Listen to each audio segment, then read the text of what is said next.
Fort Worth. And now the collar and elbow tie up back to Dominic into the corner. The Usos said Friday night on SmackDown, hey, we won. It builds us momentum for this matchup here tonight. We're the best team in the world, and we're going to prove it. We're going to be draped in gold. Oh, and nice drop kick up by Dominic Mysterio. Dominic, we pointed out Friday night, Pat, appearing in front of WWE fans for the first time in his career. Talked to him earlier today. He was all smiles, and it was the best moment he's ever experienced. Said he absolutely loved it as he has a beautiful arm drag into another one. Dominic has become sort of impressive. I mean, obviously his dad's a living icon for 20 plus years, but Dominic has been able to pick this up like a fish to water. And here comes Rey Mysterio, a three-time world champion. Called this a, quote, honor and dream to be defending the titles with his son Dominic tonight. Nice double team on the Mysterios. Jimmy Uso in trouble. Cover now by Rey, and a kick out at 2. The first ever father-son tag team champions in the history of this company. Just been monumental this entire time. But they're going against the hard Usos right now, Michael. Yeah, main event, Jey Uso now in off the tag. This is such an important night. Roman Reigns. Oh, and Rey Mysterio. Great drop kick. Way to the mouth. Roman Reigns has been trying to get his family on the same page for the better part of the year. Will that happen with Uso? Oh my God, Rey may be hurt. Rey driven into the mat, clipped the rope on his way out of the ring. Jey using Rey's momentum against him, tossing him out of there, throwing him back in now. Got to win it in the ring to become champs. Yeah, pinfall or submission. Only way the Usos can win the gold double team. And here comes brother Jimmy Uso. Nice headbutt by Jimmy. Cover now on Rey. Hook of the leg and a kick out by Rey Mysterio. Jimmy was out for 11 months. Does Fort Worth ever cross your mind? If it doesn't, or hasn't before, it should tonight. We're going down to the honky tonk for WWE Money in the Bank. Thank you for tuning in and watching my live watch-along reactions live right here on YouTube. As always, I'm your host, Encyclopedia Sports, Cohen Luke 96. Be sure to like, follow, and subscribe on social media. Links in the description below. Hit that thumbs up button. Share hashtag WWE, hashtag MITB for Money in the Bank. Chat questions and comments, super chats, super stickers. Always greatly appreciated. Currently on the WWE Network on Peacock from the Dickies Arena in the Dallas-Fort Worth area in Fort Worth, Texas. We have the Mysterios defending their SmackDown Tag Team Championships versus the Usos. Rey Mysterio is currently working Jimmy Uso. It's Rey and Dominic, a father and son tag team in the WWE, taking on the twin brothers, Jimmy and Jey Uso. As a tag is made, Dominic now legal versus Jimmy Uso. We're now less than 20 minutes away from the top of the hour, from the start of the main card for Money in the Bank 2021, the first WWE pay-per-view minus WrestleMania 37 this past spring since COVID-19, to have live fans in the stands for a WWE pay-per-view. They began touring once again this past weekend on Friday Night SmackDown in Houston, Money in the Bank tonight, before Monday Night Raw tomorrow night in the big DMD Dallas, Texas, before AEW also hits the big DMD Dallas, Texas on Wednesday night for night 2 of AEW Dynamite Fyter Fest, in which we'll see Britt Baker defend her AEW Women's World Heavyweight Championship. However, tonight, as mentioned, currently, hashtag MITB for Money in the Bank, we have the SmackDown Tag Team Championships on the line with the Mysterios and the Usos.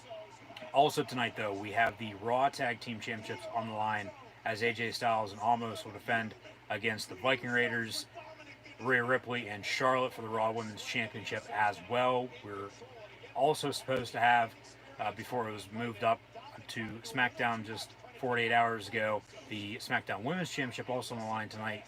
However, because of Bayley's injury, Carmella replacing, they added that to the first show with fans on SmackDown just on Friday night. So it was Bianca defending and defeating Carmella on SmackDown this past week. So supposed to have 2 women's championship matches tonight as well. However, now just one. However, also tonight, Bobby Lashley, the Almighty One himself, will defend his WWE Championship against Kofi Kingston, the big dog tribal chief, who's at the head of the table, who we should all acknowledge. Our current Universal Champion and Roman Reigns will defend that championship against the Rated R Superstar Edge as well, along with a men's and women's Money in the Bank ladder match, in which we'll see 4 women from Raw, 4 women from SmackDown. We'll see which match kicks off the show, whether it's the women's or the men's, and then the other should main event, I would think. But then same goes for the men's Money in the Bank ladder match. 4 men from Raw, 4 from SmackDown. We'll get into the participants when the matches do in fact begin. But if you win the Money in the Bank briefcase here tonight, if you climb the ladder, grab that briefcase, you'll have within 1 calendar year to cash in anytime, anywhere for a championship opportunity. And since 2005, 83% of winners have done just that and successfully cashed in and became champion. So only time will tell. About 15 minutes away now from the top of the hour.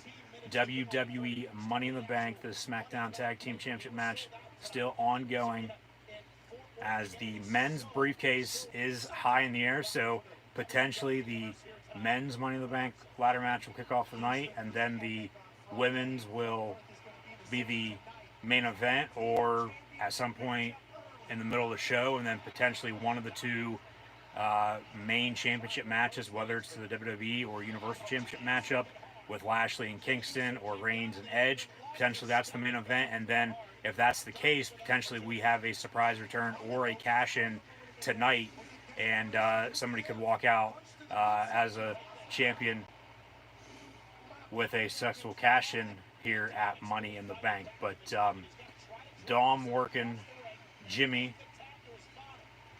We got someone who I don't even think is legal to drink yet facing off versus somebody who just got his 4th or 5th who's counting DUI just a few weeks ago. Double tags made. Here comes Ray and Jay.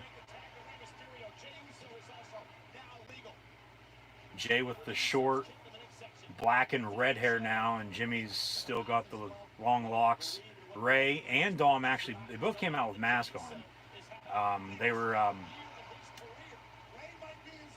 Freddie and Jason type mask, as they, with WWE's new entrance, basically just a drive-in LED board from left to right at the one end of the arena. As it does look like it's sold out. I mean, there were a few empty seats on SmackDown on Friday night, and then even more in pictures and video, of course, from posted online on the hard camera side, that it wasn't completely bare, but show by all means was not sold out. Still got some time though to fill in. Good to see Green Shirt Guy back. Saw him at WrestleMania though. Had about 25,000 a night for WrestleMania 37 back in April, as they were down in Tampa at Raymond James Stadium. A 2-night spectacular once again this year. Super kick from Jimmy Uso to Rey Mysterio, as it looks like he's now the legal man. Nice big Samoan drop there. Cover 1, 2, kick out at 2.5 by Rey. I would think Mysterios are going to retain here. However, I would not be shocked if the Usos do in fact win. And then Reigns, no doubt, will retain later on tonight.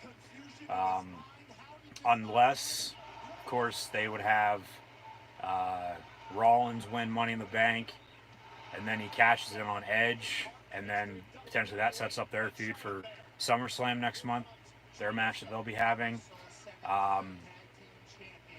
I still think Reigns is going to win, and then say Rollins still does win Money in the Bank, well then you can have Rollins Edge for that Money in the Bank briefcase, just as they had Otis and Miz last year at Hell in a Cell, after Otis won Money in the Bank last May, and then before Miz beat him last October, cashed in on McIntyre, and then Miz losing to Bobby Lashley on March the 1st, and Bobby Lashley's held this WWE Championship ever since, and is still currently champion.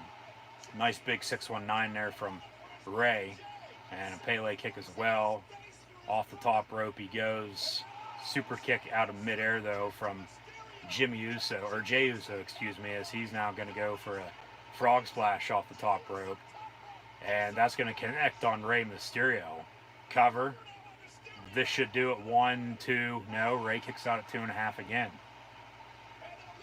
But it's only going to make the bloodline, the family, even more powerful if, in fact, the Usos do win, and then Reigns, of course, retains. We'll get more into all the other matches later on tonight. But with the new 3D entrance that the Mysterios got tonight, with WWE upping the TV production once again, it seemed to me they walked into like another dimension, and then, you know, by the time they were out actually in the arena, of course this is just special effects for TV, they were standing there as if they entered the arena that way. And at first too, as mentioned, they both had masks on. Thought, you know, Dominic was gonna be wearing a lucha mask, but no. And the Usos 1, 2, 3 pick up the win, but okay, we're gonna have new SmackDown Tag Team Champions, Usos, but there's gonna be some controversy with this, and rightfully so. Why the hell not? Yeah, Rey and Dom just got screwed, but this will continue their feud. They'll probably have a rematch on SmackDown this Friday night. If not, you know, if they want to delay that and have it at SummerSlam next month in Vegas, okay, maybe both. Wouldn't be surprised at either, but gonna have to see a replay here. But it was a quick roll up in the corner, and then just as there was about to be a rope break, one of the two Usos, whoever was not in the pin, rolling up Rey, ended up pushed the brother into Rey, held him down while the ref counted 1, 2, 3, and they were able to pick up the win. Yeah, that's exactly what happened. So Jimmy, quick roll up on Rey. Jey with the stomp, if you will, just a little kick, a little just push with his feet to keep his brother on top, as if he was holding him down on top of Rey Mysterio to have the Usos pick up the win. So we do have a title change on the kickoff pre-show for Money in the Bank this evening. However, WWE Live is coming home. They have dates announced from now until the end of September, as the schedule will be as follows: with Money in the Bank tonight, of course, Raw, NXT, SmackDown through the weeks, SummerSlam next month in Vegas. Should have a takeover for NXT the next night as well. Saturday, Sunday, reverse from a typical Saturday, Sunday for takeover and the main roster pay-per-view, as it's going through SummerSlam. But SummerSlam going to be on a Saturday night this year, and then takeover on a Sunday night, as they've been. But normally during those weekends, it's takeover Saturday night, and then whatever pay-per-view it is for Raw or SmackDown that Sunday night. But then Extreme Rules will be at the end of September, and then we'll see, you know, what the WWE has in store, plus Survivor Series, of course, in November for the rest of the fall. For October and December, as then we'll get into the new year. And 2022 is going to be here before we know it. But Money in the Bank tonight, about a month away from SummerSlam in Sin City, Las Vegas, Nevada. Football season rolls around, and then before you know it as well, WrestleMania 38 in the Big D, Dallas, Texas, will be here before we know it too. So this will be the last WWE pay-per-view in, I'm sure they'll have Raw and SmackDowns and some house shows, along with what they had in Houston, which of course is down by the Gulf in the southeast corner of the Lone Star State. But in northern Texas, they're not going to be having any gigantic big shows, you know, like I said, minus other than Raw tomorrow night in Dallas or a house show before Mania rolls around next April. And whether or not that's going to be a 1 or 2 night event, who knows? We'll see. Gotta let it all play out. But one thing at a time. Very, very good opening contest on the kickoff pre-show. But the WWE's back. This crowd's hot. No more WWE Thunderdome. No more virtual audience. Uh, Everybody's live in the stands. Asses in the seats. They're going to preview Reigns and Edge here for the Universal Championship real quick before they end the kickoff pre-show. They had a glitch or two at the beginning of tonight's event on the WWE Network on Peacock, but it seems to me they've gotten everything worked out. But knock on wood, I'm sure there's going to be a lot of people, minus the almost 20,000 that are actually there watching tonight, watching all weekend. With the way the weekend's gone in pro wrestling, and we'll get more into that as well a little bit later on. It's going to go down as of late at least, one of the best in quite some time, especially, with fans actually back. But yeah, we're going to see this final preview of this video package that I'm sure we'll see again later tonight, right before the match starts, with Reigns and Edge. But it seems to me one of the Money in the Bank ladder matches will in fact kick off the show. Whether or not it's going to be the men's or the women's, I don't know. Probably should be the women's. Ladies first, of course. Men's main event, but that men's Money in the Bank briefcase was high in the air during the kickoff pre-show match. So maybe the men's is going to kick off the show. Women's, whether it's going to be the main event or during the middle of the show, I don't know. We'll see. And then, if in fact the two Money in the Bank ladder matches are done before the halfway point, well, potentially we could have cash in with whoever does in fact win at some point tonight. And like I said, we'll get into participants with the two Money in the Bank ladder matches, both men's and women's, later on when they occur, so stay tuned. But before men, 4 women from Raw, and the same for SmackDown. So there's, for the women, one clear-cut favorite. For the men, 5 out of the 8, I would say, so that could go any which way. But yeah, should be an eventful evening, to say the least. Excited to watch Money in the Bank, as it's my favorite pay-per-view of the year. It sets the course for the WWE moving forward, as mentioned, because if you cash in, or first off, if you win the Money in the Bank briefcase, you'll have, within a full calendar year, an opportunity to cash in anytime, anywhere for a championship opportunity. So it's basically a championship in waiting that, of course, you're going to have to carry around. And like I said earlier, 83% since 2005, since Le Champion Chris Jericho created this event, or created the gimmick, the briefcase, if you will, the stipulation that, within a full calendar year you can cash in. And then as CM Punk and Edge were 2 of the first winners, it's been 10 years to the day yesterday since Punk walked out of Chicago with the title. Both actually won it a few times and cashed in a few times as well. It'd be intriguing to me, and that's why I said it on Friday, and also just a little bit ago tonight, and I'll say it again later on, that potentially, because we're going to be getting Rollins and Edge, it would make sense to me, but they're going to do what they want anyway, so we'll see what happens. But in close fantasy booking, if you will, if Rollins wins Money in the Bank tonight, and then they eventually want to get the title back on Edge at some point in time, whether that's going to be on Raw or SmackDown. I mean, nobody's going to be beating Reigns anytime soon, so sorry, Edge fans.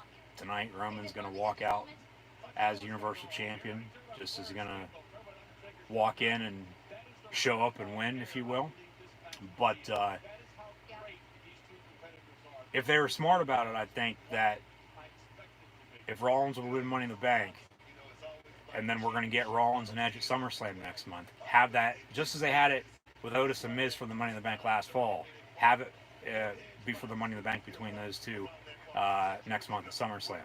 And then, of course, have Edge go over, unless he's going to put over Rollins, and then, Rollins is back in his wheelhouse, and who the hell knows when, he'd cash in. Hell, he cashed in at WrestleMania 31 in the main event to close the show, for God's sakes. So, I mean, you can't really do any better than that, or maybe you can. I don't know. But we're about a minute away now from kicking off Money in the Bank with, by the looks of it, a ladder match. I don't know, men's or women's. We'll see. But right now, kickoff pre-show panel with Caleb Braxton, Jerry the King Lawler, Booker T, JBL, and Peter Rosenberg, as we're in Fort Worth, Texas, for WWE Money in the Bank. So thanks for tuning in and watching my live watch-along reactions of WWE Money in the Bank this evening live right here on YouTube. As always, I'm your host, Encyclopedia Sports, Cool Hand Luke at 96. Be sure to like, follow, and subscribe. In the description below, that's where the links are. Be sure to like, follow, and subscribe. Facebook, Twitter, Instagram, and right here on YouTube. Thumbs up button, share hashtag WWE, hashtag MITB for Money in the Bank as well. Chat questions and comments, super chat, super stickers, always get appreciated. And hopefully tune back in tomorrow night too for the post WWE Money in the Bank edition of Monday Night Raw tomorrow night. Now the women's briefcase is high in the air. So the women's is a white briefcase with the green Money in the Bank logo.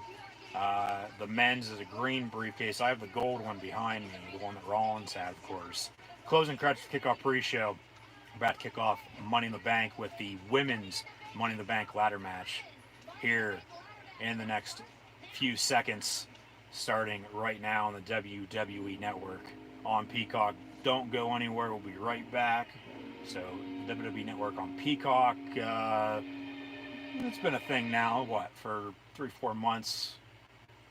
Let's just say it's as good as just the WWE Network by itself, but hey, with Peacock you get everything else that's on it. But yeah, the men's is a green briefcase, and it's a typical briefcase, and then has the gold Money in the Bank logo on it. But enough with all that. Right now, the opening video package for the WWE that we see, of course, for Raw, NXT, SmackDowns, the pay-per-views, then, now, forever, together. WWE. I'm sure we'll get an opening video package right now as well for Money in the Bank tonight, too. So, thank you once more for tuning in and watching Money in the Bank live watch-along reactions live right here on YouTube. There is that Money in the Bank briefcase. Last year they were up in Stamford, Connecticut. Made it a cinematic type match for both matches.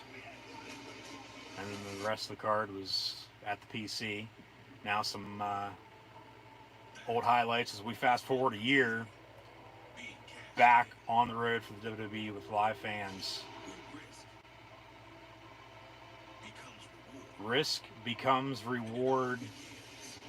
Now a lot of old pictures and highlights, and all the superstars in tonight's men's and women's ladder matches as well. Climb the ladder, grab the briefcase. You'll have a year to cash in. You can cash in by the end of the night. You can cash in the next night.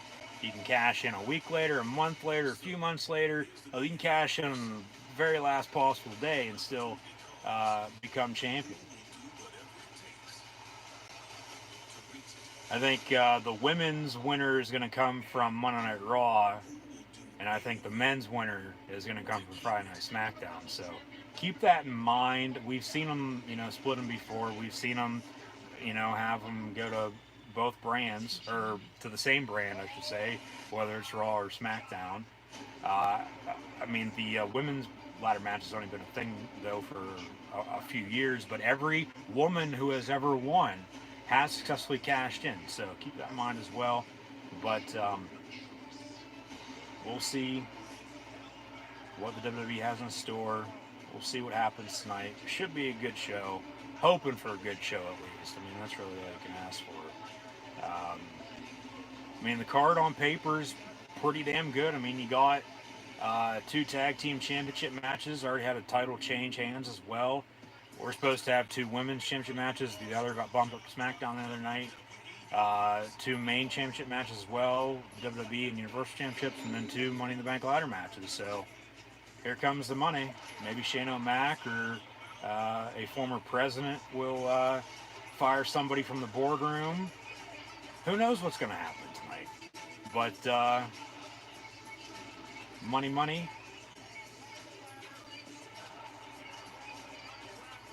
We got Money in the Bank about to kickstart.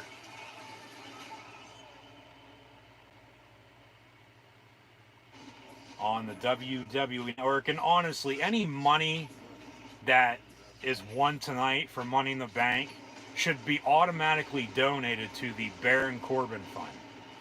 Opening pyro for Money in the Bank,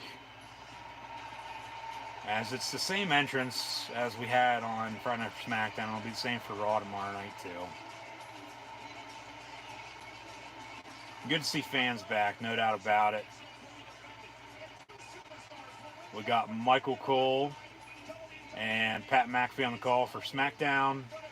Jimmy Smith, along with Corey Graves and Byron Saxton on the call for Monday Night Raw. And it's going to be Cole McAfee to kick things off. McAfee with another belt buckle, as the former All-Pro punter for the Colts is now all in with the WWE on the call for commentary.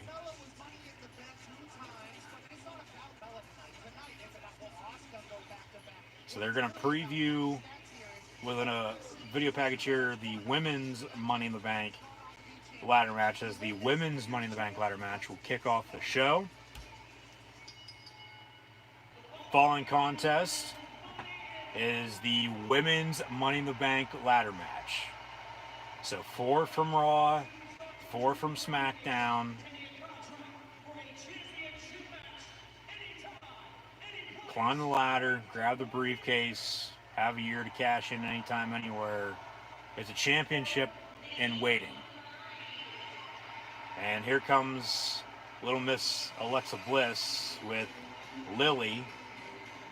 And the big Lily doll that is 3D give me vibes of, remember when, well, with Bailey buddies that she would always have, but when the New Day would have the pop-up cereal box, the inflatable one, it seems to me they're going to be done with doing shit like that, and everything's going to be all digital. It's all going to be 3D graphics for the entrances. Alexa's coming out first, so it seems to me they're going to do unless they'll go back and forth with Raw and SmackDown, have the 4 women from Raw come out, and then the 4 women from SmackDown come out. I mean, Nikki might come out last and get a big pop. I don't know. I would think she's going to get a big pop, regardless. Alexa's getting, speaking of big pops, she's getting cheered pretty heavily right now, and rightfully so. So, she's the favorite to win. She's my pick to win the Women's Money in the Bank ladder match, because really, as they sent us back to 2018 when she won and then cashed in that same night and became Mrs. Money in the Bank. She cashed in on, Ronda and Nia. Bailey did the same, a year later, because Alexa was the first ever women's Money in the Bank winner. Of course, that fueled the Alexa Nia storyline because she cashed in and pinned her. So Alexa's going to look to become a 2-time Money in the Bank winner here tonight. Carmella's also done it a few times. So last year Asuka won, and then Becky Lynch, as here comes Liv Morgan. So we're going to go Raw, SmackDown, Raw, SmackDown. And speaking of Becky Lynch, of course, she had to put out a teaser on her Instagram a little bit ago too, but we'll see if that comes to fruition or not. I highly doubt it. If it happens, it happens. If it doesn't, it doesn't. It's not really that big of a deal right now. I mean, it is, but it isn't. They need her back, no doubt about it. But Becky hasn't been seen since last May, the night after Money in the Bank, because that's when she announced she was pregnant. of course, has since given birth. Now here comes Nikki Cross, now otherwise known as Nikki Ash, almost a superhero, for God's sakes. Like, give me a fucking break. I feel so bad for her. But, okay, they're going to introduce her as Nikki A.S.H. for almost superhero, not Nikki Ash. So, I mean, come on, man. That's, some of the, whether it's such good shit or not, some of the stupidest shit for the booking. But it is what it is. They're going to do what they want. Whether it's her idea or not, I don't know. It's still just, come on. I mean, it gives her something fresh. It's new for, they're going to give her a push, so be it. Good for her, but, I mean, when it's Nikki Cross, it's a little hard to believe it. Like, you got to make it believable, because if not, it just doesn't work out, especially nowadays. Here comes Natalya. She's one half the women's tag team champions with Tamina. Tamina is also in this match too. But yeah, Asuka won last year, and then she didn't even cash in. I mean, she did, but she didn't. But she just said, "Hey, here's the briefcase. I'm taking your title from you," because Becky couldn't wrestle at that point in time. They weren't going to allow her. And then, of course, she hasn't been seen since.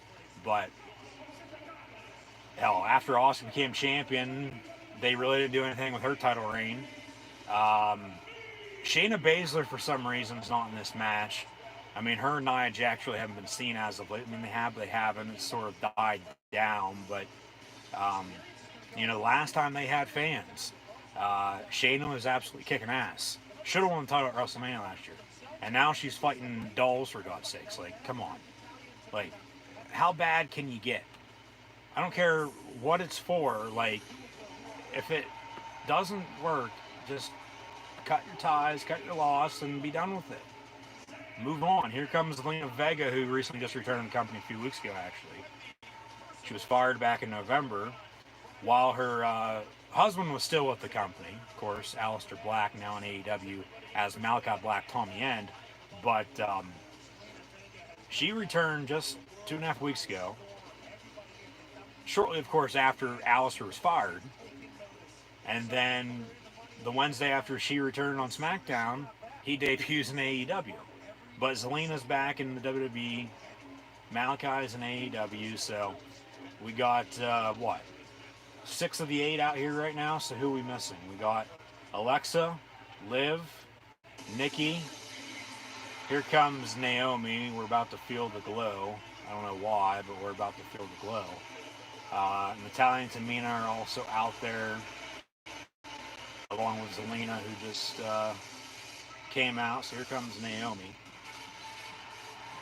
She's from Monday Night Raw.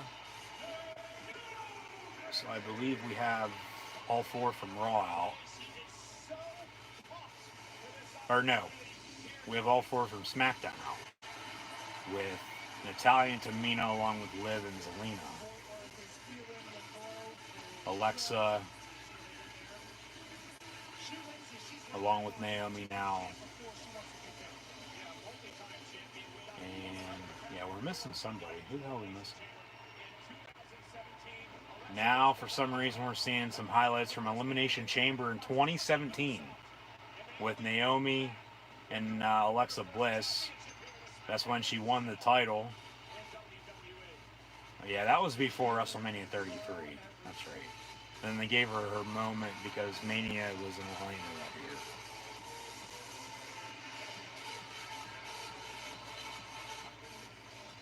Hashtag MITB. Alexa's still just standing in the corner. Just playing mind games already.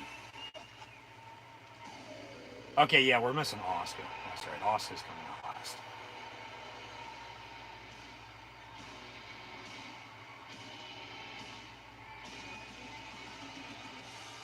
Wouldn't be shocked if they'd put it back on her, and then, if they'd want to continue to push her now that they're back with fans. Some of these people, some of these superstars, wrestlers, if you will, whatever you want to call them, they're Titantron entrances. Some new graphics, some new designs, some new color schemes as well. But yeah, here's a flashback to last year's Money in the Bank, 2020, last May.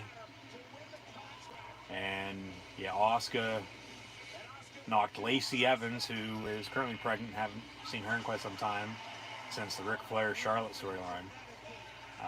Knocked her into Nia Jax, and then Asuka, yeah, the next night she became champion because Becky had to relinquish the title.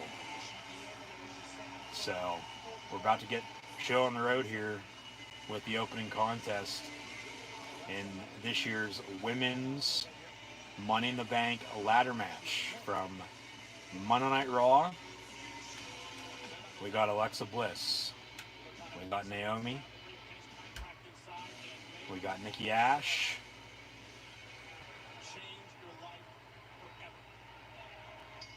And now the bell rings. Okay. Alexa's still standing on the top turnbuckle in the corner. Zelina's going to work Natalya ringside. Liv and Nikki are also ringside. Everybody is ringside except for Alexa. Alexa is still standing on that middle rope in the corner. Of course, above the ring post, above the top turnbuckle.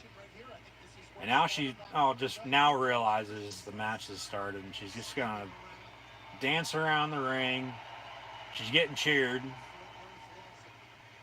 Why don't you just grab a ladder? Or why don't you just stand there and, yeah, have the damn thing drop in your hands with your powers and become Miss Money in the Bank again. Liv Morgan with a kick to Zelina. Natalya with a big clothesline there. Natalya going to work Nikki now. Or if they, and Nikki with a DDT there too in the corner. Rear view with Naomi. Super kick from Tamina. That's a super kick. Hey, make sure Jimmy Uso doesn't get another goddamn TY. Alexa now on the back of Tamina, has her in a headlock. Yeah, Alexa was right. Teased us yesterday, hey, you want to see some new ring gear? Well, we're getting new ring gear from Alexa Bliss tonight.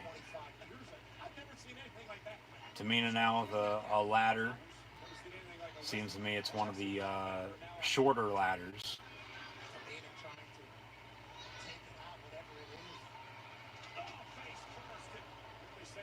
As it normally takes whether it's a 12 or 15 foot ladder that they end up using. The bigger ladder, the bigger the two, that's what it normally takes to climb to grab the briefcase. So until that happens, as Tamina sets it up, but it's not even open, it's not even sturdy enough to hold a person. Tamina had it up, Tamina jumped, started to climb, but couldn't grab it. So Liv and Zelina being taken out by Tamina.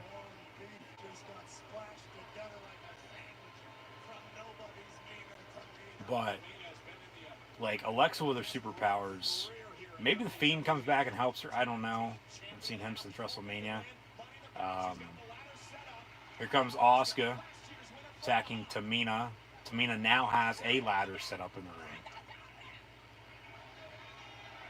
But, like, potentially, I don't know, have the lights go out, or just Alexa with her superpowers somehow magically figure out, without climbing the ladder, to have her end up winning the briefcase. Just have it drop from the sky, have her appear with it at the top of the stage. Just, yeah, don't botch it up by any means, but like try to make it look super cool. Of course, still Thunderdome, they, no doubt about it, no brainer, could definitely do that. But tonight it might be a little bit harder, so yeah, they probably have to have the lights go out, a ladder set up, just have her climb it, and then say the lights come back on, and then she wins. something along the lines of that. I don't know, but oh, now here comes Asuka climbing a ladder.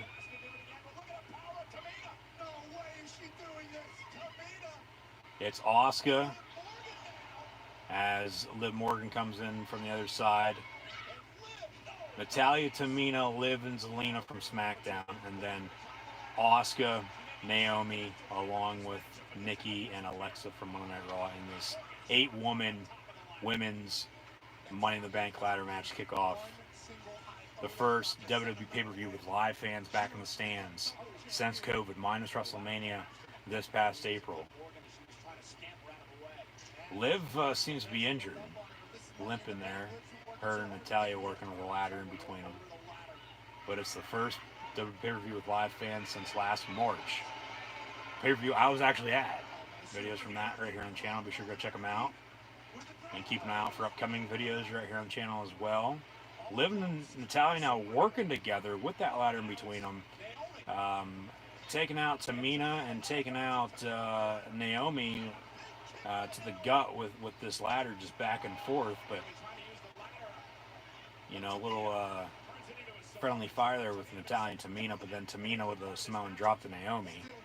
So they're still working each other. Here comes Asuka and Zelina. And Zelina gonna... Come on. Jesus Christ, Tamina.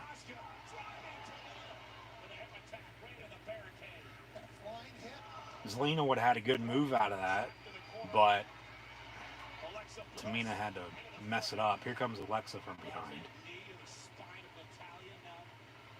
Now Alexa is just going to climb the ladder into the corner as Liv Morgan is completely trapped.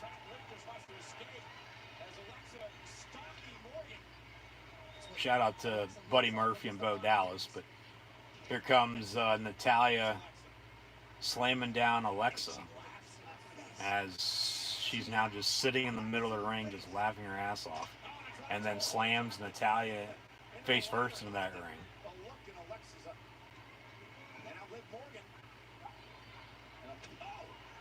Thought Alexa was going to go for her sister Abigail there, but ended up just pushing her down. Alexa looks up to that briefcase. Alexa makes the most sense to win. I mean, no offense to Natalya or Tamina, but they're already women's tag team champions. They have women's tag team championships, but they don't have a women's tag team division, which I don't know how that makes any sense, but to them it does. Alexa now going to set up a ladder in the middle of the ring. I mean, Zelina and Liv, they're going at it with one another, but to have them win, I don't think it makes that much sense. Zelina climbs, Alexa climbs up to their side, now just stares her down. Gives her a little dog head tilt. And now as Alexa's gonna walk back down, she's completely in the head of Zelina Vega as Alexa now climbs back up top. Here comes Natalya from behind.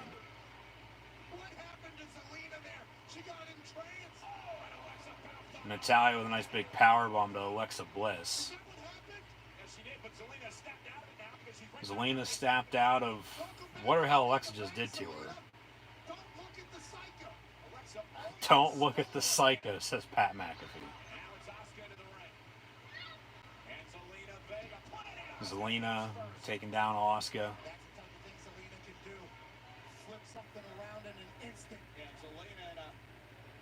Trending #1 in the U.S. Hashtag MITB. Be sure to use that hashtag when you share this on social media. And thank you once more for tuning in and watching. Liv and Zelina working each other in the corner. Yeah, that's Liv. Here comes Naomi. Naomi catches her and then powerbombs Liv on the back of Zelina, who is laying down on a ladder in the corner, so that had to hurt. Naomi going to climb the ladder now, looks like. She's getting some cheers from the crowd. I don't know why, but she is. She's going to try to put up another ladder when there's already a ladder in the middle of the ring that's high in the air. Making more work for yourself. Just climb the one that's already up, for God's sakes. Here comes Natalya and Tamina. Naomi with a double kick to both of them. And then now, yeah, I guess you would call that a stunner. Thanks, Michael Cole. I don't know what the hell that was supposed to be, but they're going to go with a stunner, so that's what we're going to go with. Here comes Nikki Cross. Naomi catches her, or Nikki Ash, ASH. Slams her down on top of that ladder and then does a split on her. A split stomp, just does more damage to her opponent. And now, about to climb the ladder, here comes Natalya, though, out of nowhere. Zelina from behind now.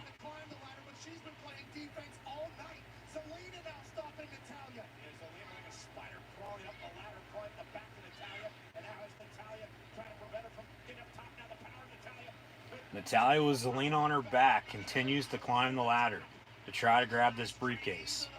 Zelina's going to be able to grab that a little bit better, I would think, than Natalya's going to be able to. Maybe not, though.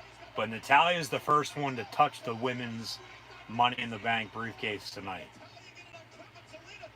Zelina, yeah, here she goes. She's going to try to grab it. Here comes Liv Morgan, though, from behind. Pulls Zelina down. And then, lucky that didn't, well, it did botch. But they all go down. I think Zelina got the worst of it. At least she landed on her feet, though. And then Liv and Natalya to follow. But some cheers from the crowd. Here comes Asuka and Tamina. Haven't seen Alexa Bliss since she was power bombed from, so that was Natalya or Naomi, if I'm not mistaken, just a short time ago now. Now all hell's broken loose. They're all going at it with one another. But Alexa's still never been found. She's probably laying ringside or maybe underneath the ring, or who the hell knows where Alexa Bliss is at. Hell, she might be high in the sky right now, up in the ceiling, about to dive down and grab the briefcase out of midair with her superpowers. But speaking of superpowers, Nikki almost superhero. Nikki Cross takes a flying dive off of the ladder ringside back into the ring to take everyone out, minus Alexa Bliss. Alexa was not in that. Everyone else was, though. Yeah, Nikki takes out Zelina, Asuka, Natalya, Tamina, Liv, and Zelina. But Alexa Bliss, where the hell is she?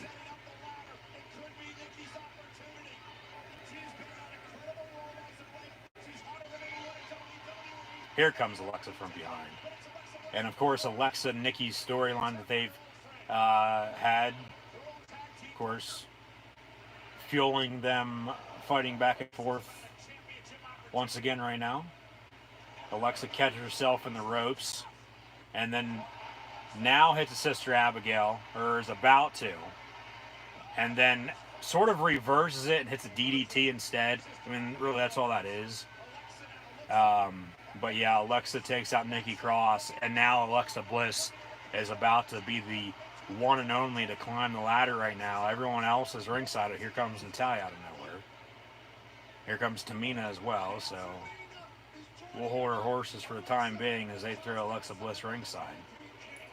And now maybe Natalya and Tamina, now they're going to exit the ring for some reason, continue to attack, but why do that when there's a ladder set up, everybody else is ringside? Climb the ladder, grab it, and then you have one half, if not both, if they played out like that, and you know damn well they would. They'd fight over it. They'd be women's tag team champions along with, you know, co-Money in the Bank winners. But now Natalya and Tamina are going to cover up Alexa Bliss. Here comes Asuka, Zelina, and Nikki as well. They're all helping in to cover up Alexa with all the ladders that are, in fact, ringside. So Alexa, with her superpowers, her mind games that she plays, one way or another, she's going to be able to get out from underneath there. Probably end up back in the ring just out of nowhere, just as everybody else has. But here comes Liv Morgan when everybody else is just standing there watching. Like, what the hell? So Liv's going to try to climb the ladder. She does just that. But out of nowhere, here comes Tamina to, well, Liv reverses it, throws her into the corner, face first in the middle turnbuckle. Now here comes another ladder being slid in underneath the ring. Here comes Natalya to help out her tag team partner. Good women's Money in the Bank ladder match thus far.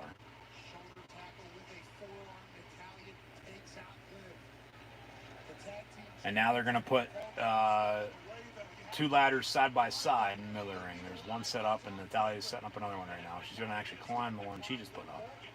But the one that she put up is off more to the side. But Liv with Natalya going to kick her into the ladder. Liv now going to go after Zelina, throw her into the corner.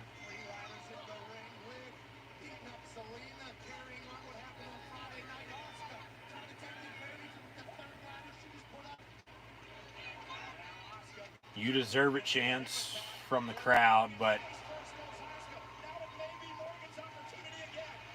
Liv Morgan with the DDT to Asuka.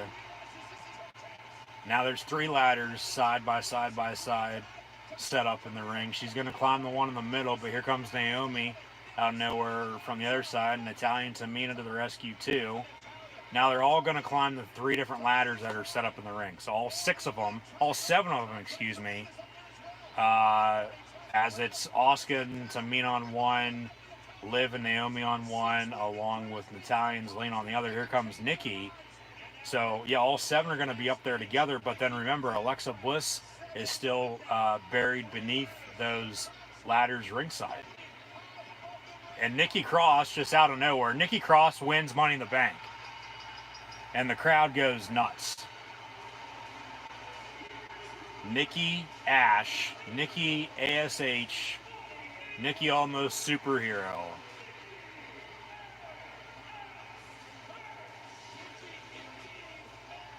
Wins this year's Money in the Bank briefcase.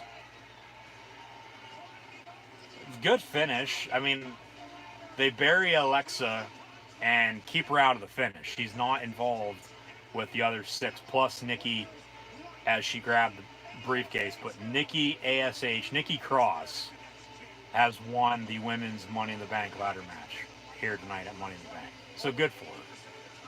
But it's the name change. It's the new name for her and the new gimmick that, you know, whether or not it's going to work out, I don't know, but this is the first step towards that. And obviously they have something planned for her because, hell, she just won Money in the Bank, and now she's got a year to cash in anytime, anywhere for a women's championship opportunity. So, yeah, the finish, see a replay here. Alexa, remember, she was buried ringside with all those ladders. And then they had three separate ladders side by side by side in the middle of the ring.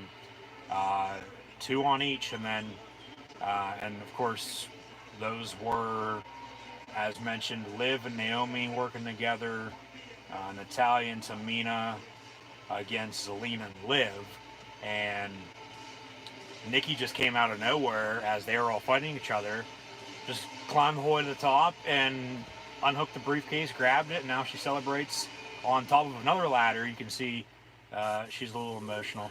And rightfully so. Congrats, Nikki Cross. She does deserve it. Wish it was more as Nikki Cross than Nikki ASH, but, you know, really can't complain. But, yeah, Nikki Cross wins Money in the Bank. So a woman from Monday Night Raw does win the women's Money in the Bank ladder match. So, right to an extent on, you know, half of that. Thought, of course, would be Alexa, who is also from Raw, but it's Nikki. And then, you know, we'll still have the men's Money in the Bank ladder match to come later on tonight. And, you know, with that, like I said, they've split them before. Sometimes both go to Raw, both go to SmackDown. We'll see what happens. But I would think SmackDown's gotten an advantage coming into the show, and now even more on top of what just happened, to have either Big E, Kevin Owens, Shinsuke Nakamura, Seth Rollins win from Friday Night SmackDown this year's men's Money in the Bank ladder match. The 4 competitors from Raw are, in fact, Drew McIntyre, Matt Riddle, Ricochet, and John Morrison. So, and we saw Morrison along with The Miz in the kickoff pre-show right before I went live, right before the Tag Team Championship match took place on the SmackDown side of things with the Mysterios and the Usos. Sonya Deville, who some people thought potentially could have been the final competitor in the women's Money in the Bank ladder match tonight, of course, it went to Tamina. She also was on the kickoff pre-show there for a bit as well. Still, an authority figure, if you will, on TV. Now, for the first time in God knows how long, probably since they were in Philly for Elimination Chamber last March, along with, WrestleMania at the PC for WrestleMania 36 last year, and then, of course, Tampa for Mania 37 just back in April. We get the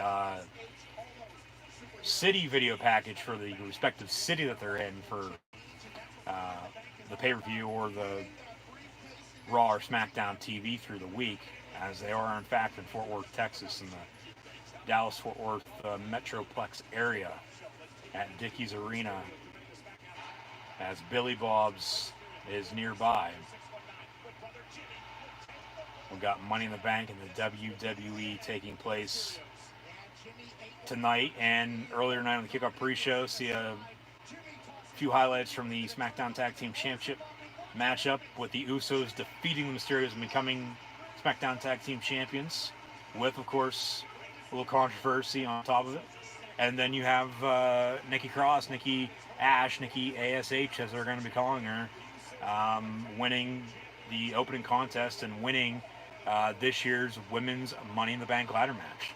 So, been a good night thus far. Now we go backstage as we all acknowledge Universal Champion Roman Reigns with Paul Heyman behind him holding the championship, but the Usos are by his side celebrating their win. And they say, for you. This is for you, Roman. We did this for you. We won these Blues SmackDown Tag Team Championships for you, as the bloodline is draped in gold.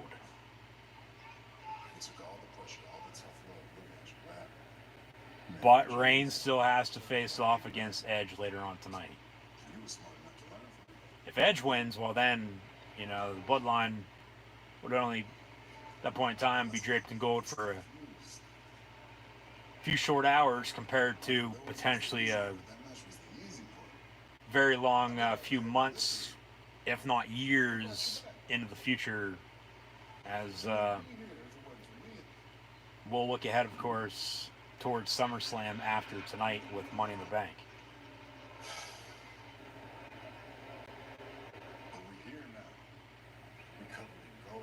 We're covered in gold. We're here now. They make a few jokes, but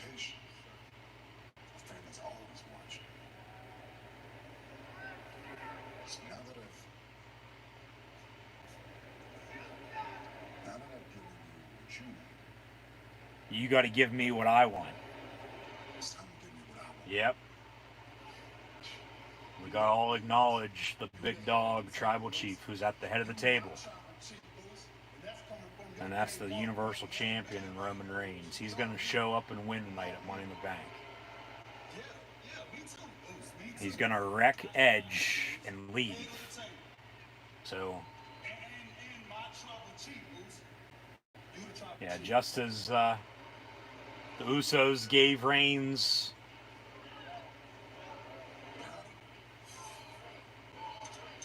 the SmackDown Tag Team titles,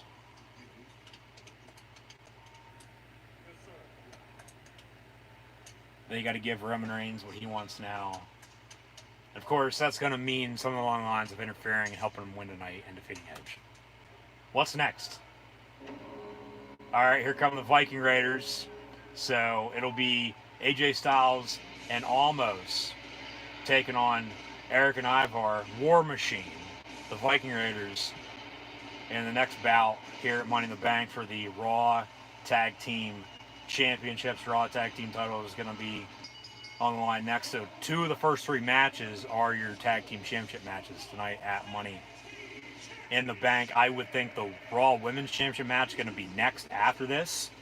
But yeah, it'll be AJ and Almost taking on the Viking Raiders as they returned, what was it, the night after WrestleMania this year? And, I mean, they've sort of just been floating around ever since, but finally getting a championship match on a pay-per-view tonight. Jimmy Smith, Corey Graves, and Byron Saxton once more for Monday Night Raw. His first lead play-by-play pay-per-view as a commentator for the WWE in front of live fans on the road. No more WWE Thunderdome as mentioned. But yeah, Viking Raiders about to challenge AJ and Almost. We get some flashback highlights to when the Viking Raiders were squaring off with the Street Profits and their, what'd they call that? You know, they did their bowling, they played basketball, axe throwing. Their Olympic Games, if you will, with the Olympics beginning next weekend.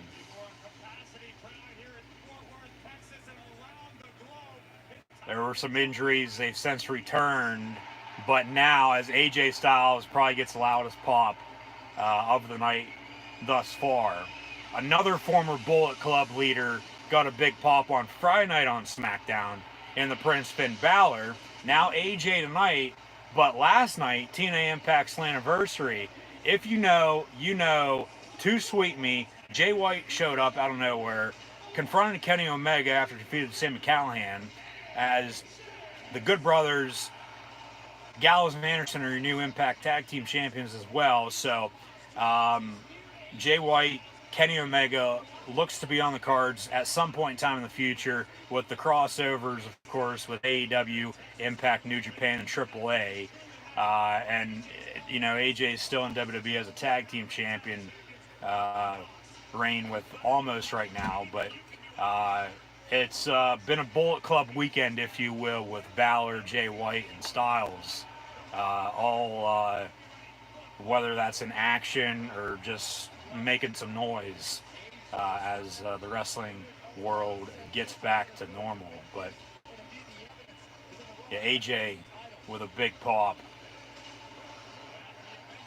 They need to get these tag titles off of them ASAP. Probably won't be tonight though, probably next month at SummerSlam against Orton and Riddle, RK Bro. Riddle has been on his own though as of late. Orton really hasn't been seen. Riddle, you know, put out a few APVs for him, but you know, of course it's just all storyline, and Orton's been getting some time off. He could return tonight, could return tomorrow. Of course, the letter of why he wasn't on Raw a few weeks ago was, you know, probably the best bit of it all. But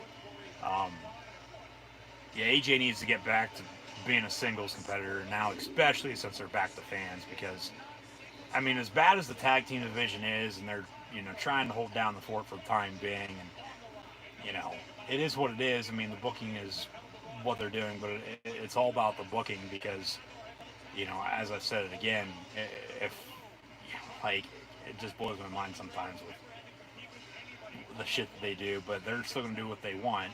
But, like, as AJ is going to start off the match here, and now he's going to tag in Almost. Almost has wrestled in front of fans before, back at Mania, but, you know, so not really anything new for him, but still, he's a Raw Underground bodyguard, and that's all he is. But, you know, if only the booking was 10 times better, the show would be 10 times better. They wouldn't have to be worried about the goddamn ratings. It seems they're all worried about nowadays. But another tag made with the Viking Raiders. Now they're going to double team and take on Almost. But, yeah, and hell, we already saw one championship change hands with the SmackDown Tag Team Championships tonight. I doubt we'll see the Raw Tag Team Championship change hands tonight as well. They'll hold off wait until SummerSlam next month, if not sooner, with RK Bro then taking them off of Styles and Almost, and then have Styles go back to, doing what he does best. And, Riddle's in the Money in the Bank match later on tonight, and who knows, maybe he wins that and hands it over to Orton. Maybe he wins that, and then Orton comes back and says, "Hey, I want this. You got to give it to me." And that's what starts the feud with those two if they have a singles match done at that point. Because some point in time, one or the other, probably Orton's going to turn on Riddle and hit him with an RKO out of nowhere. The crowd's going to get crazy for it. But very loud AJ Styles chants now. But yeah, it'll be interesting to see what happens. But we thought it would be a no-brainer that the Mysterios would retain earlier, and then they didn't. Usos won, which I'm fine with. Like I said, if they win, they win. It just makes them and Reigns look even stronger than what they are right now, more powerful. And we saw that backstage segment just a second ago too, with Reigns and the Usos, and now the Usos have to give Reigns what he wants. So what that'll entail, who knows? Of course, it's just going to be helping him out, making sure he wins later on. But maybe they turn on him. I don't know. But it'll be Reigns and Edge later on. So, and that'll be for the Universal Championship. Got a few championship matches tonight, plus the two minus the one that already took place, Money in the Bank ladder matches. Nikki Cross, Nikki Ash winning the women's. But and those are basically championship matches, if you ask me, because it's a championship in waiting, because it's a contract and a briefcase to cash in for championship opportunity anytime, anywhere within a year. So, yeah, Money in the Bank, it sets the course. It's a new, fresh start, if you will, regardless if it's May, June, or July. That's when it normally is. The Money in the Bank ladder match used to take place at WrestleMania, but then they turned it into a pay-per-view of its own. AJ tags in Almost, and then AJ goes over the top rope, takes out the Viking Raiders ringside in front of the entrance ramp, as that gets a loud ovation. See a replay of this. Yeah, he just picked him up and threw AJ over, actually, and then Hurricanrana for Styles into the barricade to the Viking Raiders. But and now AJ, I believe, just tagged back in, so he is a legal man. He's going to throw Eric, Ivar, whoever the bald one is. I can't tell these two apart. It's hard enough telling Jimmy and Jey Uso apart sometimes, but now one's with longer hair, one with shorter hair. Same boat here, with both having beards, but one has long hair and then the other one's bald. But Eric and Ivar still aren't what I know them as with the Viking Raiders. It's War Machine. It's not Viking Raiders. Hell, it's not even the Viking Experience anymore. That's their finisher name now. So, AJ goes, shit. At least he landed that. That could have been some serious shit to go down tonight. Here comes tag made. Okay, Ivar with one of the hair. Eric's the bald one. Thank you. I don't want to say thanks to Byron Saxton, but I believe he was the one who relayed that in. Might have been Graves. But, yeah. Okay, Ivar and Styles working together now. As Eric, yeah, he was the one who threw Styles in the air. Back foot first. And, yeah, at least Styles was able to land that there. Big clothesline from Ivar to AJ Styles. Cover 1, 2, and a kick out by the Phenomenal One himself.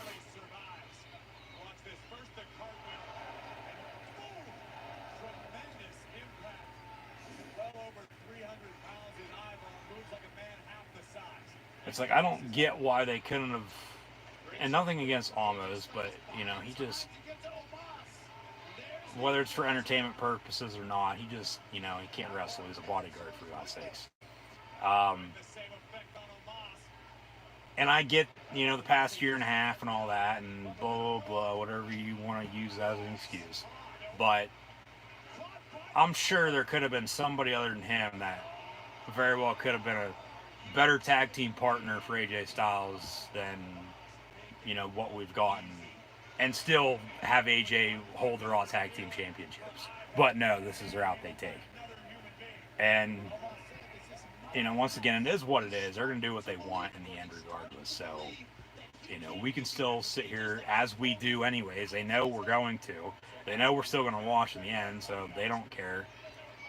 We can sit here and bitch and complain about it all we want, as I said time and time again, but, here we are still watching because, like, as long as I've watched and as long as anybody else has watched, like, I mean, it's gotten to the point a few times, it's like, why the hell am I watching this? Like, this is pathetic, especially with some shit, but it's like, well, if I'm not going to watch this, what am I going to watch? And, that list is probably a mile long, but it's pro wrestling. It's storytelling. You're not always going to like what the company is doing, but last I checked, none of us work for the company. Whether you are a company man or not, okay, so be it, but more AJ Styles chance. AJ and Ivar working together. Yeah, the Viking Raiders, I mean, they've had their, I wouldn't necessarily say fair shares of good runs or a good run in the WWE yet, but, I mean, for the most part, they've been one of the most consistent tag teams in the WWE since they've come in. And the whole entire tag team division for the men's and the women's is by God awful. I mean, it's not as bad as what it was or could be or whatever the case may be, however you want to put it. I mean, you have your good days, you have your bad days, but they just really haven't been able to stay healthy, long story short. They haven't. But another tag made. Viking Raiders in full control here. And AJ, yeah, that's the thing with AJ and Almost. AJ has to do 95% of the work in the ring, which, no doubt about it, he can do. But when you're in a tag team, it should be split. But when you have Almost, as he gets taken out ringside, like, it just... Some things, aren't supposed to make sense. You're not supposed to get it. It's just one thing I don't get. It's just why. I'm sure we'll be asking who or why, especially who a lot later on tonight in the men's Money in the Bank ladder match. But, hell, they could surprise us here and then have the Viking Raiders win. And then have them, whether or not they're going to have a long title reign or not, defeat or lose to RK Bro at SummerSlam. And then AJ gets back to being a singles competitor sooner rather than later. But I feel like if they do... Because AJ has history with Orton. AJ has history with Riddle. And like I said, we already saw a title change hands in the tag team division tonight already, too. So, 9 times out of 10, normally you don't get both changing in the same night. But it is Money in the Bank. It's the first pay-per-view back with fans. They could completely swerve us in that regard. But AJ is looking to make a tag. He does. Here comes Almost. Eric just got thrown ringside. Ivar's up in the corner. And Ivar going to be picked up by Almost. Almost is going to press him into the air and throw him down. Jesus Christ. And pin 1, 2, kick out at 2.5. And then Almost tells him to get up as he kicks him.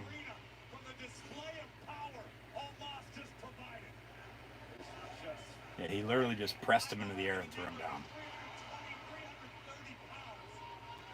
And that's not weights in a gym. It's a live human being they just picked up and did that to.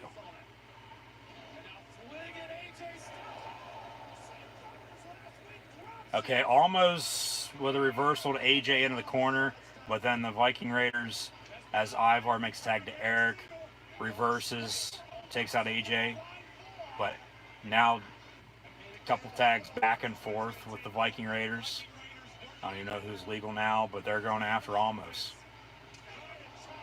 They're going after Almost as AJ Styles is down and out, almost now down on a knee in the middle of the ring. Big clothesline to Almost, sending him ringside. And now the Viking Raiders are going to go for a suicide dive.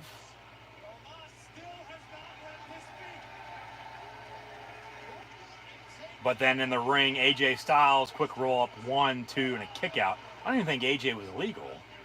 He might have been, he must have been. And a nice Pele kick there by Styles into the, sending Ivar, into the corner.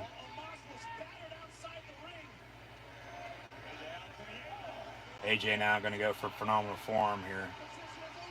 Off top rope, and then the Viking Raiders move. And now the Viking experience from the Viking Raiders to AJ Styles is Almost is down and out ringside. 1, 2, and then actually Almost gets back up on the ring apron, shoves Eric into the pin, breaks up the count. So this match will in fact continue. That was a good sequence, that was.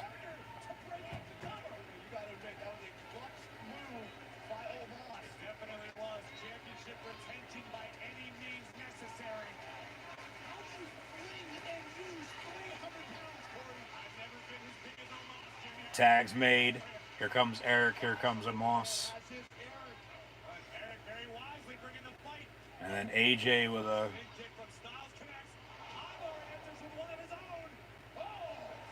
Now they're all just kicking each other.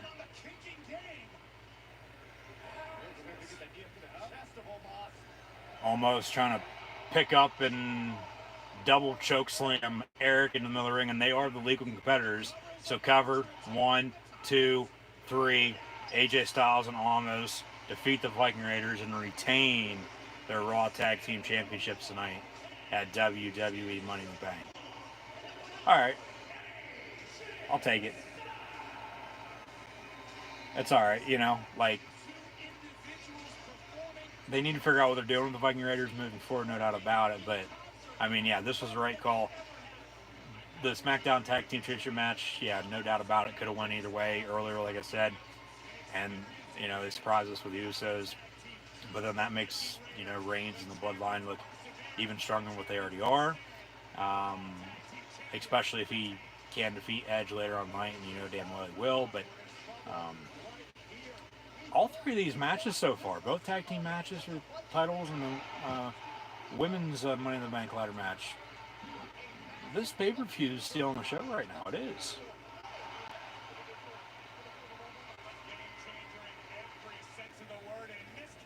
And honestly, really, it's only going to get better because we got a Rhea Ripley Charlotte Raw Women's Championship match, I would assume, coming up next.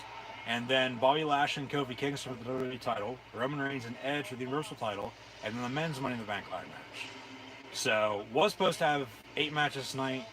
Now only 7 because Bianca Belair and Carmella was bumped to SmackDown just the other night for the SmackDown Women's Championship following Bayley's injury. So Carmella replaced, they bumped it up 48 hours. They're going to have a rematch on SmackDown though this week coming up. Wouldn't be shocked, like I said earlier, if we get the Usos defending against Mysterios on SmackDown this Friday night as well. Just because of the controversy to end that match and kick off pre-show earlier, but I'm sure they'll make some sort of announcement sometime this week before Friday Night SmackDown this upcoming Friday. But now backstage, we're going to have an interview with Kevin Dan Patrick as he's going to interview Drew McIntyre. And Drew got a lot of cheers to start, but then it sounded like a lot of boos came in then right afterwards. So just as Reigns got a mixed reaction that sounded like on SmackDown, and we'll see what it is tonight for him as well. We'll see what McIntyre's response is going to be. Now his crowd reaction. He wants some noise. Glad to have the fans back. Good to hear him. But he won the Royal Rumble, as I said Friday. The last time they were in Houston, which of course was on Friday, but before that it was Royal Rumble 2020, the day Kobe died, and the day Edge returned, and the day Drew McIntyre won the Rumble. So, um, a month and a half later, COVID hit, and then, it was all virtual ever since until just this weekend. It seems like 10 years ago, but it's only been a year and a half. But, Drew was over. He won the title. Him and Reigns were two of the MVPs among a few others from the WWE Thunderdome, if you ask myself. And now Drew's going to tell us a story.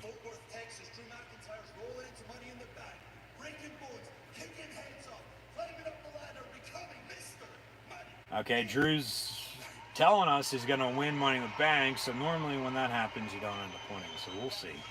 But yeah, we're going to have another Raw match as Jimmy Smith, Corey Graves, and Byron Saxton, as we had back-to-back SmackDown matches. Or back-to-back SmackDown commentary for the two opening matches, and then now back-to-back Raw commentary. Actually, it's going to be Lashley and Kingston coming up next. All right. They're going to have Bobby Lashley and Kofi Kingston up next for the WWE Championship.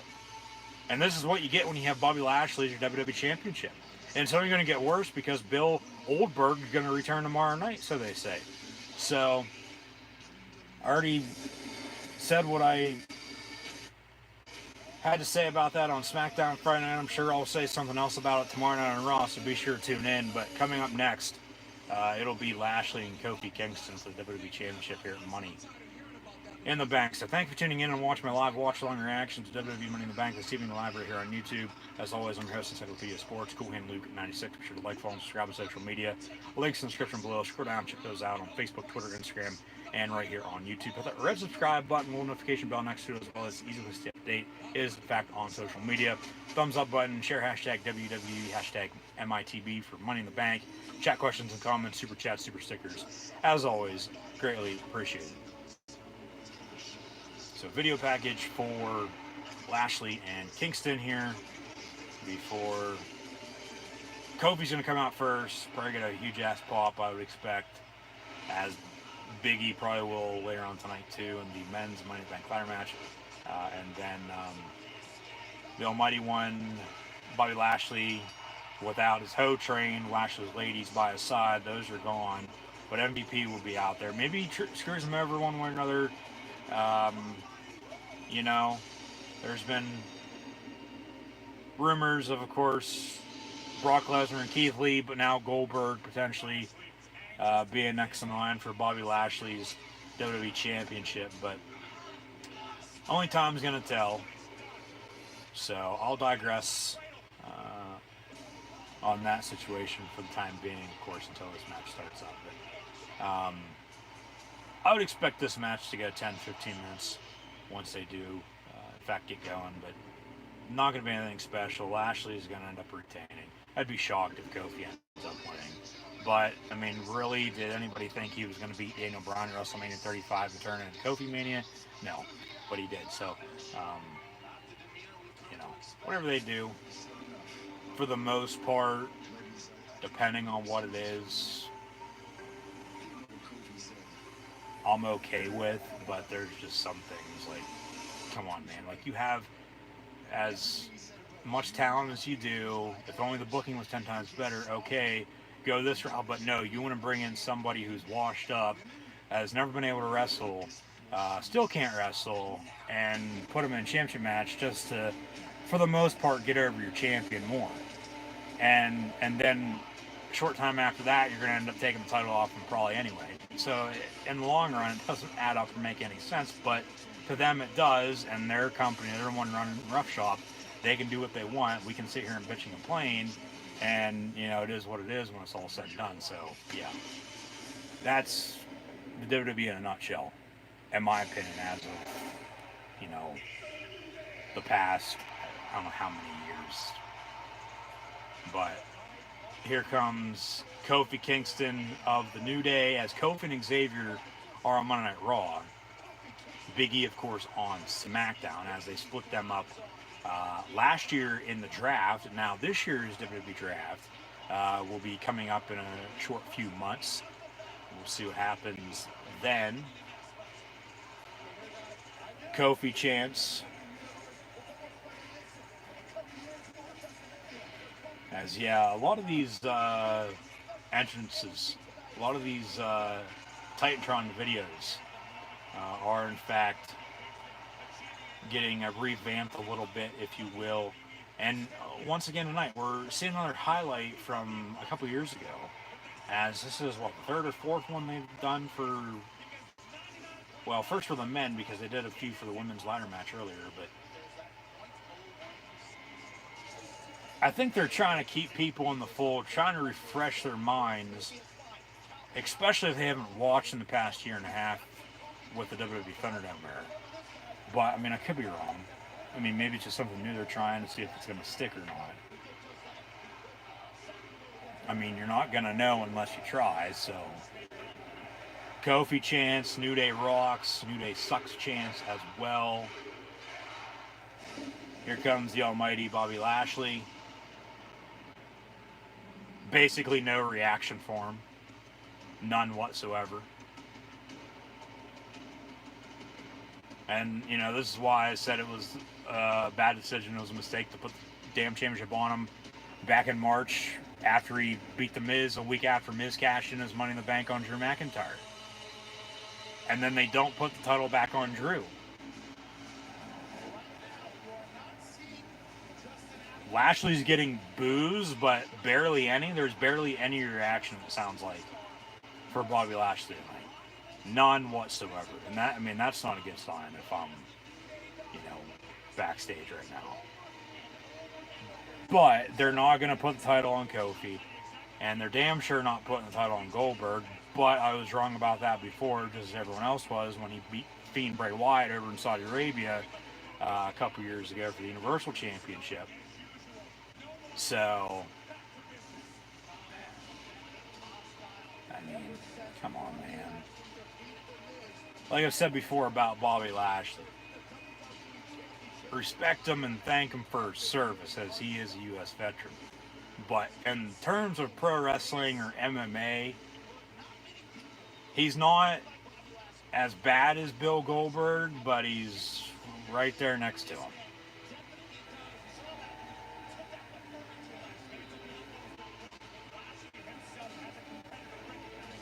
You know,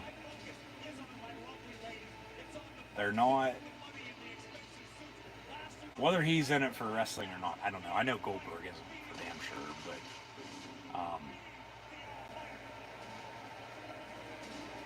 like, it's just, whether you want to call them bodybuilders that are, you know, trying to be pro wrestlers, you know, because then people will say, well, wrestling's fake. Wrestling is not fake, it's scripted. There's a difference, okay? It's storytelling. It's a guy's soap opera. MVP by his side.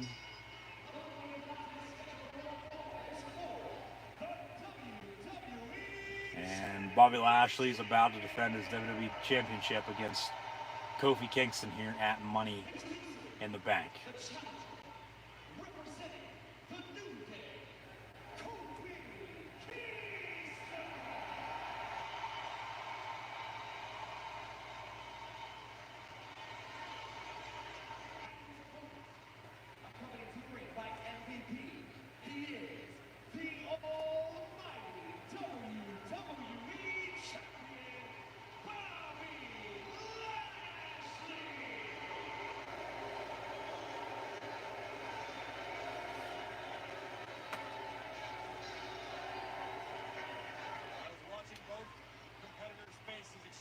Closely during those championship ring introductions, and I saw what I needed to see out of Kofi Kingston.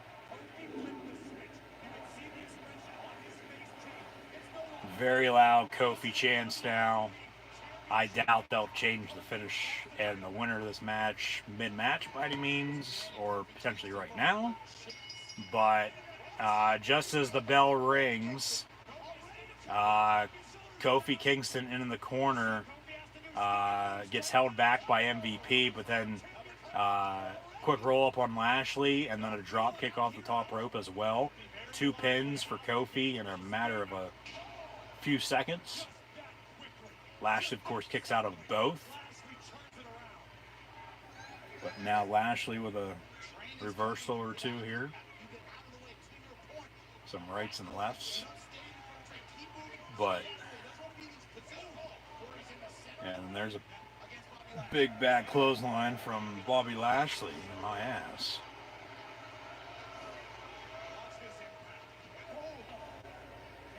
I'd rather have MVP as WWE champion over Bobby Lashley, for God's sakes.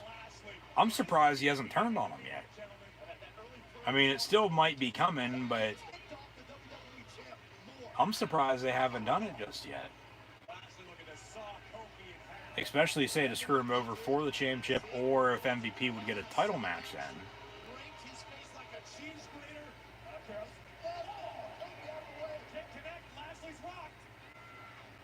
Like, Bobby Lashley just, and he never has, just does not interest me in pro wrestling. You know, until he became WWE champion back in March. All he ever did in the WWE, of course, before he got into MMA, and then, you know, made his mark in TNA Impact as well as their world champion. But he was only ever ECW champion or United States champion. He wasn't anything special then, and he's still not anything special now. End of story. But everybody has their own opinion. Let me know in your comments below. But, you know, he's just, no, he's not necessarily in the wrong business. But I get, you know, he's that badass heel. They're, you know, trying to make him out to be a, you know, a big bad guy, big badass that is champion that people are absolutely going to hate. But, well, when you already have one of those in Roman Reigns that everybody loves because they hate him,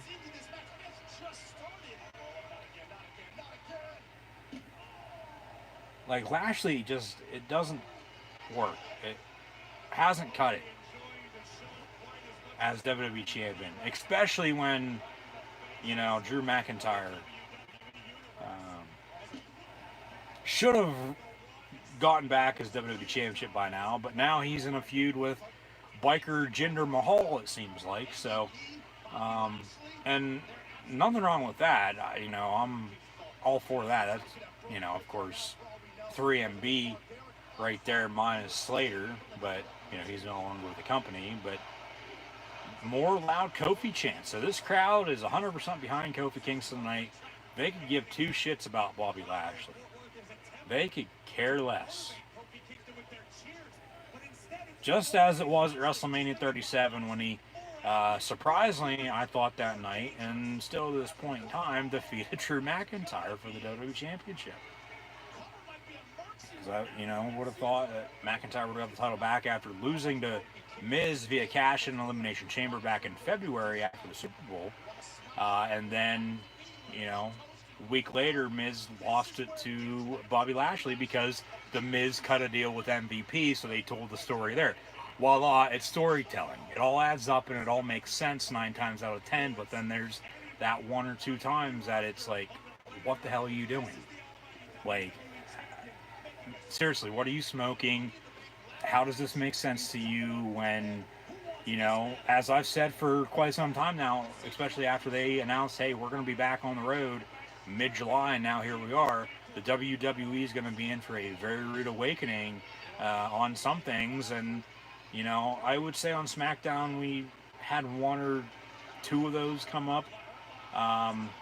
Nothing really tonight because Money in the Bank has been stellar thus far, of course, minus Lashley's reaction.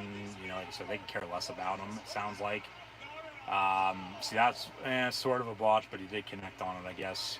Big drop from Lashley to Kingston after he almost made him go to sleep there with the Chris Masters lock. But, you know, we haven't had a Monday Night Raw yet, and Raw's been the worst show out of them all. Raw, NXT, SmackDown, AEW, Impact, and New Japan, and AAA, and Ring of Honor all combined, probably better than Monday Night Raw the past 3-4 months. I mean, that might be a little bit of an over-exaggeration, but Raw's been terrible since after WrestleMania. They've had a good show or two here or there, but, hell, NXT when Samoa Joe, as I said recently, the night he came back, that alone, but then that whole NXT episode as a whole then, though, too, was 10 times better than the past 2 months of Raw combined. So, long story short with what I'm saying here, we haven't had a Monday Night Raw yet with fans until tomorrow night, so be sure to tune back in. But, yeah, they'll be in for a rude awakening on some things tomorrow night. I mean, hell, they might keep, some people off TV for a few weeks, only have them wrestle dark matches or house shows, as house shows return next weekend as well. Breaking news on Friday, of course, with Finn Balor, the Prince, returning to SmackDown, and then Jay White coming out on TNA Impact Slammiversary to close out the show last night, confronting Kenny Omega. Davey Boy Smith Jr. wrestled in a tag team dark match before SmackDown on Friday night. So it seems to me, of course, he's back with the company, but now as Lashley is getting irritated with the fans and the official, this match will continue for the WWE Championship with Bobby Lashley and Kofi Kingston.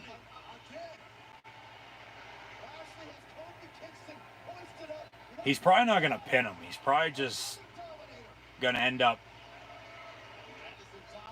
Yeah, Kofi's probably just going to... Yeah, he's getting... Lashley's not going to be WWE Champion much longer. Give him another month and a half, 2 months at the max. He's getting booed out of the building. Nobody gives a shit for him. He's just going to make him go to sleep, make him pass out. Because Kofi's not going to give up. That's what's going on right now. He's putting the Chris Masters lock on him. But, Kofi's sort of like tapping out. Yeah, Kofi taps out. Bobby Lashley retains his WWE Championship. And these fans, if they're not booing, they're just not even paying attention because they don't even care. They don't. I mean, you do have some cheers, some round of applauses, but not many. Maybe a handful, if that. And it's a sold-out, almost 20,000 seat crowd tonight. So, what does that say?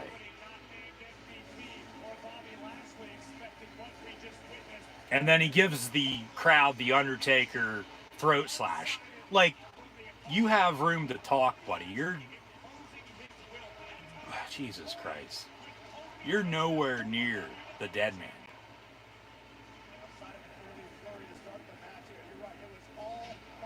You're probably still pissed off he didn't choose you for WrestleMania 23 for the ECW Championship. He ended up defeating Batista and then Shawn Michaels and John Cena that year in Detroit. From what I've heard, of course, with Money in the Bank being in Fort Worth, Texas, fans from all over the country, of course, plus locals, but it's a sold out. I mean, there are a few empty seats, as there always is, but yeah, nobody gives a shit about Bobby Lashley. This is that rude awakening that I've been talking about that WWE is going to be in for. Because they can't pipe in the cheers, they can't pipe in the boos. They can't do what they want even though they still can. Before too long, he's not going to have the WWE Championship. And before too long, hell, who knows, the way they're firing people, he might be one of the next to go. So, and, if that does in fact happen, I'd really stand up and give him a round of applause at that point in time. So, yeah, they fade to black. Bobby Lashley retains his WWE Championship over Kofi Kingston. We'll have, I would assume, next the Raw Women's Championship now. So they flip-flop with what I thought originally. So it'll be Rhea Ripley and Charlotte Flair for the Raw Women's title. Then Reigns and Edge for the Universal title, and then the men's Money in the Bank ladder match. As it's been a good night thus far. I mean, we're about almost to 9:30 here on the East Coast, and get a DUI trends on social media after the Usos won the SmackDown Tag Team Championship. So They'll be, unless everybody's going to be in Dallas for Raw tomorrow night, they'll be flying back, and then he'll be driving home from the airport, so potentially Jimmy Uso could get another DUI tonight. We'll see. Don't wish it on him by any means. But yeah, Usos are SmackDown Tag Team Champions once more. Now, SummerSlam promo, as SummerSlam will be on the WWE Network on Peacock. That'll be Saturday night, August the 21st. I'll have live watch-along interactions then live right here on YouTube, so hopefully tune back in then. But thank you for tuning in tonight for WWE Money in the Bank, and hopefully tune back in tomorrow night as well for WWE Monday Night Raw live watch-along interactions as well.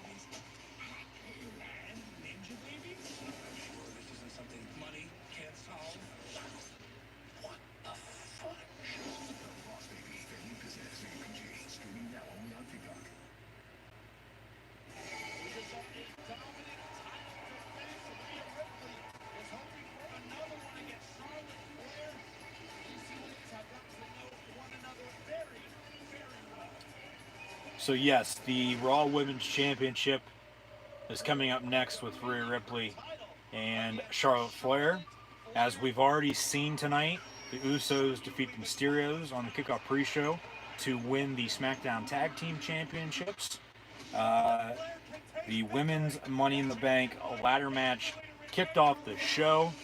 It was Alexa Bliss, Naomi, along with Asuka, and the eventual winner, and Nikki Cross, Nikki Ash, Nikki ASH from Monday Night Raw in that contest, along with Natalya, Tamina, Liv Morgan, Zelina Vega from Friday Night SmackDown. So 4 women from Raw, 4 women from SmackDown. Same goes for the men. 4 men from Raw, 4 men from SmackDown later on in the main event. But yeah, some results thus far before the the next to last championship match of the night, and then the men's Money in the Bank ladder match as your main event. Because coming up next, it'll be Rhea Ripley and Charlotte Flair for the Raw Women's Championship, as we have a video package playing right now. On the kickoff pre-shows, the Mysterios and the Usos. Mysterios defending against Jimmy and Jey Uso. However, the Usos defeated Rey and Dominic Mysterio to once again capture the SmackDown Tag Team title. So the Usos are your new SmackDown Tag Team Champions.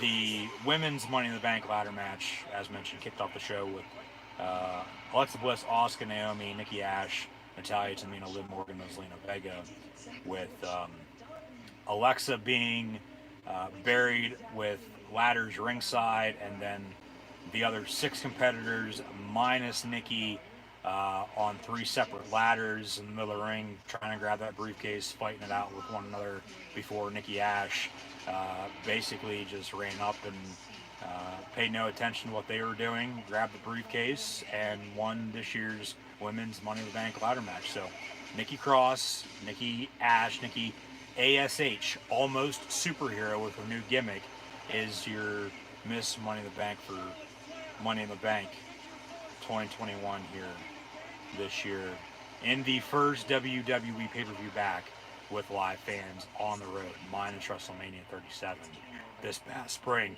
since COVID-19. We then had AJ Styles and Almost defeat and retain their Raw Tag Team titles against the Viking Raiders. Rhea is getting a big pop from the crowd in Fort Worth, Texas. She's got some new graphics as well, as normally it would be Rhea Ripley Fire. Now it's like Rhea Ripley Cold as Ice. So she's got some blue and white, some silver now in her look, rather than the Rhea we've known to be, at least in the Titantrons, since she's been in the WWE. So yeah, they're changing up a lot of the small little things, but you add all those up, it does make a difference. So Rhea Ripley, Charlotte Flair coming up next. But also tonight, as mentioned, AJ Styles and Almost defeated the Viking Raiders. They're still your Raw Tag Team champions. We just witnessed Bobby Lashley defeat Kofi Kingston, make Kofi tap out. So Kofi probably won't be getting a WWE Championship opportunity again at any point in time in the future. Not at least until early next year, I would think. Maybe the New Day gets back into the tag team picture. You have AJ Styles and Almost, you have the Viking Raiders, you have RK Bro, and you have the New Day basically all on Monday Raw. Say Big E wins Money in the Bank, he comes to Raw, cashes in on Lashley, or say Big E wins Money in the Bank, stays on SmackDown, and then the draft happens and they're all back on SmackDown. Who knows what will happen? Kofi as a singles competitor isn't going to be getting, unless it's, say, the United States or Intercontinental Championship, I would think, a singles championship match at any point in time soon. So, yeah, Bobby Lashley just defeated Kofi Kingston, made him tap out as he was in the half-assed Chris Masters walk that he had him in. So Lashley's still your WWE champion. Coming up next, it is Rhea Ripley and Charlotte, as Charlotte makes her way to the ring. As Rhea's entrance now, as her name-wise, it's still the same logo. But yeah, as they're trying to get over Rhea sort of as Charlotte, if that makes any sense. Like they're trying to copycat. And then they go this route then too, to add some more fuel to the fire. That,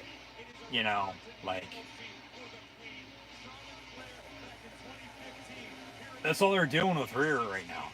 Or going to try to, at least, moving forward.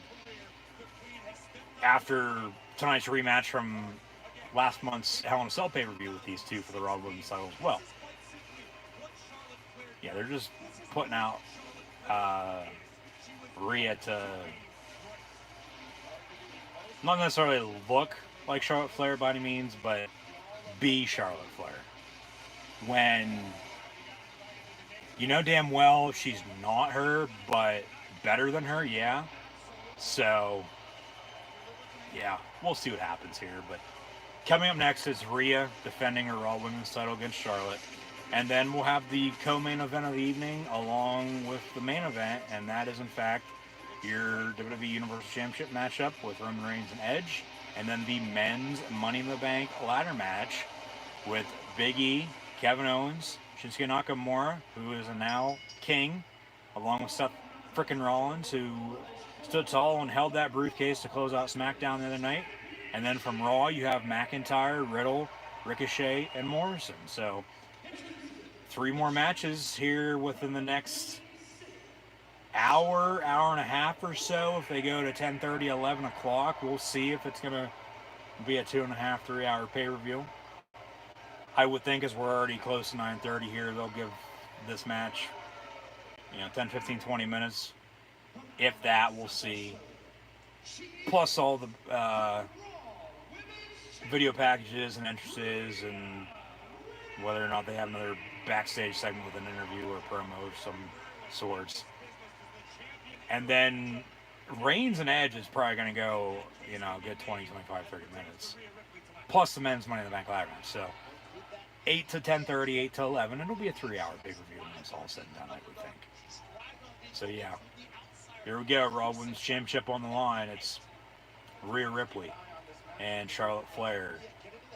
As the bell will officially ring, we're underway here at Money in the Bank with Ripley and Flair.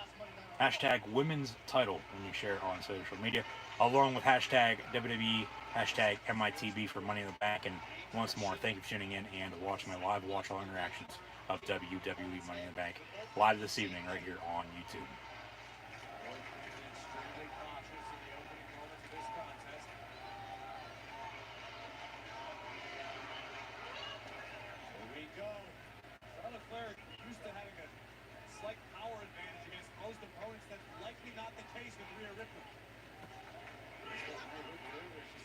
We want Becky chance already. So that's how this match is going to go. We want Becky chance. And then Charlotte flips off the crowd and the lights go out, but of course that's technical as they're trying to make sure that is basically just not shown that, hey, if you're there, you saw it, but, and as Graves says, Charlotte's not going to let the crowd dictate how this match goes. But we want Becky chance right as this matchup gets started. So Charlotte has to be pissed about that. And rightfully so. I mean, I get it. I understand that. So yeah, she flips off the crowd. They cut, but then they go back to it and she's still flipping them off. So then it's like, who cares? You know, it is what it is. More, even louder, we want Becky chance now. Of course, for Becky Lynch. And she was Raw Women's Champion when she had to relinquish the championship to Asuka last year, the Monday Night Raw, the night after Money in the Bank, because of a pregnancy, as Asuka cashed in her Money in the Bank that she won last year at that point in time. And then Becky hasn't been seen since, and it's been, a year and a half. So Becky, of course, with the teaser on social media earlier, but we'll see if Becky Lynch returns tonight, tomorrow night maybe. Who knows? But yeah, we want Becky chance from the crowd. Nice big sliding drop kick underneath the bottom rope for Rhea Ripley to Charlotte Flair to send her ringside now off the ring apron. And Charlotte moves out of the way and Rhea hits the floor.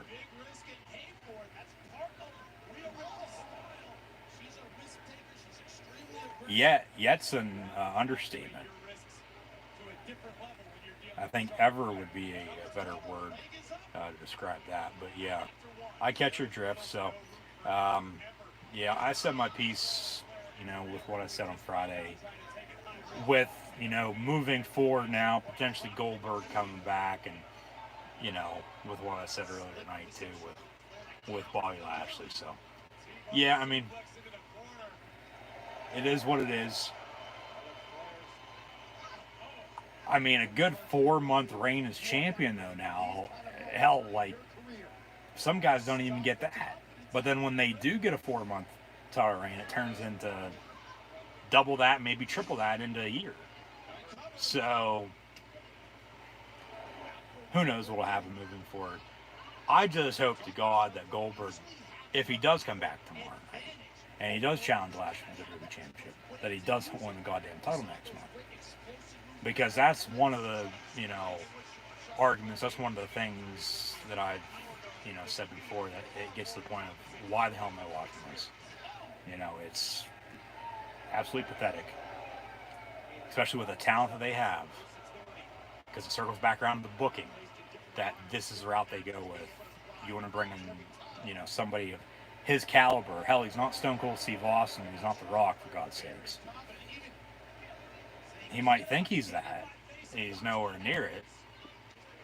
Hell, he's nowhere near No Way Jose. To, bring somebody, like him back for draw for ratings. I could care less about the ratings. They won't have to worry about the ratings if the booking was 10 times better than what it is. Because they'd be putting on shows. People would be watching. People would be attending these shows. All that wrapped up into one. You take out how many birds with one stone. So, yeah. I've said my piece on it tonight, Friday night, how many times in the past. I'll say it again in the future, but I think that's enough for tonight. So, Rhea Ripley and Charlotte going at it for the Raw Women's title here. And once more, thanks for tuning in and watching. But, and now we want Becky Chancellor through the roof. If Becky Lynch does not return during this match, they're going to riot. There's going to be very loud boos if Becky Lynch does not come out. Whether it's during the match, post-match, and then they cut and the match is over. Whether Rhea gets the title back, or if she retains, or Charlotte gets the title back, I should say. Or maybe it's triple threat next month down at SummerSlam, or Charlotte wins tonight, and then Becky does come back tonight or tomorrow. Then you have Charlotte Becky at SummerSlam next month. Charlotte holds it for a month, but then she's a 20-time champion at that point in time. I mean, she hasn't passed her dad by any means, and she's not her dad, and never will be by any means either. But it's a storytelling. It's in that regard, okay. Whatever. She's already a 11-time champion or whatever it is. Like, damn well, whether you're to the WWE at least champion for a month, a year, a day, or an hour, you're a champion, and that's a reign. When really we all know a good champion, their reign and their storytelling was as long as it could be. That's what's going to make you, whether you're a fan favorite or not. Because then you look at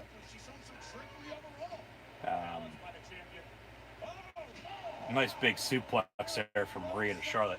You look at you go back in the history books and you look at, I don't know, because just long story short here, some of the best wrestlers of all time were, if they were ever champion, only champion for a short amount of time, if at all. Because some wrestlers never even held a title.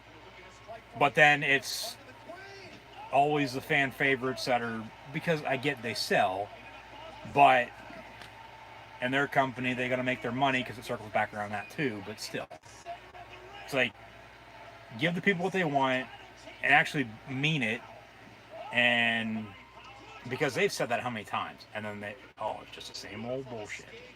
But yeah, here we are, still watching and still bitching about it because they know we're still going to do that. Quick roll-ups back and forth along with a submission. Big boot there from Charlotte. Charlotte 1-2, and then Rhea gets her shoulder up. I mean, I wouldn't mind Charlotte winning, and then Becky does come back tonight or tomorrow night. And then, they get Becky beating Charlotte next month at SummerSlam. I mean, that crowd would go absolutely apeshit for that. But then, they help out Charlotte too and give her a title reign. Some of what I'm saying there. So we'll see what happens.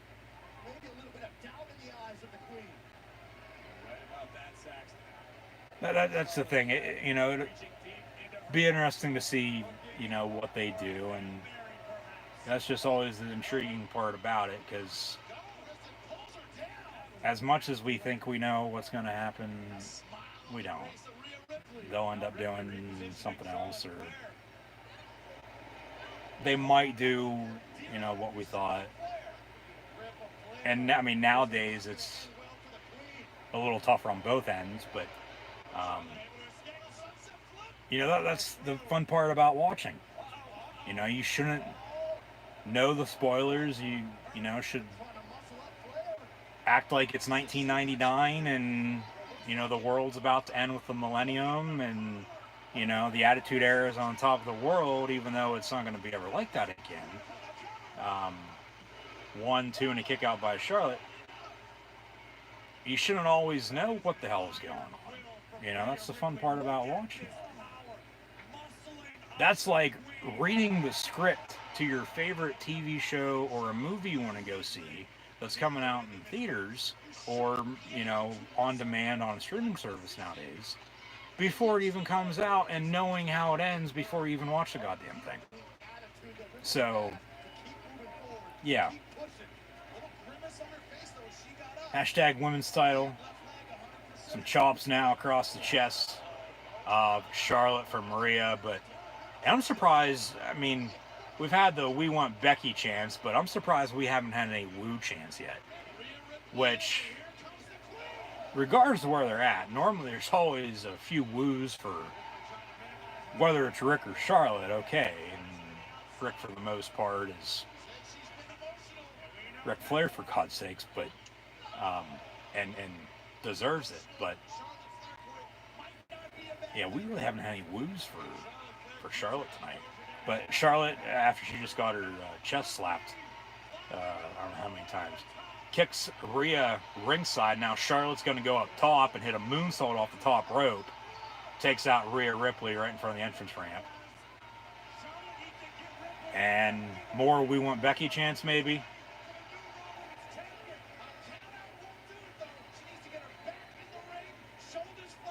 Jimmy Smith's a good commentator. He is. I mean, comes in from the MMA world, replaces Adnan Virk, who didn't last long.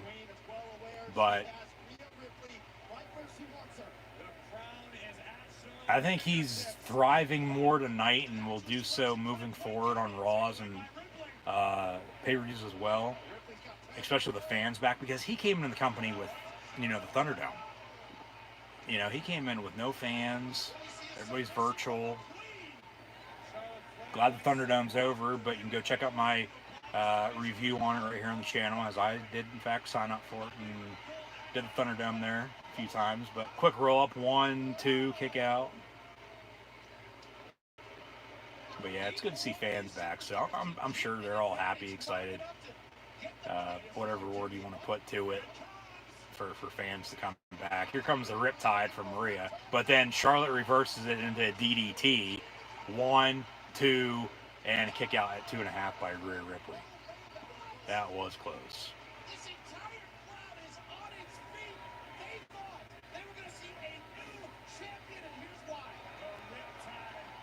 Regardless of who wins, these We Want Becky chants are just going to get louder and louder and louder once this match does in fact end. Like I said, if she doesn't come out tonight, whether it's to screw somebody over to close this match out, or, and I mean, maybe it is to screw Charlotte over and then Rhea retains and then they just have a singles match next month at SummerSlam and then Rhea does something else for Raw, so okay, like, go that route. I'd be fine with that too, honestly. Or if Becky comes out post-match and then challenges for the title to get her title back because she had to give it up because she was pregnant, so be it too. I mean, you can go either way with the fork in the road, so, and have it work out. But this crowd's going to erupt. They're going to riot if Becky Lynch does not come out tonight.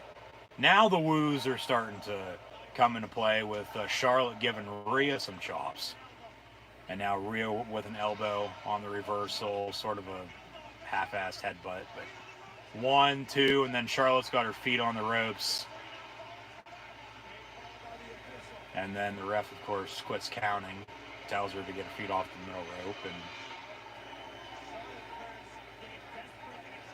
she learned from the dirtiest player in the game, but Charlotte going to keep her hands off the official. She's going to calm down, relax here for a second, but then Rhea with a kick. Rhea Ripley back on her feet into the corner. She drives Charlotte there.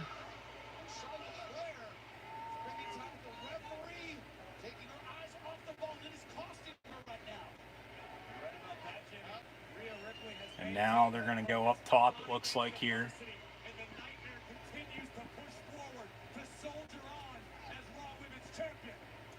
Charlotte is sitting on the top rope. Rhea's going to join her here in a second.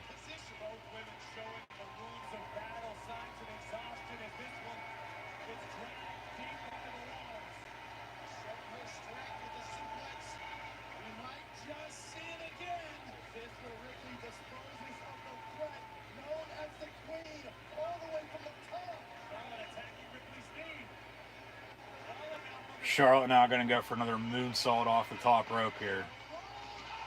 Or actually hits her with that DDT, cover 1, 2, and then Rhea kicks out. That was good. Charlotte can't believe it. And yeah, with Nikki Cross winning the Women's Money in the Bank earlier, she can cash in on the Raw Women's Champion.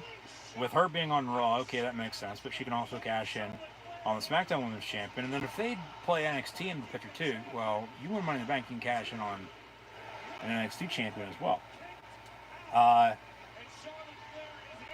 With what I said earlier, yeah, as you said, more This Is Awesome chants now, actually, for the first half night. And I say more because I think we had a few of those on Friday Night SmackDown. But yeah, I was a little surprised that she did win. I mean, it was a good finish, I thought. But, good for her, happy for her. She does deserve it. Thought Alexa was going to win, but then they keep her out of the finish. So, maybe they rekindle that rivalry and I don't know, go that route with the Money in the Bank briefcase with those two. Um,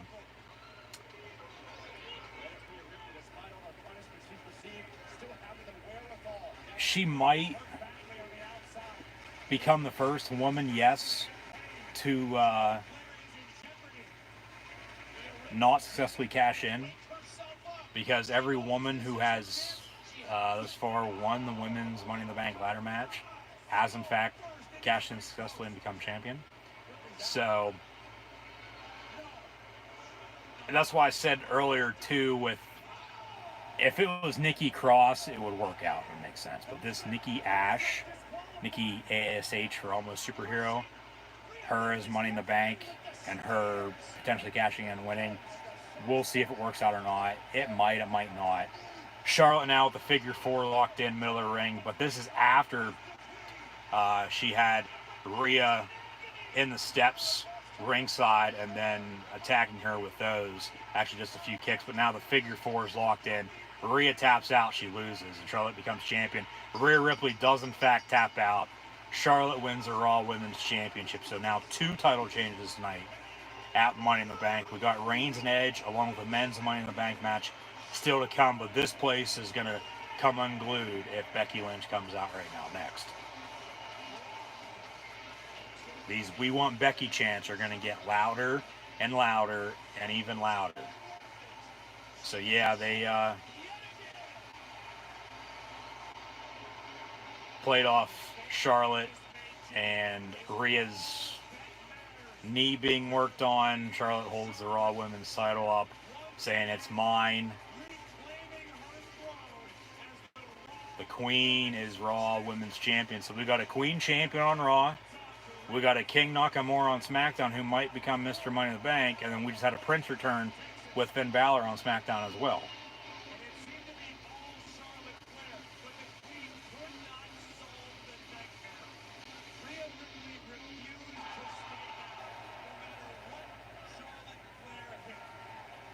So a few replays now.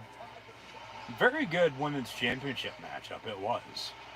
All these matches thus far tonight have been good. I would say minus the worst one of the night was Lashley and Kingston.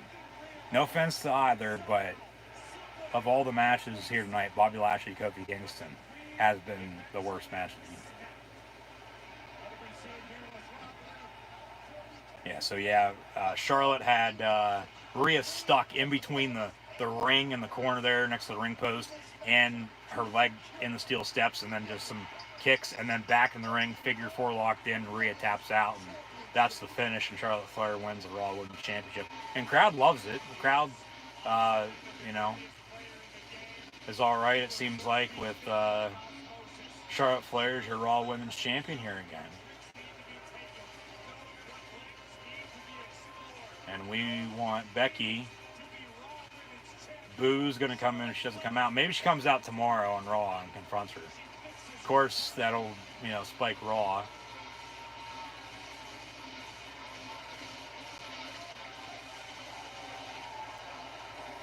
And that'll do it for this. They fade to black. No Becky Lynch. Charlotte Flair defeats Rhea Ripley, though, and becomes Raw Women's Champion. So we'll probably see Becky tomorrow, I bet, on Monday Night Raw. Now WWE coming home on tour, close to us, close to you. As mentioned before, they're hitting anywhere and everywhere they potentially can. They have had a few cities, a few shows already get canceled. But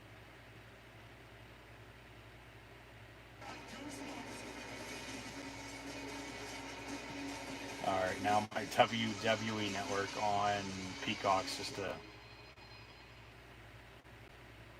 I don't know what's up, it's just glitching, it's still playing, it's just, I don't know, it's never done this before, I don't even know what to call it. But hey, knock on wood, I get, every once in a while you have some TDs, but, Yeah, this is just, I don't know if,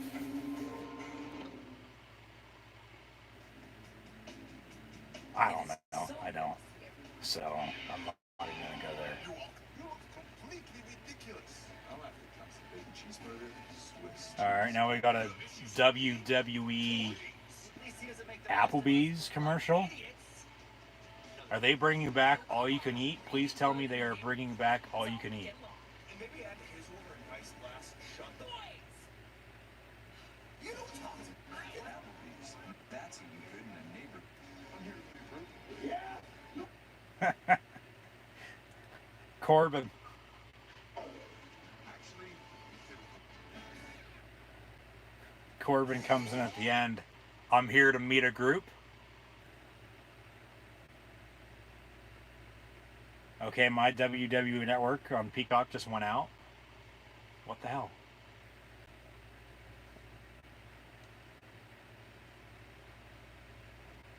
Alright, I'm going to exit and get back into it. I don't know what the hell that was about.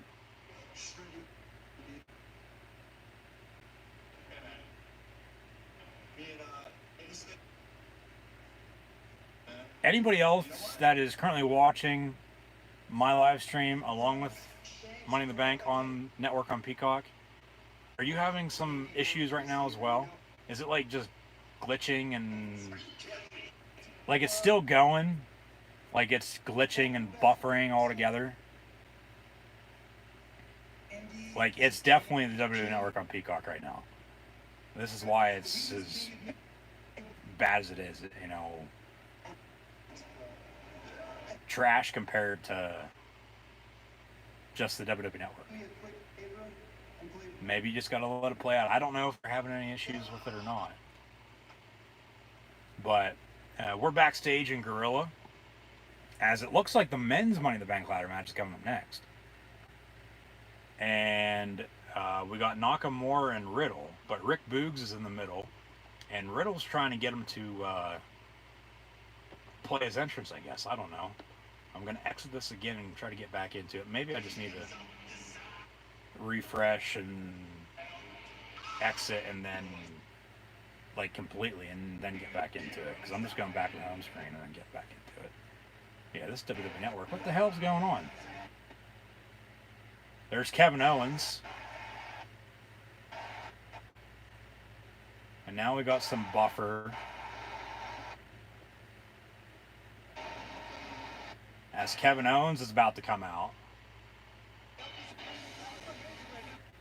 Alright.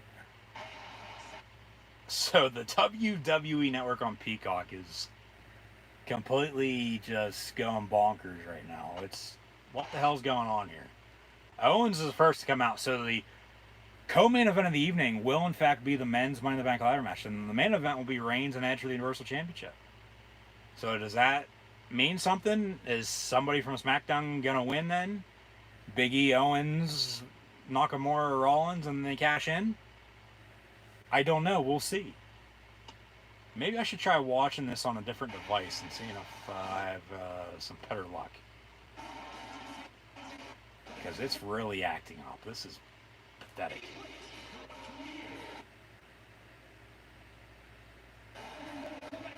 So yeah, Owens has made his way to the ring.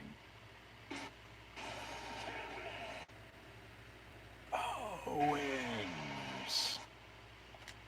Okay, we're gonna exit this on that, and here in the meantime, we're gonna pull it up elsewhere and watch it on a different device here, and then we'll recap with what happened with that commercial, and then the backstage segment in Gorilla, plus all these entrances and the 2 matches still to come. So just 1 second. And as, yeah, we already near 10 o'clock, we're definitely going to be on until 11 for Money in the Bank tonight.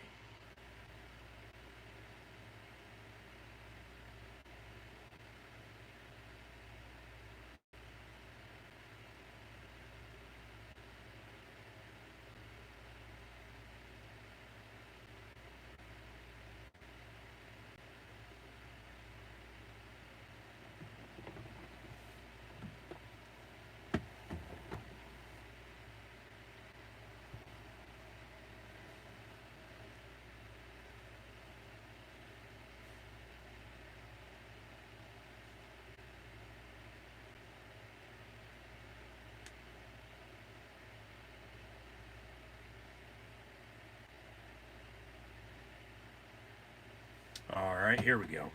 We're going to rewind this, though, here real quick. Go back, I don't know, maybe a couple minutes or so. So at the end of this, unless, of course, we can get back to actually being live TV, if you will, by the end of the show, we're probably going to be a few minutes behind. But that'll be alright. Because they have a 5-hour and 22-minute max on this for the pay-per-view tonight.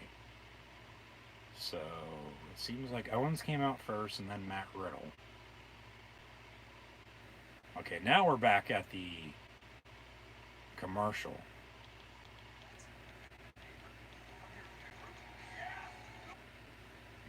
As, yeah, Baron Corbin was at Applebee's to meet a group. And then he says, actually, just table for one. And then the men's Money in the Bank ladder match, yeah, was to come next. And it's even glitching for me on that. What the hell? What's going on with the WWE Network right now? Like I said, is anybody else currently watching that's having trouble on the network as well? Like, this is,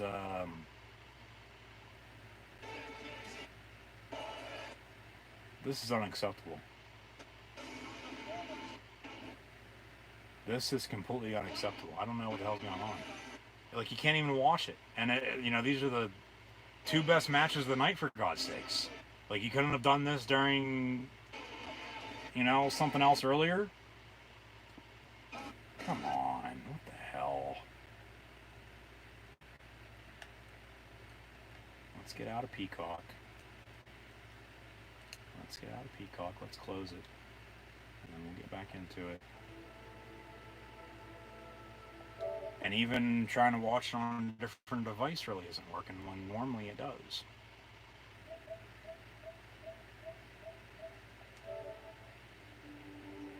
Because I've had to do that before, but I don't think I've had to do it yet. Maybe I have on Peacock. I know I had to do it on the WWE Network right there around the time before they switched over. But now Corbin's going back to being a waiter, it looks like. Long story short, he showed up at Applebee's to join the group, but then Cesaro recognized him, and Corbin's like, no, just table for one. I'll sit by myself. And then they went backstage. Of course, had the Gorilla segment with Rick Boogs and Nakamura and Riddle.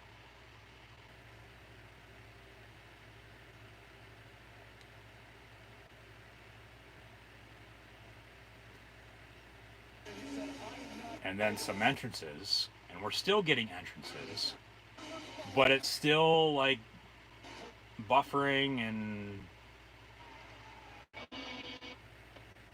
just glitching. It's just spitting shit. That's all it's doing.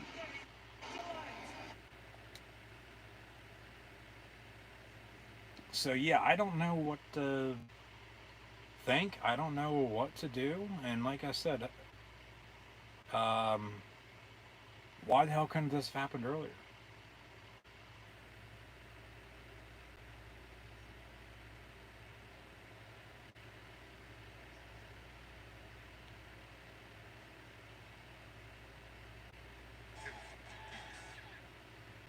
Okay, so Corbin, yeah, he was at Applebee's, and then it just cuts out.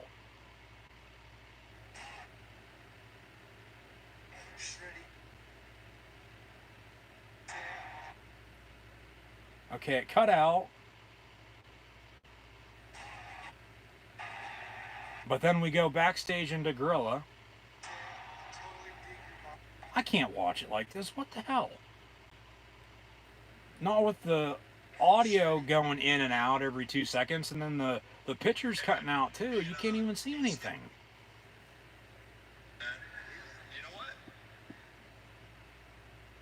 What the hell is going on? This WWE Network on Peacock is trash. What the hell? I guess this will have to do for now. There's no other um, way to end up watching it because it was doing what it's doing on this other device on the main one that I was watching it on. I'm like, okay, I'll try to watch it elsewhere. And while it's doing the same damn thing, so there's something wrong. There's something up with it. There's something wrong with the WWE Network on Peacock right now. On my end, at least, there. This is what I'm asking: is anybody else that's currently watching this and that same time also having issues? Like, this is pathetic. Like, you can't even watch the men's Money in the Bank ladder match now, and we're not even going to get to see Reigns and Edge for the Universal Championship either.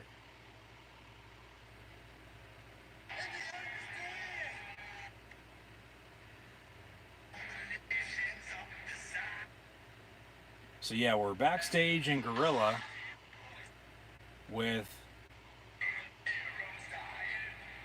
Rick Boogs playing a song for Matt Riddle, potentially for his entrance.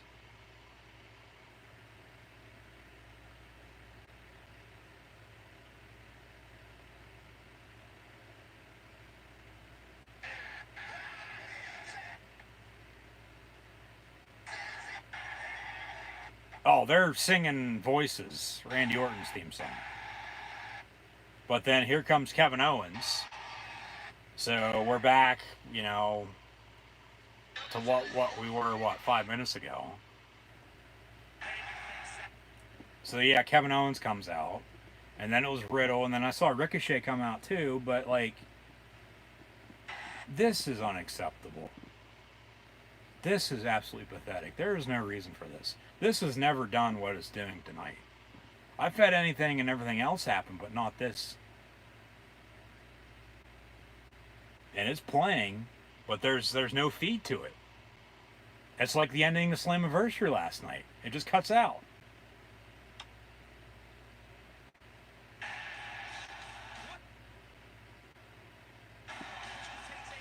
It just keeps cutting out.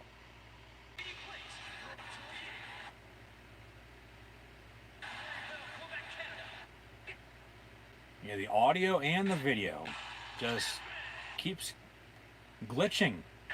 It's all over the place. It keeps going out. What the hell?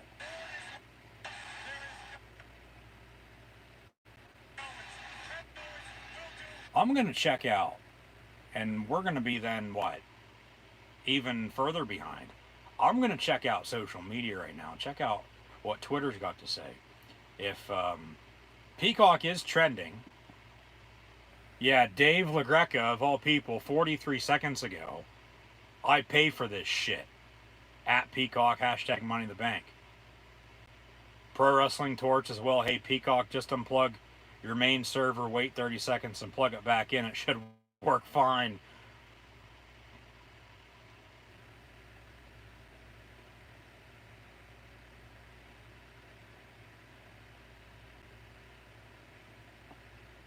Okay, some people are saying Peacock works for me when I close the app completely and restart. Well, I did that, but no, it didn't. I mean, I can try it again on this. Shut the whole system down. And then turn it back on. Rather than just, shutting off the app and then getting back into it. So we'll try that. So, yeah, I guess I'm not the only one having streaming issues with WWE Money in the Bank on Peacock.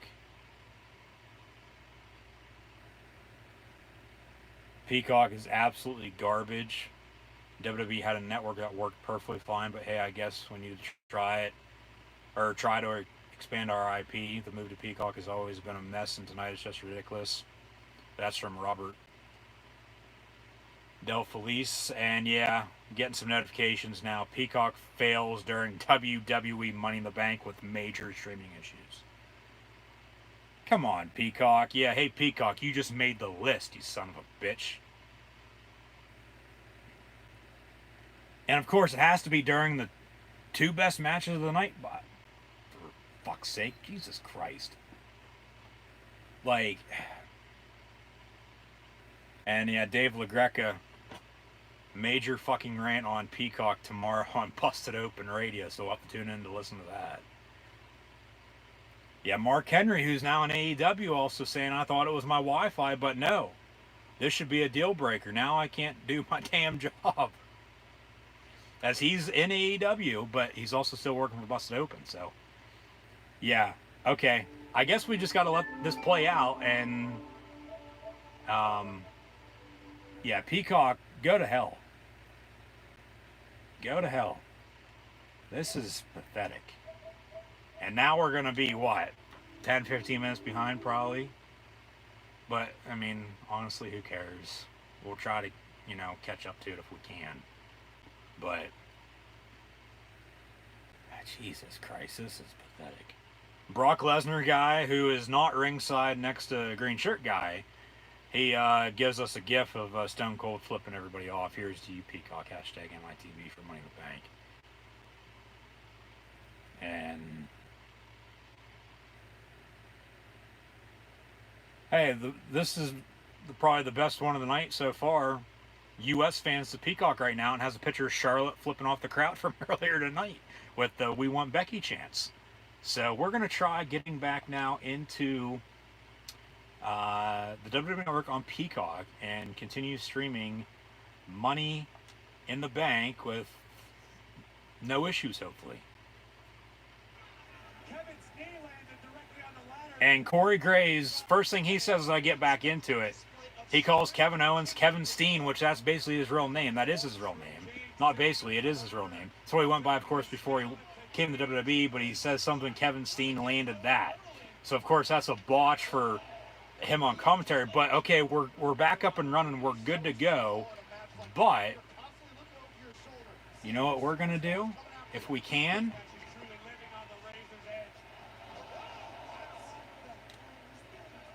And somebody just said, what the hell is that? And tried to keep their voice down while they said it.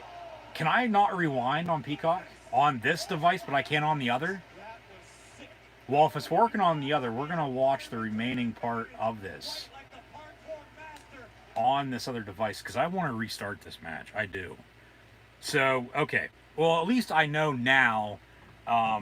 it's not on my end, and everybody's bitching about it. So, there's that.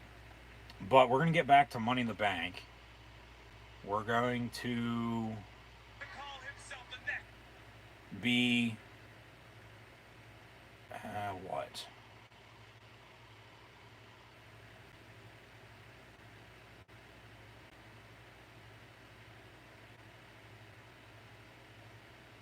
At the 3:33 mark, 3:34 mark, something like that.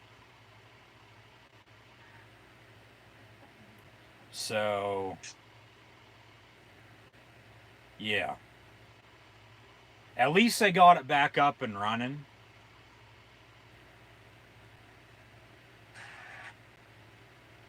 For the time being, at least. Yeah. I don't know why it... always has before. Let me rewind it on my main device that I normally watch it on.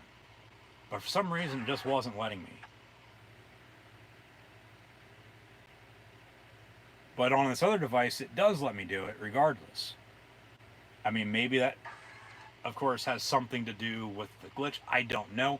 But here we are, rather than watching what we've been watching on the whole entire night, we're going to watch it on a secondary device now. So thank you for tuning in and watching my live watch-along reactions of WWE Money in the Bank. Sorry for any technical difficulties, but everybody was just experiencing them with the WWE Network on Peacock. So we're going to rewind this. We're going to start this match over.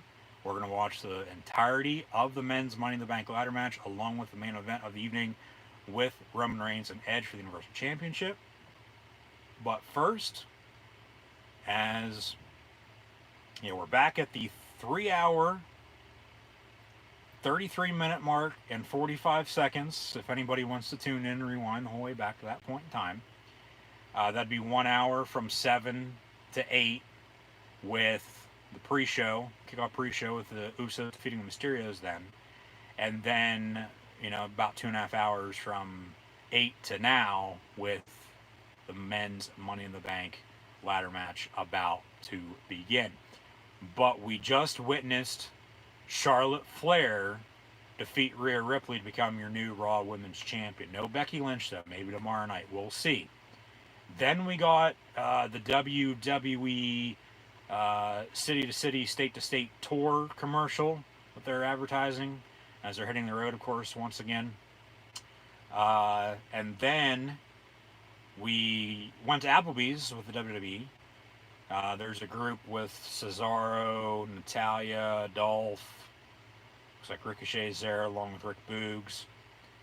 And then Natalya seems to be like the mom, and the rest of the boys are just fighting. But then Baron Corbin walks up, and this is the funny part about it. Go donate to the Corbin Fund if you haven't done so already. But, and this goes back to his gimmick with his, well, actually with what he wore on Friday on SmackDown as well. Slacks and a dress shirt. When he wrestled like that a few years ago, people, of course, calling him a waiter. Well, now he's joining the WWE group at Applebee's. He's like, yeah, hey, I'm here to see a group. And then he's like, no, table for one. And then that's when all the glitches started happening. It started sort of buffering, sort of just glitches from hell. It was, not clear as day that, like the feed was still running. It was. I'm still trying to figure out what to say about it because I don't. I mean, it's technical difficulties, and I get it. I understand, and I've had them myself. It is what it is. There's nothing really you can do about it. It's technology for you. It's good, but it also sucks when it needs to be good. So, like the feed was still running, but it was just glitching all over the place. You could still watch it, but then the audio and the video was there, but then it wasn't. Of course, that's what a glitch is. So I'm like, this can't be on my end. Because everything else is working perfectly fine, knock on wood. It's because, like, whenever one thing acts up well, why isn't everything else? But then when the one thing is and everything else is working well, then something's up. So then I'm like, okay, I'll watch it elsewhere. I'll watch it on another device, which I tried to do, but then it was doing the same thing. And that's why I said, well, let me get on social media. Let me get on Twitter. One of the top trends was just Peacock. It wasn't even Money in the Bank. It wasn't even WWE Network. It was Peacock. And everybody was flipping shit that Peacock basically was acting like the son of a bitch piece of shit dumpster fire that it is. Or was there for a good 5-10, we're probably 20 minutes behind now, I bet. I don't know. But, so, it is back up and running. We're going to, as mentioned, rewind this and start this match over. The men's Money in the Bank now is the co-main event of the evening, and the main event of the evening will, in fact, be Roman Reigns and Edge for the Universal Championship.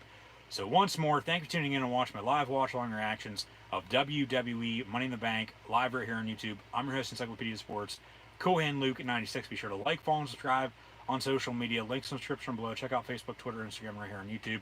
Red subscribe button, notification bell next to as well. Thumbs up button, share hashtag WWE, hashtag MITB for Money in the Bank, hashtag Peacock, hashtag Peacock sucks.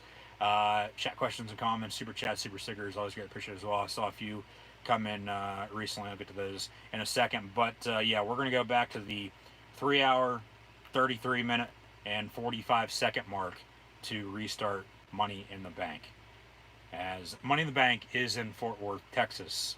As we've already witnessed, Nikki Cross, Nikki Ash, Nikki ASH, Nikki Almost Superhero win this year's Women's Money in the Bank ladder match. Who will win the men's? We're about to find out next. Surprisingly, it is the co-main event of the evening with Reigns and Edge then as your main event. Potentially, we could see a cash in now. We'll see. But it'll be Big E, Kevin Owens, Shinsuke Nakamura, and Seth Rollins from Friday Night SmackDown, and then from Monday Night Raw, Drew McIntyre, Ricochet, along with Matt Riddle and John Morrison in this year's men's Money in the Bank ladder match. So here we go. Here goes nothing. WWE Money in the Bank, restarting it up following the Peacock technical difficulties. Baron Corbin gets his table for one. And now, of course, it's going to do it again for me. God damn it. Maybe I should have just kept it up and running on that. And now I'm talking through the whole damn thing. Gonna miss the whole fucking match.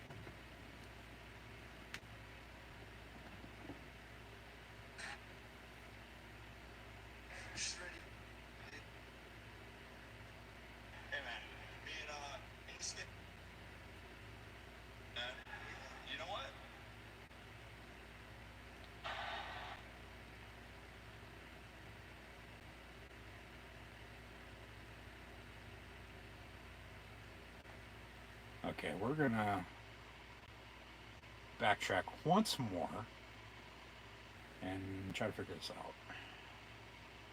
Because this shouldn't be doing this.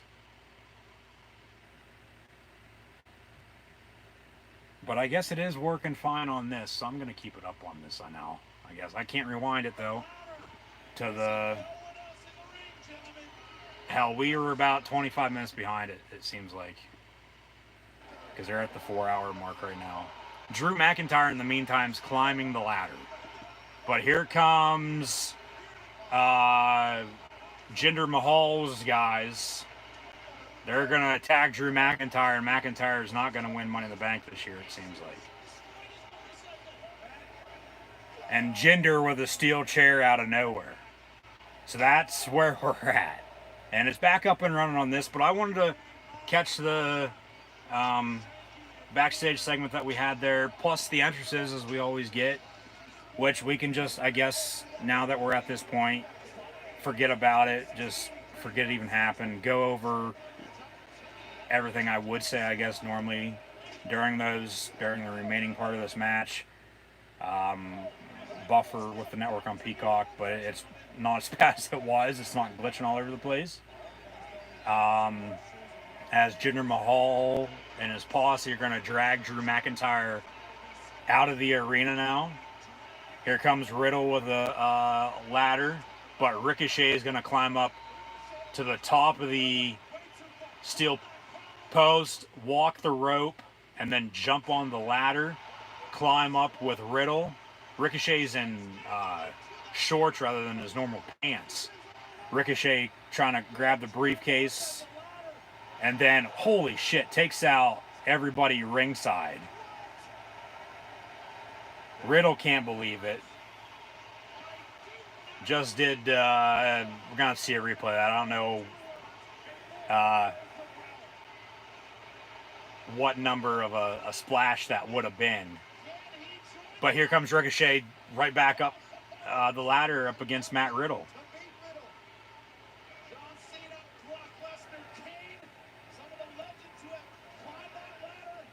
So, in this match from Raw, it's McIntyre, Riddle, Ricochet, and John Morrison. And from SmackDown, as Seth Rollins props up a ladder, it's Seth Rollins, Shinsuke Nakamura, Kevin Owens, and Big E. Rollins is climbing up the ladder, but he's going to be a little bit too far off. Here comes Big E out of nowhere from behind, taking down Rollins. So we'll recap everything I probably would have said. Riddle with an RKO to Big E, and then Riddle with an RKO to Ricochet, and then he's pounding his fists into the mat, and then a stomp out of nowhere, crashing and burning as Rollins burns down Matt Riddle.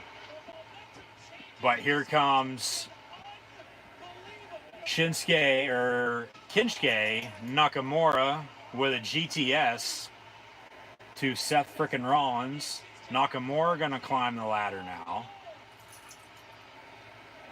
So yeah, I would have rewound it on this, but it wasn't letting me. But it was going to let me on this, but then when I tried to, it wouldn't play right. Morrison with the drip stick, hitting Nakamura. So Nakamura falls. And then here comes Owens, stunner to John Morrison. Kevin Owens climbed the ladder. As much as I want Owens to win, I don't think he's going to. Here comes Nakamura from behind. Owens with a stunner to Nakamura. I would love Kevin Owens. That would make up for the technical difficulties right now. I'd love for him to win Money in the Bank. I don't think he's going to, though. I don't think they actually believe in him that much. Stunner from Owens to Ricochet. No, Ricochet gets out of it. Pop-up powerbomb, though, from KO. All right, Owens is on a roll here. Climb, Owens, climb. Climb that goddamn ladder, Kevin Steen. The ladder's a little off-center, though. Can he do it? Kevin Owens grabbing the briefcase. Here comes Rollins, though, from behind. And then Rollins gonna powerbomb Owens through a ladder ringside that was propped up between the ring and the announce table. Jesus Christ. Holy shit. So Owens with a big ladder bump here in this matchup. I think this is Big E's match to win. I do. I don't know if I said that earlier, but I said on Friday, of the 5 that I think are going to potentially win this, no offense to the 3 that, aren't, with Riddle, Ricochet, and John Morrison. This is awesome chance now. It'd be Drew McIntyre from Raw, and then any of the 4 from SmackDown, whether that's Big E, Kevin Owens, Shinsuke Nakamura, Seth Rollins. Here comes Rollins, climbing the ladder, but Big E from behind. E chance now from the crowd. Big E from the ladder. Jesus Christ, with one of those big endings. Taking out Seth frickin' Rollins. Now Big E gonna climb the ladder. Big E climbing the ladder. Big E gonna grab the Money in the Bank briefcase. And Big E wins Money in the Bank. Big E is your Mr. Money in the Bank 2021. Missed most of the matchup, but Big E wins Money in the Bank. So good for him. Good for him.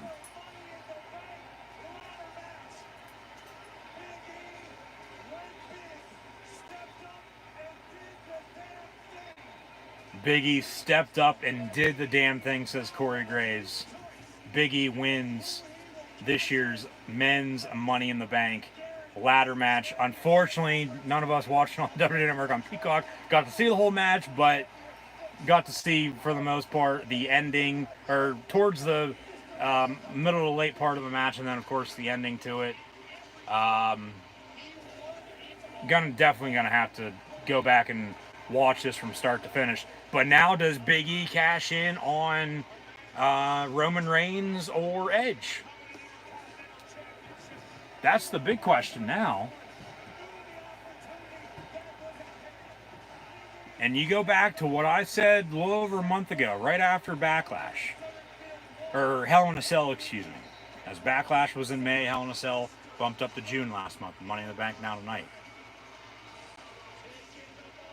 That, not necessarily a surprise win for the men's Money in the Bank ladder match this year, but a potential winner, if he's in the match, would in fact be Big E.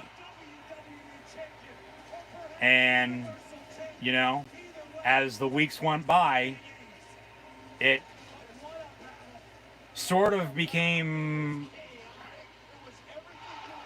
I guess you could say, more realistic or more possible that, he could or would win it. And question is now, does Big E cash in on Bobby Lashley, or does Big E cash in on Roman Reigns? And now I know I did say too, you can go check them out. I don't know what video it would be in, just from now backtrack to probably WrestleMania. Maybe even before that, because Big E held the Intercontinental Championship from Christmas until Mania when he lost to Apollo Crews. And no United States Championship, no Intercontinental Championship matchups tonight. I would assume they'll be saving those for Raws and SmackDowns, and then of course the SummerSlam as well. But after, so it would had to have been after Mania. So go back, check out videos. I know damn well I said it, along with what I just said as well. That Big E, if he would in fact be in the match, that he could potentially win. And then he, does just that tonight. And E chance now for Big E Langston, who was Dolph Ziggler's bodyguard when Dolph was Money in the Bank and cashed in and became the World Heavyweight Champion on Alberto Del Rio. Good for Big E. Big E's getting a long celebration as well here. He's going to celebrate with a few fans. There's a new Mr. Money in the Bank, and his name is Big E. With his character, him as a person, his charisma he has, the Money in the Bank's going to fit him perfectly. The promos he's going to cut, the teases he's going to have for when he could potentially cash in, it's definitely going to be must-see. But the question is, who will Big E cash in on now? And that's probably how I'll end this, at the end of the show tonight. Will it be Bobby Lashley? Will it be Roman Reigns? Will it be Edge? We get the Applebee's commercial again with the group, and then Corbin coming in.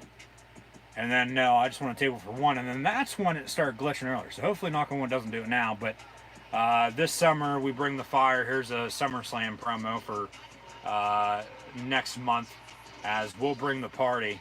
SummerSlam going to be in Sin City, Las Vegas, Nevada on a Saturday night, August the 21st. So that'll be the next main roster pay-per-view for the WWE. The next takeover will be then the next night, Sunday, August the 22nd, so they say. Not, of course, made official yet, but Money in the Bank in Fort Worth. We'll see if they say sorry by any means with technical difficulties. I highly doubt it, but yeah, we had some there during the ending and then the last commercial break with right after Charlotte defeated Rhea, and then the backstage gorilla segment with Rick Boogs along with Nakamura and Riddle playing Randy Orton's theme song on guitar. No Randy Orton during this Money in the Bank matchup, so potentially tomorrow night on Raw he'll return as well. Whatchamacallit here, we missed the entrances. From what I saw, Kevin Owens came out first, then it was Riddle. So the prize fighter was about to stun the world and win Money in the Bank. He didn't, though. Now, in the meantime, we'll backtrack in a second. We got Seth Rollins backstage. Is he going to run into Edge? Is he going to go cost Edge the Universal title? Rollins is going to get interviewed backstage now.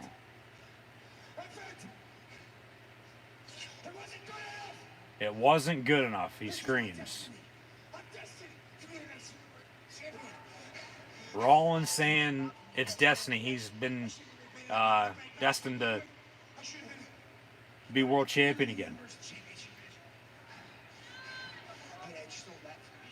But Edge stole that, so he's gonna steal the Universal Championship from him. Rollins needs to change. Rollins needs a new plan right now. All right, this works out.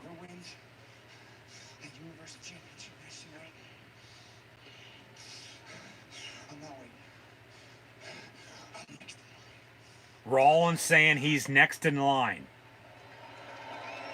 Rollins wants the Universal Champion after tonight, whether it's Roman Reigns, whether it's Edge. That could sway the outcome of this match now, maybe. If they do go forward with Edge Rollins, Maybe Edge does beat Reigns, and then that Edge Rollins matchup next month would be for the title. But they could backtrack to the Shield and then have Rollins challenge Reigns for the Universal Championship too. So it's a win-win either way.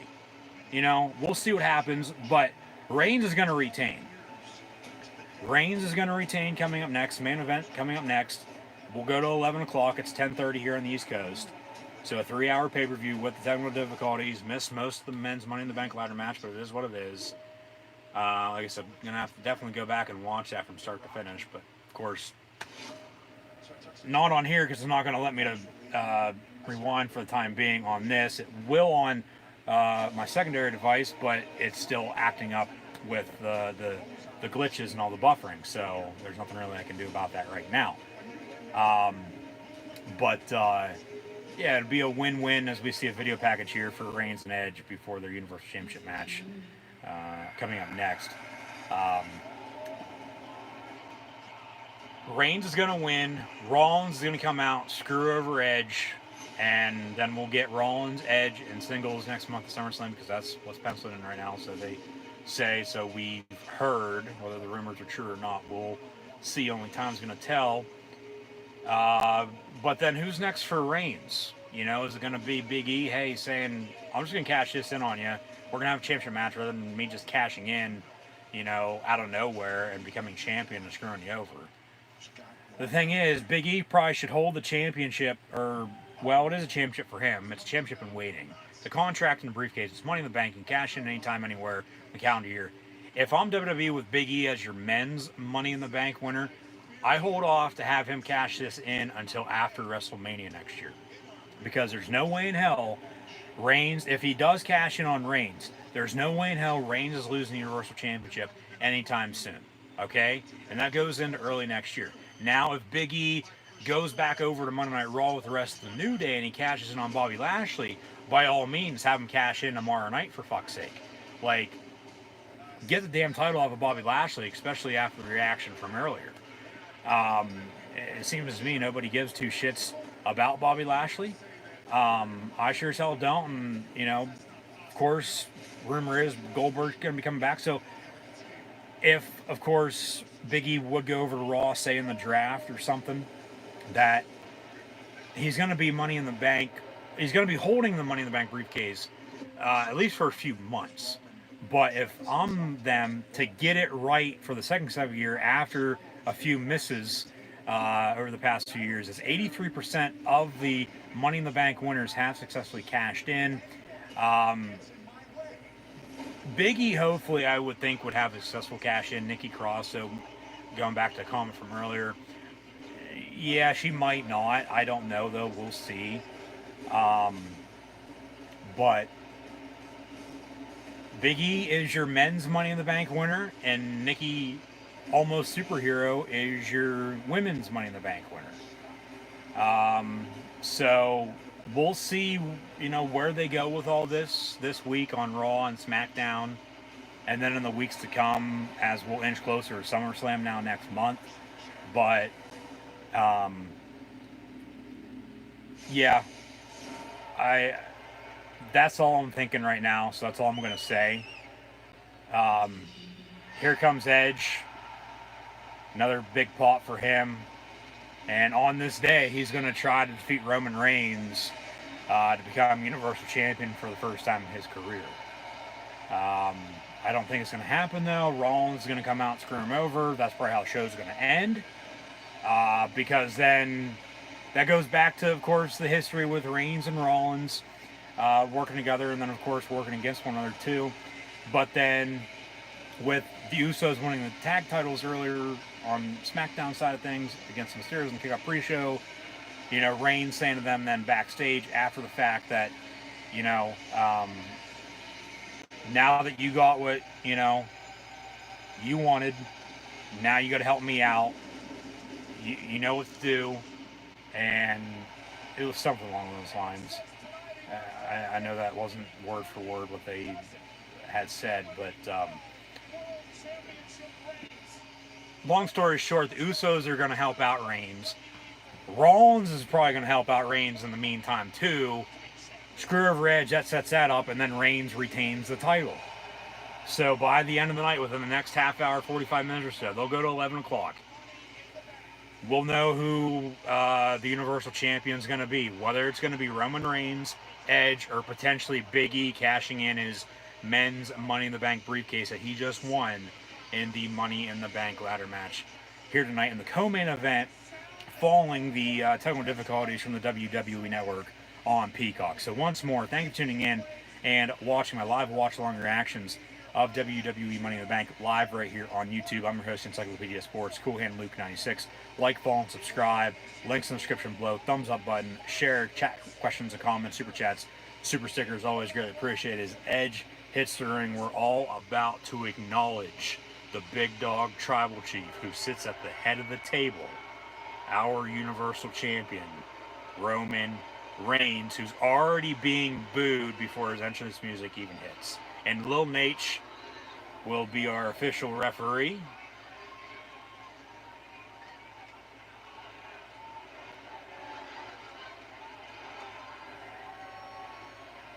Roman Reigns and Edge for the Universal Championship coming up next.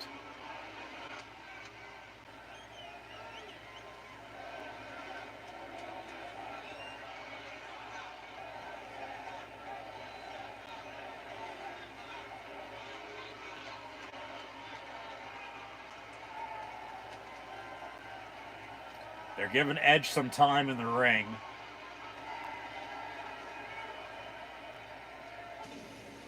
And now here comes that big dog tribal chief, who we should all acknowledge. He sits at the head of his table.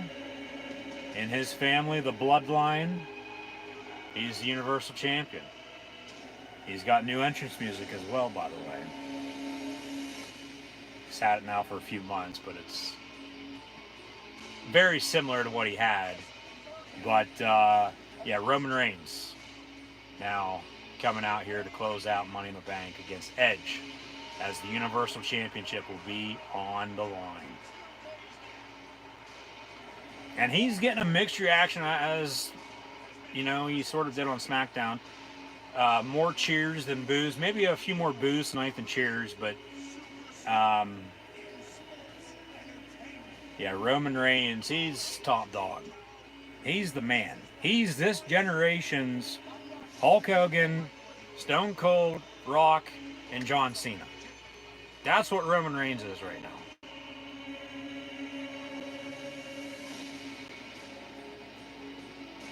Hashtag MITB for Money in the Bank. Reigns gives a few fans a smirk, holds the Universal Championship high in the air, as we should all bow down and acknowledge as his pyre goes off.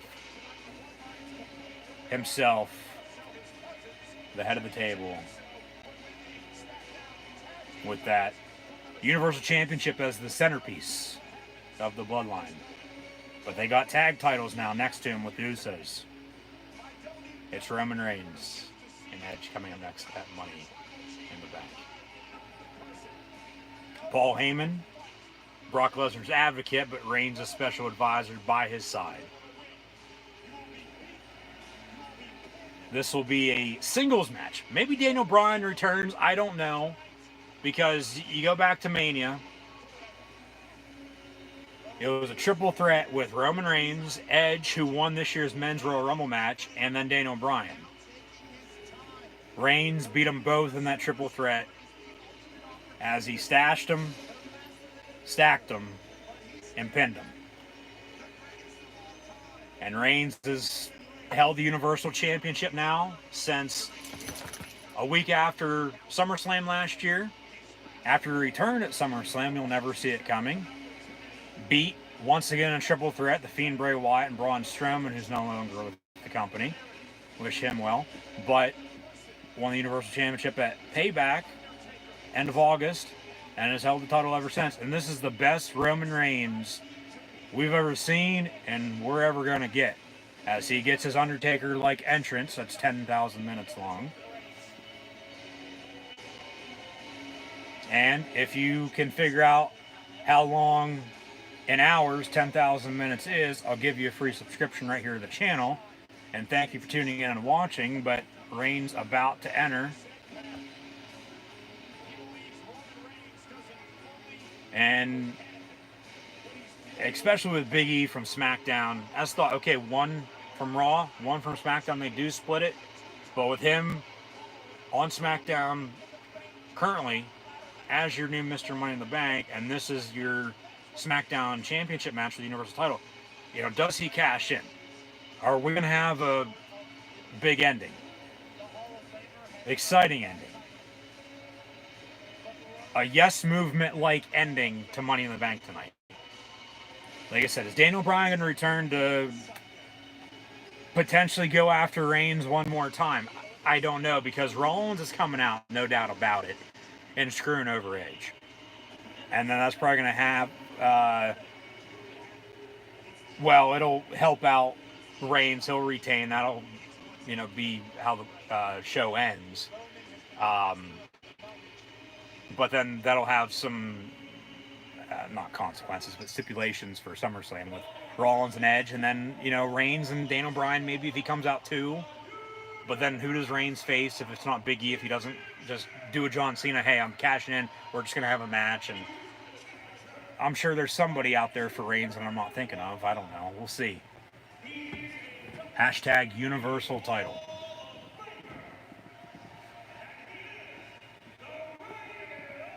The Rated R Superstar Edge being introduced at Money in the Bank. And no technical difficulties, no glitches for the network on Peacock right now.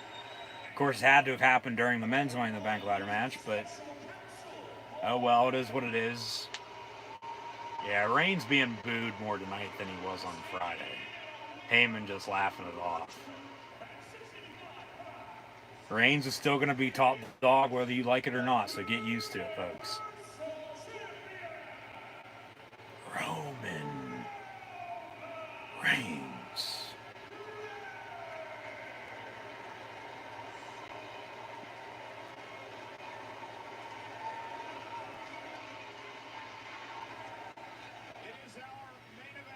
It is the main event of the evening. So yeah, they have the women's Money in the Bank ladder match kick off the show.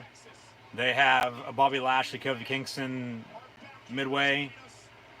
Co-main event, men's Money in the Bank ladder match, and now the main event of the evening for the Blue Universal Championship that Lil Nate is displaying. It'll be Roman Reigns defending that very title against the Rated R Superstar Adam Copeland, otherwise known as Edge.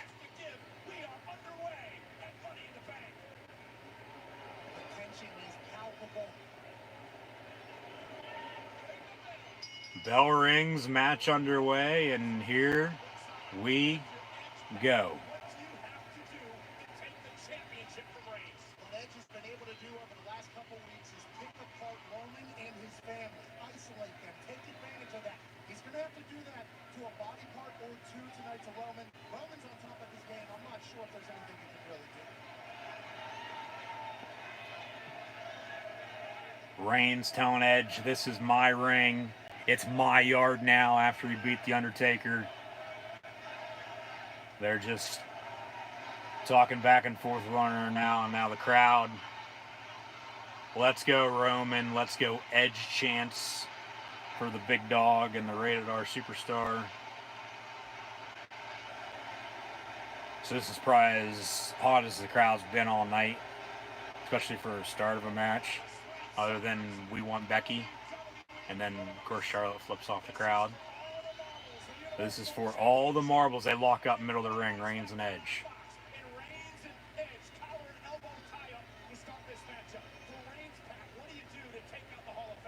Lock an Edge up here early. Use your power. Use everything that Roman has done over the last 300 and how many days? 22. Of reign. And no respect at all shown by the champion. Roman is so comfortable in this spot. Target on his back, which is massive. So Reigns works him into the corner, but they both back off of each other. But let's not forget the fact that 10 years of that was taken away from him because of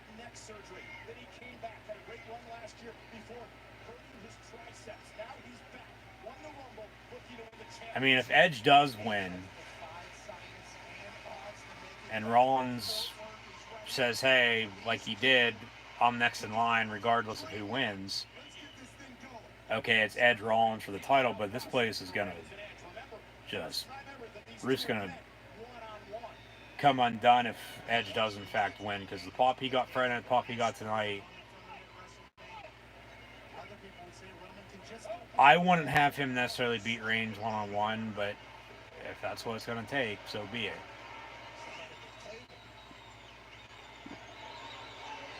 I mean, at least Edge can wrestle other than Goldberg. Like, I wouldn't have a problem with it. I want it. It makes more sense to have Reigns retain, I think. But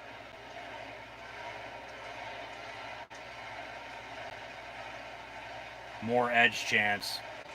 This crowd is fully for Edge. And against Reigns, I'm sure there's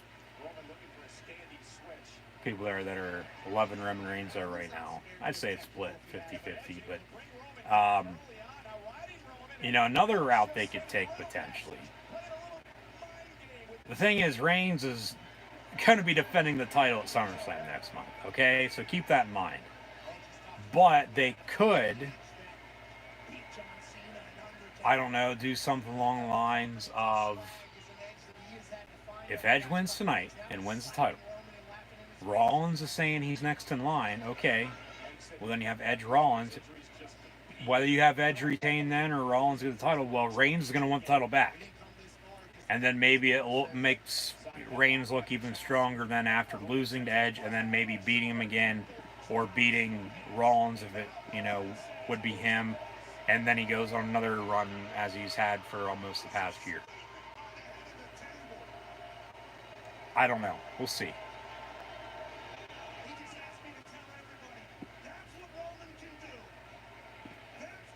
Roman knocks Edge ringside. Edge can get back in the ring.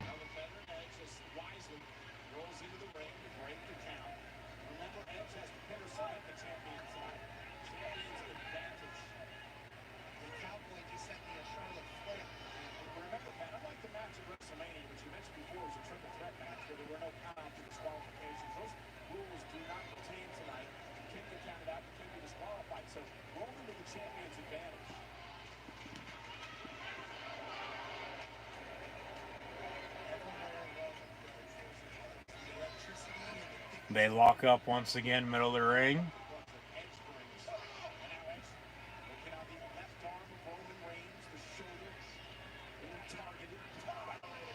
Edge working that left arm, left shoulder of the big dog.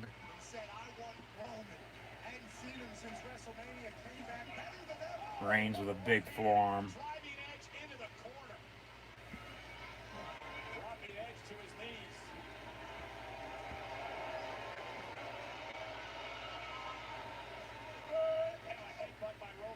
Yeah, headbutt there from Reigns. RR and E. Roman Reigns Entertainment. That's the new WWE name.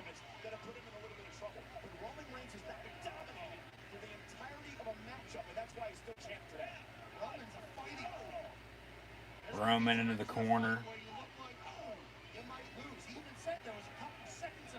Working Edge. Those clothesline-like maneuvers that will keep you in a standstill. But then Edge reverses, works that left arm on the top rope, pulls down. So into the corner, into the steel post goes Reigns, shoulder first. Yes, they're working the left arm, the left shoulder of Roman Reigns in this match. At least Edge's, yeah. And then Heyman, of course, what he does ringside, he stands there holding his left arm. He's not having a heart attack, is he? Hope not, but Reigns says, nuh-uh, walks out. We're going to relax, take a break here for a second. 5 count from the official to make sure Reigns gets back into the ring. Be a DQ, he's champion, he'd still retain, so Heyman telling Reigns, teach him about, didn't catch the last part of it, but teach him about something. So Reigns is going to, via Paul Heyman, teach Edge something here in this match. Now back and forth, boos and yays with the rights and lefts, the punches and the forearms, Edge with a kick. And then a knee to the back of Reigns, sending him ringside into the barricade. Edge going to exit the ring, so Lil Nate can't do anything about this. Just let him fight. I mean, he can still count, of course. Big Samoan drop ringside by Reigns. Edge in some pain. Of course, selling pretty good there. 4 count now. Boom.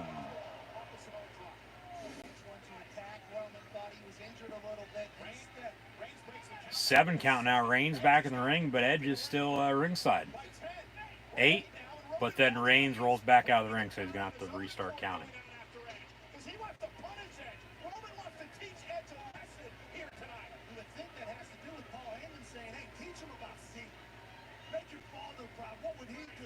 Three count. 4. Make it 5 here in a second. There it is. 6. Edge starting to move around. Reigns egging on the crowd. 8 count. Edge back in.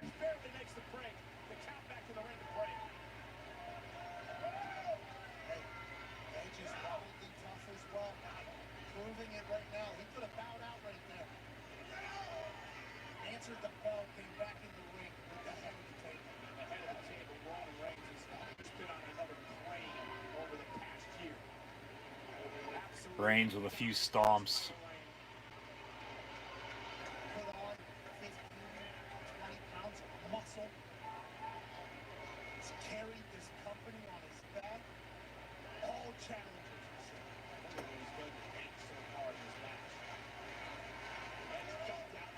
Reigns now going to throw him ringside. This is your, I guess, typical Roman Reigns match that we've, got in the past year or so.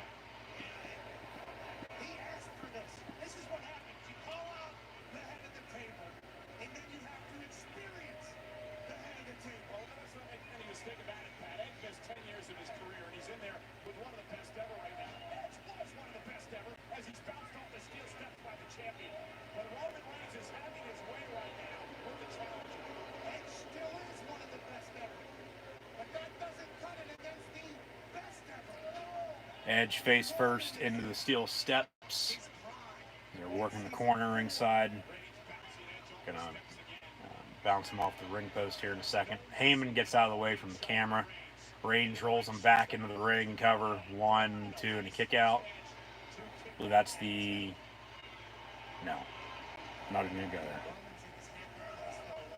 I was gonna say, I thought... And it might have been, I don't know. Match been alright thus far. The first pinfall attempt in this match, but no. There's no way in hell. There had to have been 1 or 2 already. But maybe not. Maybe that was the first one.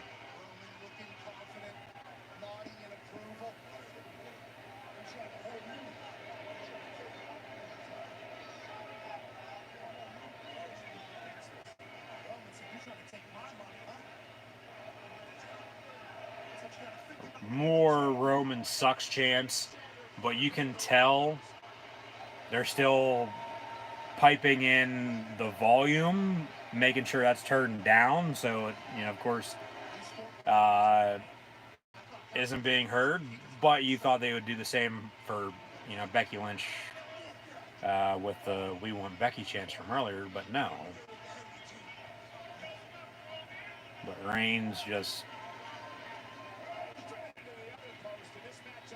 throwing Edge now all over.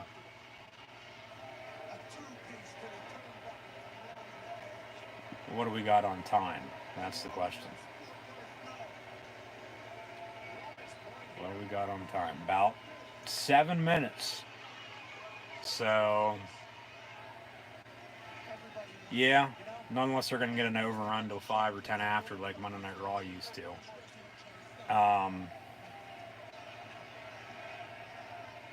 don't think this match should even go that long, though. It might. We'll see. I know what I said earlier, but another cover, 1-2, and a kick out.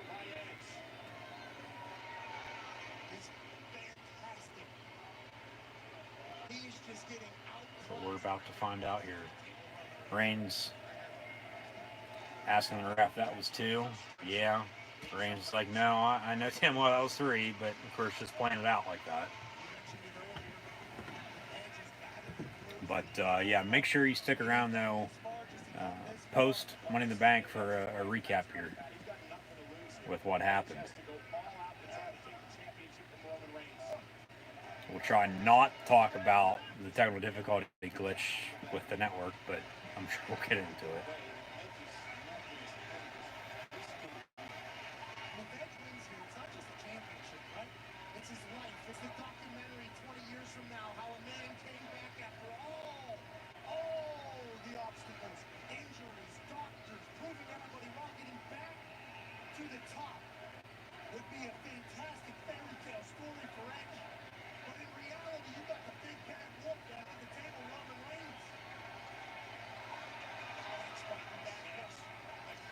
Reigns has Edge in a headlock middle of the ring. McAfee doing pretty damn good on commentary for this match.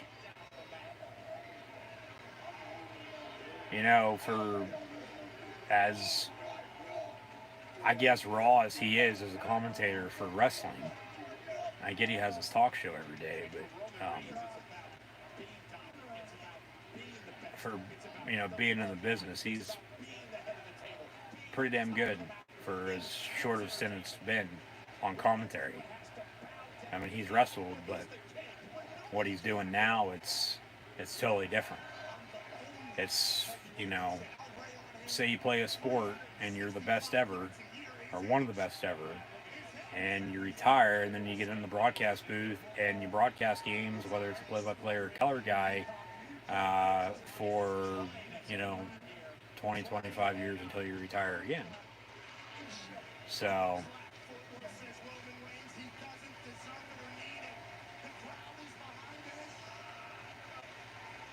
there's a few times McAfee sort of overreacts or doesn't know what to say, but it's a learning process. He'll get better. He is getting better. Practice makes perfect, and he's doing pretty damn good on commentary for this match and all the matches the SmackDown team with him and Cole have done tonight.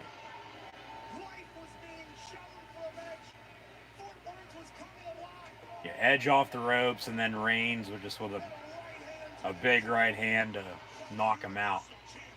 This right now, the way this match is going though, this either has Reigns just continuing his dominance and picking up the win, or with him Edge being beat down, there's a drive-by by Reigns on the ring apron with that kick, and then a cover in the ring, cover 1, 2, and a kick out by Edge. Or Edge finds a way to come back and he beats the head of the table and becomes Universal Champion here. We'll see.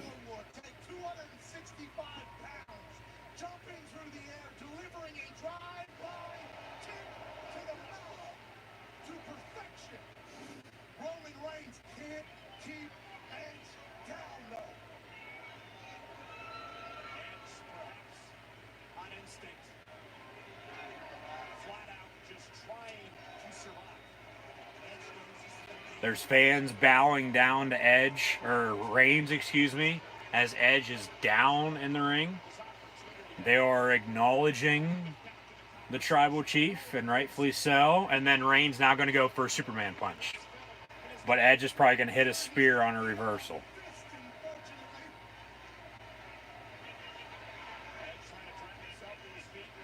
Reigns going to go for a Superman punch. Here we go.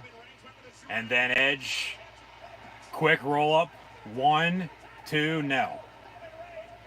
And then a double kick to knock each other out. A double big boot to the face by both of them, and now they're both down and out.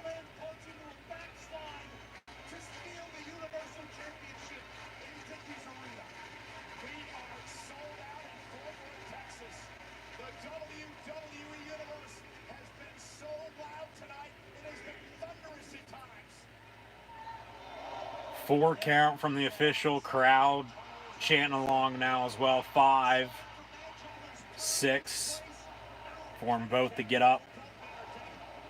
This has turned into a last man standing match now, basically. Okay, now they're both back up on their feet. Let's go.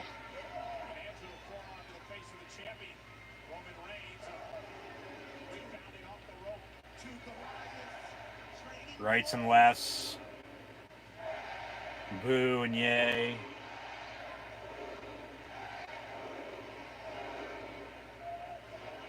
And then Reigns misses with one. And then a neck breaker from Edge, cover 1, 2, and a kick out by Reigns. Whew, that was close.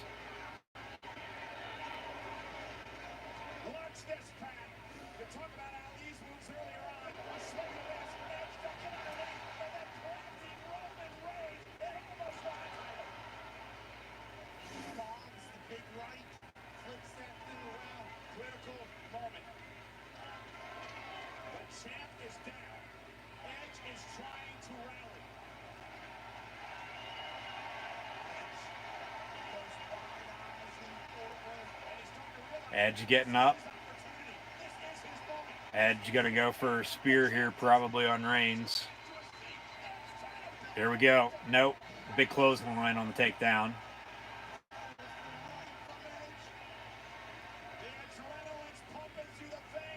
And then Reigns with a kick into the corner. Reigns off the ropes. And then they sort of take each other out with a... And then a DDT from Edge. All right, cover. 1, 2, kick out at 2.5.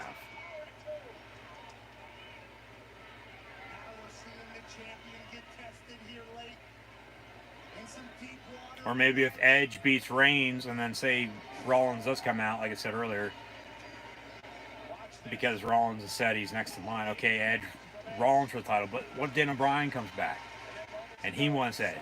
And then it's Edge, Daniel Bryan, neck versus neck for the Universal title next month. And then Rollins potentially gets Reigns in a singles match as a number 1 contender, maybe. Or maybe it's a triple threat or a fatal 4-way between the 4 of them.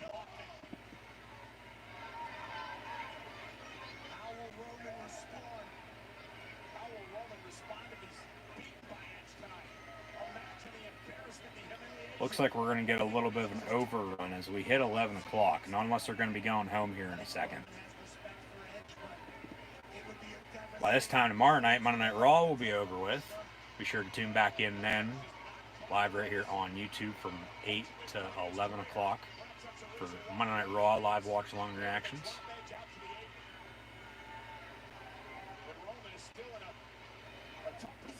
And then Reigns up on the top turnbuckle. Edge working the apron, and then he runs over Reigns face first into the top of the steel post. And now Reigns is caught. Reigns is caught into the corner. And Edge is just going to go to town with the kicks.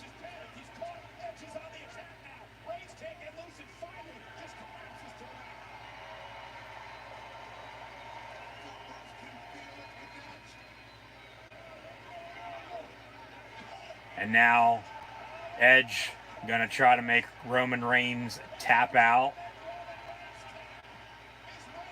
Has him in a crossface. The thing is, too, you got to go back to John Cena being in line for Reigns. Okay? So, Rollins comes out, it's Rollins Edge, and then Cena's going to get Reigns. And then Reigns is going to beat Cena. So, it'll all work itself out, but it's just going to... How does this end tonight?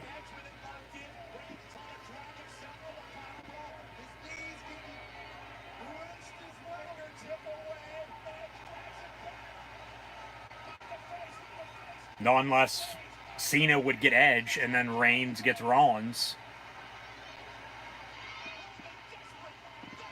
And then Reigns gets back to Edge after Cena loses to him. Reigns with a rope break.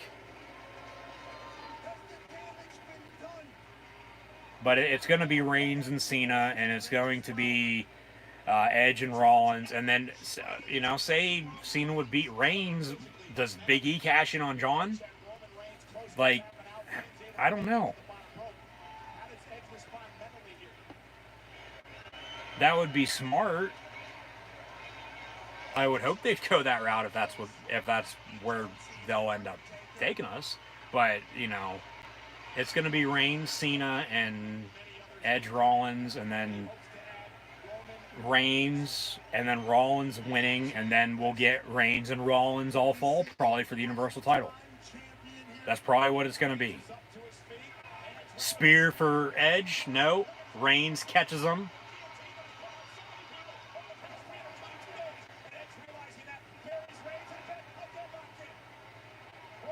Reigns has a submission locked in on Edge.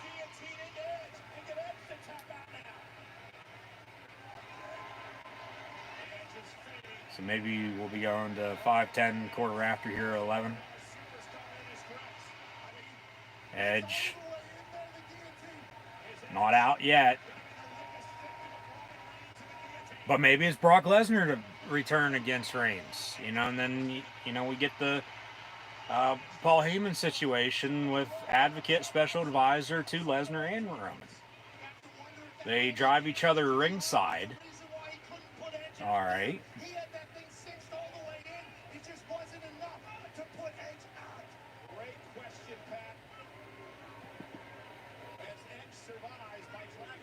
Three count now from the ref.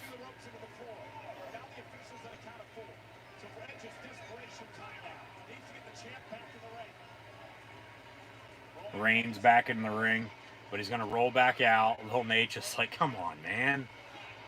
One count now.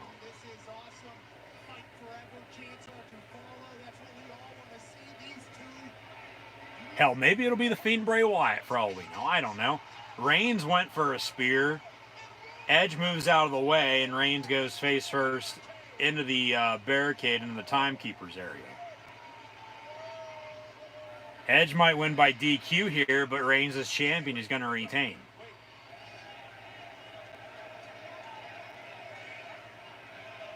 The ref telling Edge, hey, you got to get him in the ring to win.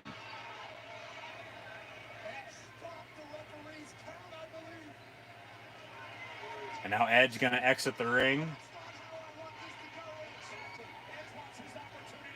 Edge going to go for a spear. Edge with a spear to Reigns through the rest of the barricade into the timekeeper's area. Now they're going to fight into the crowd.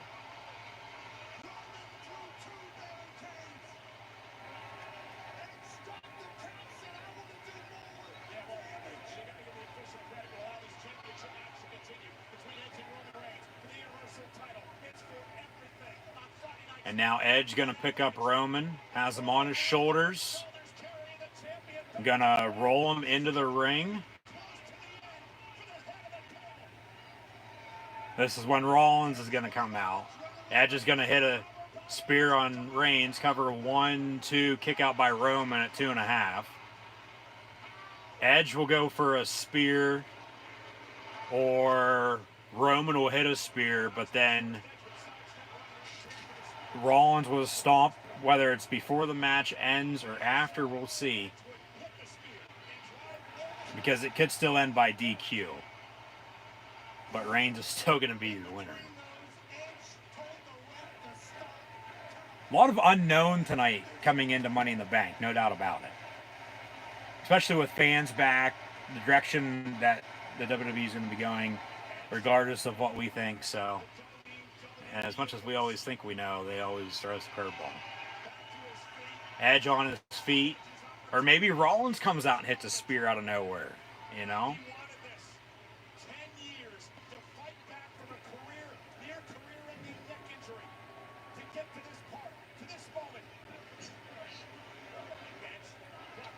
Reigns with a big right hand to Edge.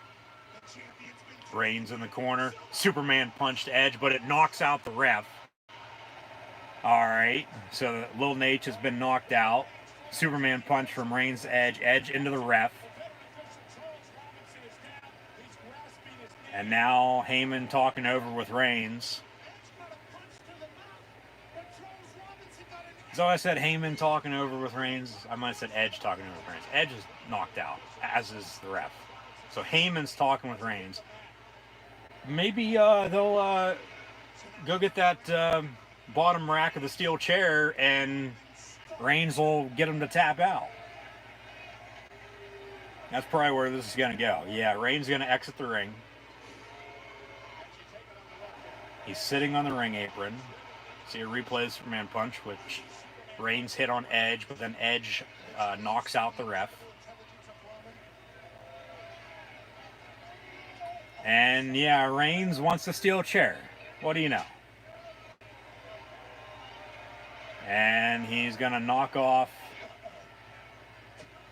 the bottom of that steel chair.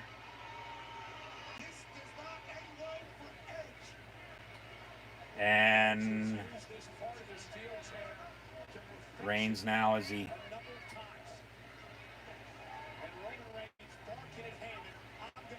gets it in his hands. Ref almost back up on his feet.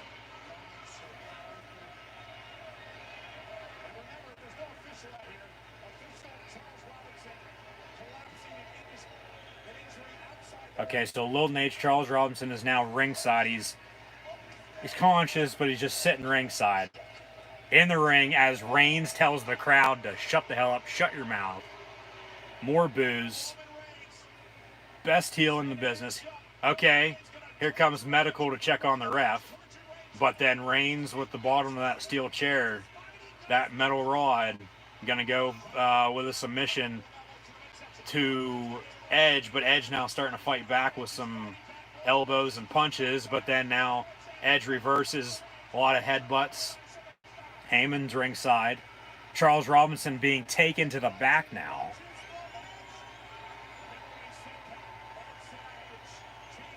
Michael Cole, Pat McAfee on the call. Pat Buck, though, was the official to come out. WWE official, that is. Backstage-wise with medical to check on the ref. And now Edge went with the metal bar. Submission locked in on Reigns, but there's no ref. There is no official referee, so Reigns can tap out right now and still retain.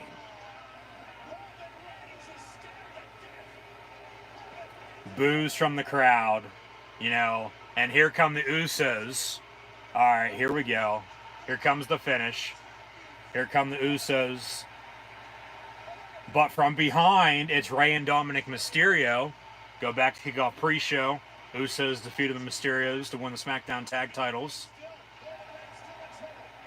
So, six-man tag on SmackDown as well. Edge and the Mysterios versus Reigns and the Usos. Still in the middle of the ring, though. Edge has this submission with that middle bar locked in on Roman Reigns. So now the Mysterios and the Usos are going to fight to the back. Are we going to have somebody come out entrance-wise and the place is going to go nuts? Or Rollins is going to come out by his lonesome like the Usos just did? Somebody's coming out of the crowd. There's Rollins. All right. Seth's now in the ring. Seth with a super kick to the back of Edge. Seth Rollins with a super kick to the back of the head of Edge. So just as we thought, Rollins would come out, screw over Edge. There's no official out there, though, so the match is still on. Does not end by DQ. But we all know Rollins just screwed Edge. Once the ref does come back out, Reigns is probably going to hit Superman Punch, hit a spear, 1, 2, 3. Reigns is still your Universal Champion. That's how it's going to end. Reigns is in trouble. Edge has been kicked to the back of the neck. There's no referee out here.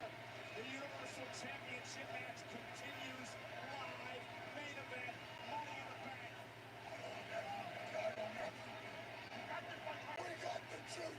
We caught the juice, says Roman.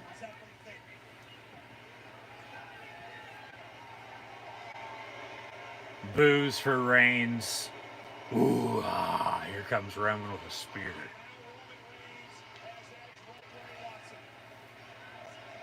As much as everybody hates Roman, you know damn well, deep down, they love him. Because he's the best thing going right now in WWE. Ooh, but then Edge hits a spear on the reverse. Cover. There's still no ref, though. Crowd's going to chant 1, 2, 3, but Reigns actually kicks out. Now here's a ref. Edge cover 1, 2, and Reigns kicks out again with a real count. So this match will, in fact, continue. And this crowd's about ready to lose it.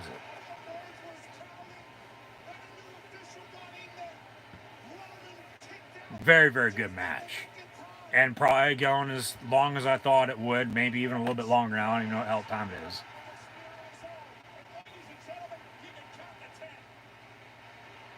But they're going to say Edge got screwed by Rollins and, you know, with not having a ref out there. But Edge was the one who knocked out Lil Nick. So this is awesome chance now. But yeah, Rollins is getting Edge at SummerSlam. Cena's going to come back probably, I don't know, Friday or at some point in time in the future. And Reigns is going to be defending the title against him for the first time since Cena's return. Of course, we haven't seen him since Mania last year. But it'd be first for the Universal title, at least between those two. But then Big E's your Money in the Bank winner now. So, you know, where's that take us? We'll see. Here comes Rollins again. And then Edge with a kick to Rollins. But then Reigns with a spear. Reigns cover 1, 2, 3. Roman Reigns retains his Universal Championship tonight at Money in the Bank against Edge. Following 2 attacks from Seth Rollins. The official wasn't involved there for quite a while. Reigns is getting booed out of the goddamn building now. Very, very good match. Even better ending. I mean, what more could you ask for? Especially with the first pay-per-view back with live fans in a year and a half. And it sets up the storylines moving forward to SummerSlam because it's storytelling, folks. It's professional wrestling. So the Usos, along with Mysterios, and then Rollins for the first time, and then Rollins again. Even though the first time Rollins came out, he got the upper hand with the kick. Goes back, comes back out. Edge hits him with the kick, but then Reigns, you know, hits him with the spear on the reverse. Cover 1, 2, 3. And now post-match, Rollins with the beatdown on Edge. So Rollins has sort of turned heel. And this goes back to, you know, the Shield minus Moxley. But Rollins has said he's still next in line for the title. So maybe they have that this week. I don't know. If it wasn't for me, you still want to be champion, so give me my goddamn match. Now Edge attacking Rollins. So maybe a triple threat with a 3. Probably not. The Reigns will face Cena or somebody else. And then it'll be Rollins and Edge. But then Rollins will win. Edge will go away again, probably, maybe over to Raw. And then it'll be Rollins and Reigns. Reigns defending his Universal Championship against Seth frickin' Rollins. All fall long for the Universal Championship. So Seth and Edge fight into the crowd as they'll close out Money in the Bank with Roman Reigns, your Universal Champion. Big E still could come out, cash in. Paul Heyman's in the ring now, though, with a mic. Or is Cena going to come out? Because Reigns has a mic now in his hand. What does Reigns have to say to close out Money in the Bank tonight? This has been an excellent Money in the Bank pay-per-view. From start to finish, minus the WWE Network Peacock glitches with the technical difficulties. Now the whole world needs to acknowledge me. Yeah.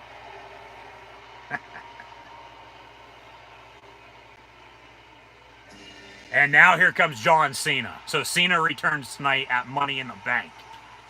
What, says Michael Cole. Crowd goes nuts. But yeah, you can't see me. Here comes John Cena. And this crowd has absolutely gone crazy. So Cena is back tonight, not on SmackDown Friday. He will probably be on SmackDown that Friday. but he's back tonight. He answers Roman Reigns to close out the show. Will John Cena acknowledge the head of the table? That's the big question. Cena in his green and yellow gear, never give up. He's going to run to the ring. Slides in as he always does. Typical John Cena. He hasn't changed a bit.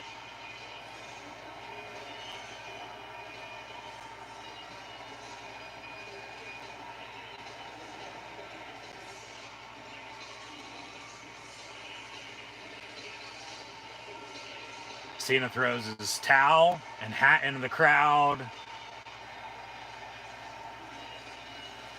This is only going to make Reigns look 10 times stronger. Hell, he's already beaten everybody he's already beaten. You add John Cena to the mix. You add The Rock to the mix potentially.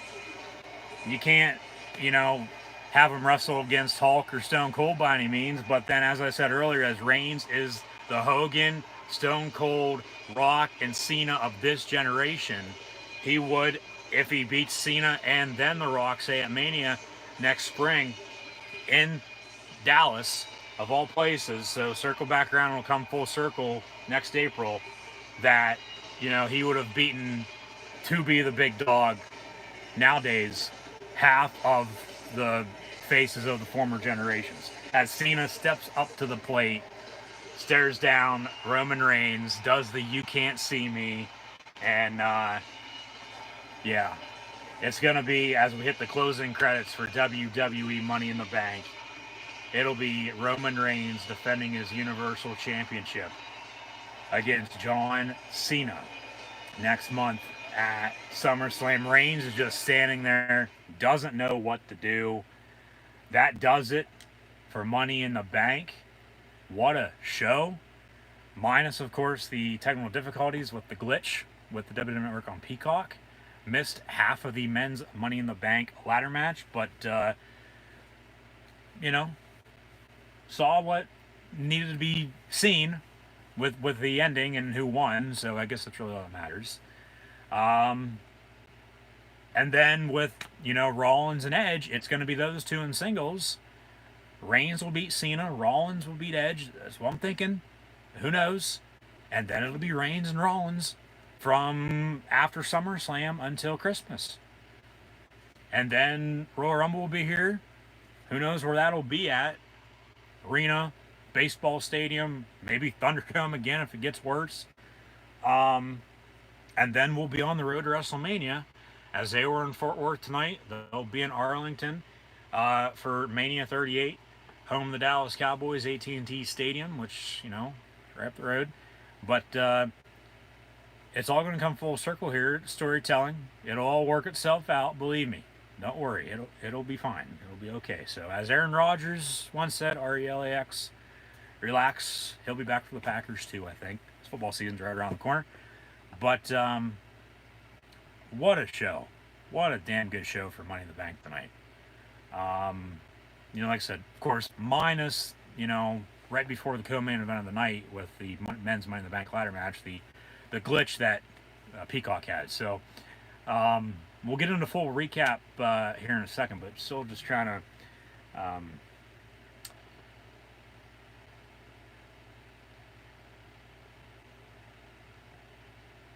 a lot happened there in the final 5 minutes of that. I'm trying to recall everything that happened. I mean, there really wasn't much with the few that, were involved. But I just want to make sure. You always want to have your story straight before you tell it. So, just trying to think, make sure I don't want to miss anything from what I just witnessed with John Cena coming back. And of course, he's going to sell. And of course, we've known this for quite some time. But now it's official. All the I's are dotted and T's are crossed, and John Cena's back in the WWE for the first time since last year's WrestleMania after he lost to The Fiend in the first ever, and still at this point in time, only Firefly Funhouse match.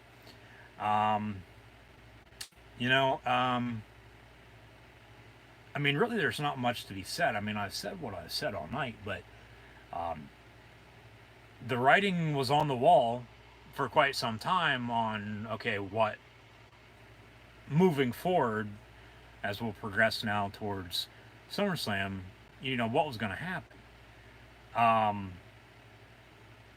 the glitch threw, the event off for a little bit. Big E ended up winning, though, the men's Money in the Bank ladder match. Um,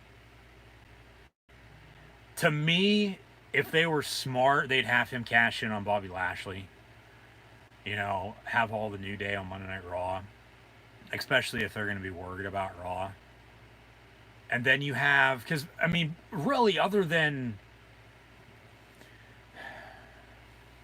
Big E potentially challenging Reigns, but damn well he's not going to probably do that, or if he does, he's not going to cash in. He might just get a title shot. And that's why I said earlier, don't have him, if he is going to cash in on Reigns, don't have him do it until after WrestleMania next spring. Okay, he's going to have a year to cash in, so mid-July 2021 till mid-July 2022, Big E, unless he cashes in at some point in time, down the line, he'll have a year to cash in anytime, anywhere for a championship opportunity as he won tonight's men's Money in the Bank ladder match once more. To me, it'd make more sense to have him do it to Lashley and put the New Day on Raw, especially with the draft coming up. But with Big E on SmackDown, really, he's done it all. Especially you have a 2-hour show compared to a 3-hour show. Okay, and like I said earlier, with Big E as Money in the Bank now, it's just going to give him something else to go on and on and on about. With as good as he is in the ring, on the mic, the charisma that he has, I mean, they really couldn't have gone in a better direction, even though they probably could have with the men's Money in the Bank this year. Because as I've said, the 4 from SmackDown with himself, Big E, along with Kevin Owens and Shinsuke Nakamura and Seth Rollins. One of those 4, along with Drew McIntyre from Raw, those 5 of the 8 with Riddle, Ricochet, and Morrison, no brainer, no doubt about it, potentially very well could win. But Big E came out on top. They continued the McIntyre Jinder story as well, with an attack during the match, so Drew McIntyre got drug out by Biker Jinder. But yeah, what else does Big E, other than of course now having the Money in the Bank briefcase, what else does he have to do on SmackDown? He's already held the Intercontinental title for 4 or 5 months, from Christmas until Mania, and really just been floating around since. And with what I said earlier, I know I said it before, go check it out if you don't believe me, but you would have thought, and I get, okay, the Cesaro-Rollins storyline came into play, and then Reigns and Cesaro, and now it's Reigns-Rollins, but Reigns-Cena with Rollins-Edge. Like, it all adds up. Every little penny helps, okay? That, Big E at some point in time could have and probably should have been thrown in the mix, but he wasn't until potentially now or after SummerSlam with the Money in the Bank, if he's going to stay on SmackDown. But we're going to have a draft at some point in time, late summer, early fall, whether it's September, October, we'll see, of course, whenever they announce it. But that's where I'm at on that right now. I'm sure, I could add in a few more thoughts, but really that's all I'm thinking right now, honestly. Because like I said, with everything that happened tonight, especially those, because the Money in the Bank match ties into a few stories. And then, of course, with Reigns and Edge, and then Cena comes back. Well, you have Reigns and Edge tonight, of course. We thought it was going to become an event, it ended up being the main event. But then, you're not going to have Cena come out and win Money in the Bank again. He's already done it how many times? He comes out, he closes the show, and he confronts Reigns. So, back-to-back nights with 2 different pay-per-views, we have debuts or returns with Jay White and John Cena.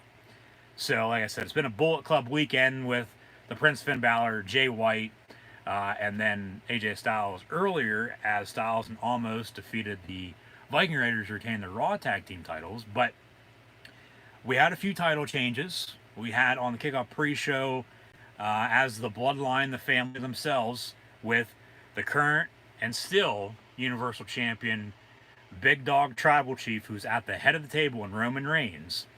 Now, to his side, he has SmackDown Tag Team Champions in Jimmy and Jey Uso, the Usos, after they defeated the Mysterios on Kickoff Pre-Show earlier. So, there was one title change. The other, of course, was Charlotte Flair defeating Rhea Ripley, made Rhea tap out in a figure four. We want Becky chance throughout the whole entire match. Becky Lynch should not return. Maybe tomorrow night. Randy Orton potentially tomorrow night as well. After Riddle hit a few RKOs on a few opponents tonight in the Money in the Bank ladder match in the men's division. In the women's division, though, as of course we had 4 men and 4 women from Raw, 4 men and 4 women from SmackDown in both matches. And then they split the winners from Raw and SmackDown as well. The women's winner from Raw, the men's winner from SmackDown. As mentioned, Big E won tonight's men's Money in the Bank ladder match. Nikki Cross, now Nikki Ash, Nikki A-S-H, Nikki Almost Superhero, won this year's women's Money in the Bank ladder match. So, I mean, just to wrap up with the ending to the show, and then we'll dive back into, you know, where I'm going with, you know, a recap here with all the other matches as well. You know, the writing was on the wall. The feuds that are ongoing, but what we will be getting, they all crossed over, they all tied up, they all make sense, even though we knew it was coming, we knew it would make sense eventually. But also, okay, Bobby Lashley defeated Kofi Kingston, made him tap out tonight as well, retaining his WWE Championship. What's next? Or who is next? You're next, maybe. And that's Goldberg returning to take on Bobby Lashley for the WWE title, potentially tomorrow night for a match at SummerSlam next month. So, yeah, a lot of who, a lot of what, a lot of where or when, because, you know, Money in the Bank, cash in anytime, anywhere. Who with Big E winning, who's next with Goldberg, who or what comes out late. Everything, anything and everything that could have happened tonight, for the most part, did. And that's what made it a good show. They all went balls to the wall as a company, everybody in, plus the company on top with the fans back, of course. Wrap all that up into one and see if it sticks. And it's glued there. Okay? So, I thought it was a damn good show. I did. And, of course, I think everybody's going to be saying it's going to be, or tonight was the best WWE pay-per-view in quite some time.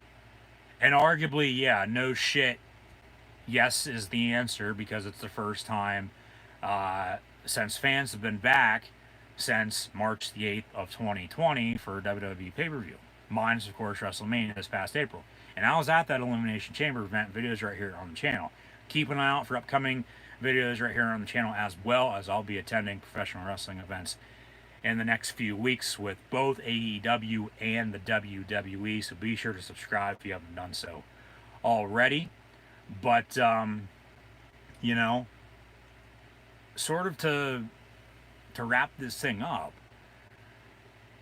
and we're going to recap everything from start to finish here in a quick second. I'm still just trying to recall, because we missed half of the men's Money in the Bank ladder match. And because of the technical difficulties with the glitches with the WWE Network on Peacock, I was unable until, of course, it got back up and running, and then we were live, back to live TV. Of course, as everybody else was, unable to watch it.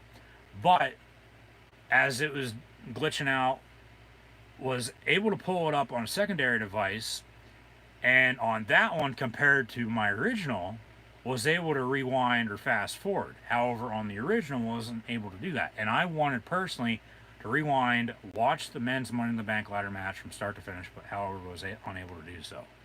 So we missed, the gorilla position, uh, Randy Orton theme song segment with Rick Boogs along with Nakamura and Riddle, and then the entrances until the middle part of the match of the men's Money in the Bank ladder match. We saw Owens' entrance, we saw Riddle's entrance, and Ricochet's for the most part. And then when we came back, that's when Drew McIntyre was about to climb the ladder. And then a short time after that, that's when Jinder Mahal and his posse, his biker gang, if you will, as Jinder's now a biker, the American Badass himself on Monday Night Raw, they're going to have a feud. And that could potentially tie in, I think, with Sheamus for the United States Championship at some point in time. So it'll be Jinder and Drew, as Jinder screwed Drew out of Money in the Bank. They drug him out. It'll be Jinder and Drew in a feud on Raw for the next month. They'll probably have a match at SummerSlam. However, like I said, I think it'd be best if they added Sheamus to that, or added themselves to Sheamus and made it a triple threat. Because really, since Sheamus won the United States Championship, and I get the injury part to it, he's got his mask now because he, had a broken nose and all this. But since he won it at Mania, he really hasn't done a whole lot. So that's the thing with WWE, with the booking. They'll have somebody win, whether it's a championship or not, but more especially if it is. But then, like with what I said with Asuka, after she cashed in last year on Becky, and we still didn't get Becky returning tonight, maybe tomorrow, but you go look back at Asuka's title reign. She really didn't do a whole lot, okay?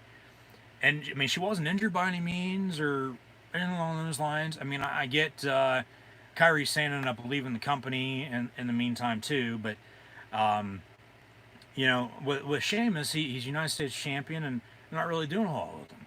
But then you flip to SmackDown, and Paul Cruz, your Intercontinental champion. They did have a video vignette for him on SmackDown Friday night, but no mid-card titles tonight. We did have one of the two women's championships on the line. The other was bumped up to SmackDown because of Bayley's injury. Sucks she's out now for probably almost a year. Probably going to return the night after Mania, I'm thinking next year, next April. So circle back around to Dallas, start in Dallas, end in Dallas from July to April. That's their schedule. And then they'll go all over the place. Here in the States, I'd assume overseas, up in the Great White North, maybe down across the border too somewhere, time or two. I don't know. We'll see. They've only announced dates from now until the end of September. And like I said, I know I'm going to be going to a few events, both AEW and the WWE, coming up shortly. So keep an eye out for videos. But yeah, man, what a show. What a show for Money in the Bank. I thought they showed out, honestly, from start to finish. I thought it was a damn good show. Like I said, arguably one of the best pay-per-views in quite some time. But yeah, no shit, because it's the first one back with live fans and stands, asses, and seats for the first time in a year and a half because of COVID-19. So, I mean, it's good to be back. Good to see fans back. It's going to be good to get back to these shows here, momentarily. But it all started on kickoff pre-show with the Mysterios, Rey and Dominic Mysterio, defending their SmackDown Tag Team Championships against the Usos following a six-man tag on SmackDown the other night, with Edge and the Mysterios taking on Reigns and the Usos. Reigns and the Usos won on SmackDown. Reigns and the Usos both won tonight, as well, as they're all now draped in gold, as the Bloodline is Championship City, if you will. It's Championship Island for Reigns and company, as he's still at the head of the table.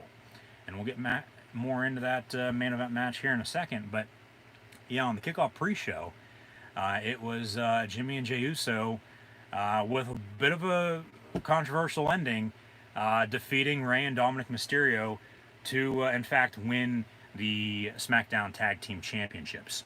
And going into the night, we thought one of the Money in the Bank ladder matches was going to kick off the show, and the other to main event. The other was the co-main event, but close enough. And we were right. The women's kicked off the show. From Monday Night Raw, we had Alexa Bliss, Asuka, Naomi, and Nikki Cross, Nikki Ash, Nikki ASH, Nikki Almost Superhero with her new gimmick, taking on from Friday Night SmackDown, Natalia and Tamina, along with Liv Morgan and Zelina Vega. And they kept Alexa out of the finish. They buried her underneath a bunch of ladders ringside. So, I mean, I guess that was a good move. We'll see if it pays off. We'll see if they rekindle Alexa and Nikki's rivalry at some point in time in the future or not. Only time's going to tell, of course. That's why we've got to sit down and watch and see what's going on in the world of professional wrestling. But in the end, as they had 3 ladders set up in the middle of the ring, Nikki Cross, Nikki Almost Superhero now, came out of nowhere, climbed the whole way to the top, and acted as if, she paid, because she didn't, paid no attention to what everybody else was doing as they were just fighting each other, and climbed the ladder, grabbed the briefcase, celebrated her win, and Nikki Cross, Nikki Almost Superhero, wins or won. We didn't have any cash-ins tonight either. Maybe tomorrow night on Raw, maybe SmackDown this Friday. I think for both, it'd be best to wait, especially for Big E. I think Nikki's going to try to cash in sooner. Maybe a flip-flop, though, and they reverse that. I don't know. We'll see, but that's why we got to watch once more. But yeah, Nikki Cross, Nikki Almost Superhero, won tonight's women's Money in the Bank ladder match, defeating her opponents in Alexa Bliss, Asuka, and Naomi, along with Natalia and Tamina, Liv Morgan, and Zelina Vega. So the Raw Women's Champion was, in fact, Rhea Ripley, but it's now Charlotte Flair. So Charlotte Flair with the win. So Nikki can cash in on either Charlotte or Bianca Belair from Friday Night SmackDown. Bianca and Carmella are going to have a rematch this upcoming Friday Night SmackDown from the match they just had 48 hours ago on Friday Night SmackDown. The We Want Becky chants were loud and proud tonight. Charlotte's your new Raw Women's Champion. Becky's going to want that title back because she had to relinquish it due to pregnancy last year after Money in the Bank. That's how Asuka, of course, won after she won Money in the Bank last year as well. So for SummerSlam, it's probably going to be Charlotte and Becky for the Raw Women's title. So a lot was told tonight. A lot was on the line. A lot was unknown, though, too. And a lot has been answered, though, in the past, couple hours. And now we know, for the most part, the direction, we're moving towards over the next month or so, and then months to come into the fall. Nikki could cash in on Charlotte. Nikki could cash in on Bianca. Don't be shocked if they try to have Nikki cash in tomorrow night on Charlotte. Whether it's or maybe there's 2 things here with what I'm about to say that I don't think about it. One, okay, whether it's going to be a Charlotte promo, it'll probably be a Charlotte promo, and then Becky comes out. And then that sets up that match. That's one. The other would be, say Charlotte has a match, Becky comes out, interferes, and then what would it be? Yeah, Becky interferes, and then Nikki cashes in and has a successful cash in on Charlotte. Just to get it out of the way, Nikki's your new champion, and then Becky wants her title back. That sets up a match with those two. Maybe a triple threat, but then I would think the next week on Raw, Charlotte would beat Nikki back, and then that sets up Becky, Charlotte for SummerSlam still, if they'd want to play it out that way. So, we'll see. But yeah, Nikki Cross won tonight's women's Money in the Bank ladder match. She is your Miss Money in the Bank 2021. She can cash in on either Charlotte Flair or Bianca Belair. Should be able to cash in on Raquel Gonzalez right now as well down in NXT, but I highly doubt that's going to be happening anytime soon. But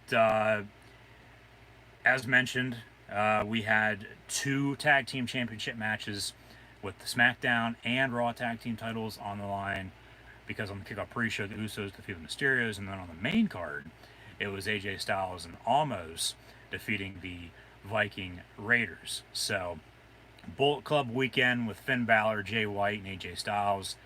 All, whether, as I said earlier, in action or making some noise. Of course, getting their point across, and the Bullet Club is still running wild, still strong as ever. Of course, AEW will have Fyter Fest Night 2 this upcoming Wednesday as well. Have live reactions, live play-by-play, live watch-along reaction, if you will, live right here on YouTube, upcoming this Wednesday night as well. So be sure to tune back in for that, of course, with Omega, the Bucks, Gallows, and Anderson as their new Impact Tag champs right now too. So a lot going on, as there always is in the world of pro wrestling. But man, what a weekend! And it's only going to get better. Hopefully, probably not because it's Monday Night Raw tomorrow night, but it is going to be Raw back with fans for the first time since they were in Washington D.C. for the final WWE show with fans before COVID, as the Elimination Chamber pay-per-view that weekend was the final pay-per-view. The final, of course, whether no fans or not, Raw, NXT, SmackDown. Of course, NXT's had fans, but AEW's had fans longer. And now everybody's back to normal, so that's really all that matters. But whether they were virtual or not, because WWE didn't start Thunderdome until SummerSlam last year.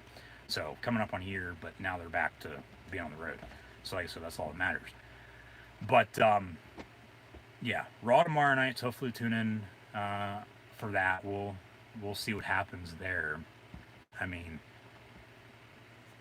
they'll just start building to SummerSlam. I'm sure we'll have a few rematches from tonight, tomorrow. I mean, hell, they already announced just yesterday, after SmackDown on Friday, Bianca and Carmella are going to go at it again for the SmackDown Women's title this coming Friday on SmackDown again, too. So, we'll see how the booking goes and what does in fact happen. But, yeah, that's where we're at, in that regard. And then, yeah, Bobby Lashley and Kofi Kingston, along with Roman Reigns and Edge, for the WWE and WWE Universal Championships, respectively.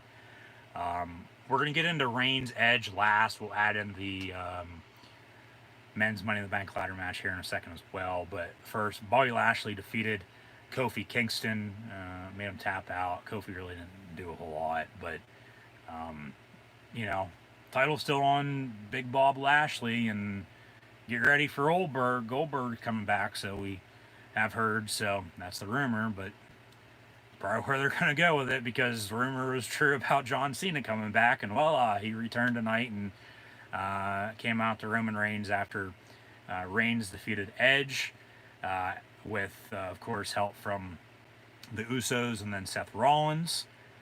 And we'll get into that main event match here in a second. But, yeah, Bobby Lashley is still your WWE champion. And then the glitches started to happen. Well, they actually had the WWE Championship and then the Raw Women's Championship after that. And then that's when the glitches started to happen with the WWE Network on Peacock.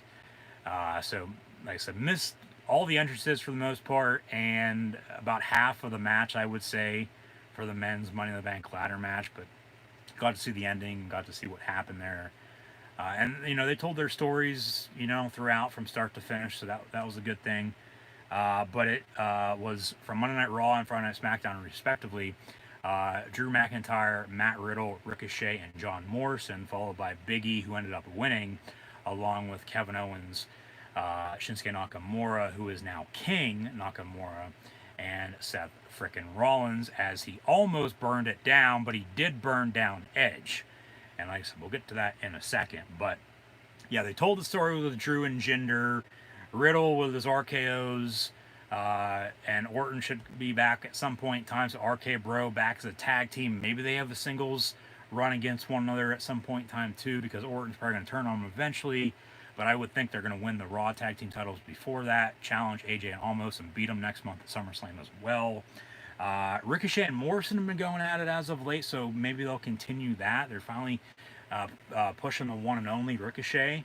Miz is still there, You know, he's not wrestling. He's in his wheelchair, of course, because of his knee injury, but he's still there. He's still on TV. He's still uh, trying to stay relevant.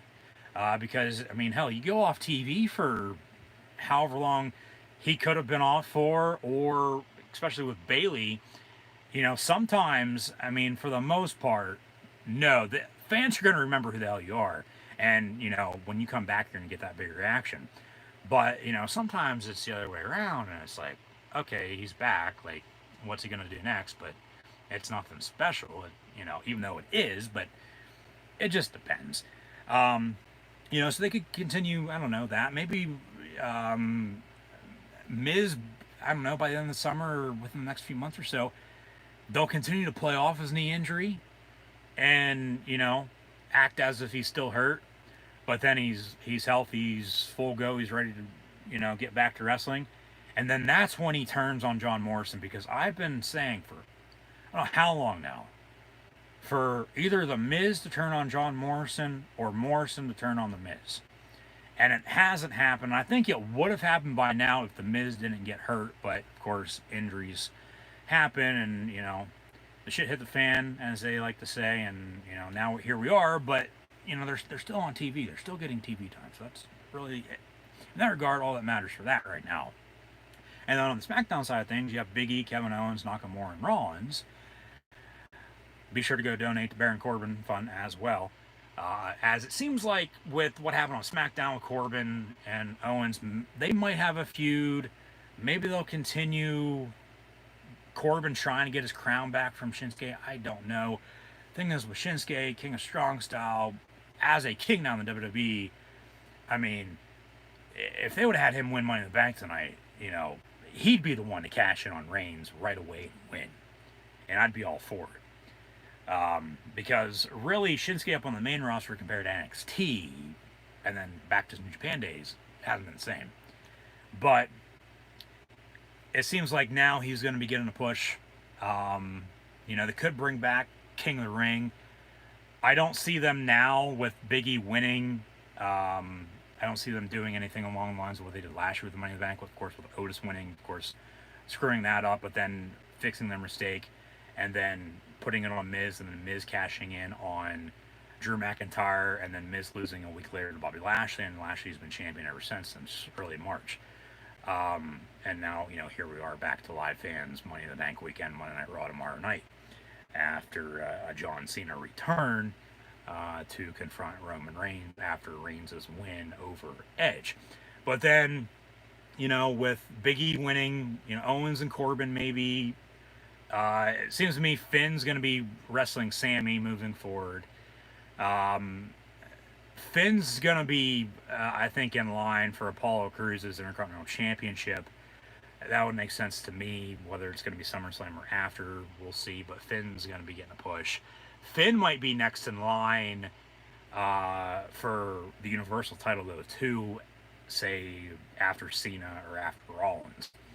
And then say if they would have Rollins beat Reigns, and then Finn's next in line for Seth, well, then that goes back to SummerSlam 2016 for the first time ever, the Universal Championship on the line, in which Finn Balor won but was injured and had to relinquish the title the next night on Raw to then General Manager Mick Foley. And then a week or so later, that's when Triple H screwed Seth frickin' Rollins, turned on him, helped out Kevin Owens. Kevin Owens became Universal Champion for the first time ever. And then, of course, at Fastlane the following March, lost to Bill Goldberg before Mania 33 and Lesnar beat Goldberg. So Goldberg's beaten two of my favorites in Kevin Owens and The Fiend Bray Wyatt for championships for some unknown reason. And now he's going to be coming back to challenge Bobby Lashley. Now, I don't like either Goldberg or Lashley, so I could care less, but still, it's like, come on. You can't not do without Goldberg, whether he's a draw or not. Like, nobody cares. Nobody cares about Bobby Lashley right now either, especially after the reaction from earlier tonight. And then there's the whole Keith Lee drama. You know, when's he coming back? You know, maybe he comes out after Big E wins the title, or maybe he comes out after Lashley beats Goldberg, or you know, maybe Goldberg, this rumors, you know, just a fly on the wall and see if it sticks, that Keith Lee's going to be next in line for Lashley, and then he wins the title at SummerSlam. But with Keith Lee, what I'd do with him would be if Lesnar would be coming back, or if in fact Goldberg is coming back, and then you have Goldberg beat Lashley, you have Keith Lee, whether it's Lesnar or Goldberg, more so Lesnar. So keep Goldberg out of this equation for now. What I'd do with Keith Lee here, it would be Lashley, whether he's going to drop the title to Brock or not, whether Lesnar's coming back anytime soon or not, who knows. So whoever the champion would be then at that point, more so Lesnar. And then Lesnar puts over Keith Lee and Keith Lee becomes champion. But for the time being, Keith Lee's not even back, for God's sakes. But then back to Jinder and Drew, potentially with the U.S. title involved, that probably won't be happening anytime soon because you got to look at Sheamus and now potentially Damian Priest. So Apollo and Finn for the IC title, Sheamus and Priest for the U.S. title. We're going to get Reigns and Cena for the Universal, Lashley and Goldberg, it looks like, for the WWE.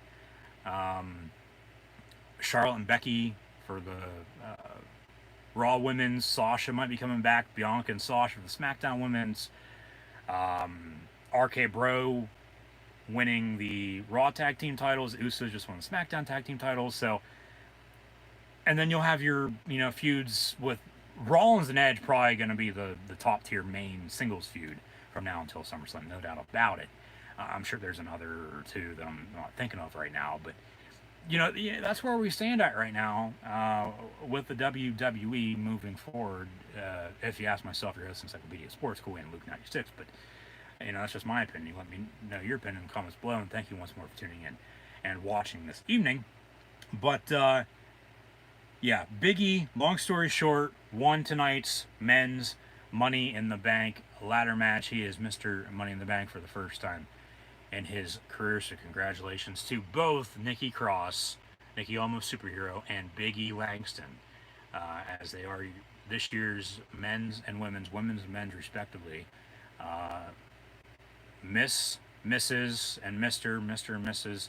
Money in the Bank winners. So the main event then of the evening was in fact the big dog tribal chief, who's at the head of the table, who we should all acknowledge, Roman Reigns, taking on the Rated R superstar Edge, in which it seemed like midway point the match was going to end real quick, and then they drug it out. I don't even know what time the event got over now, probably a quarter after 11:30. Hell, it's almost midnight now here on the East Coast. But I mean, what a show from start to finish. What a main event. It got good. It got even better there towards midway point. After the Superman punch, of course, Edge knocked out the official.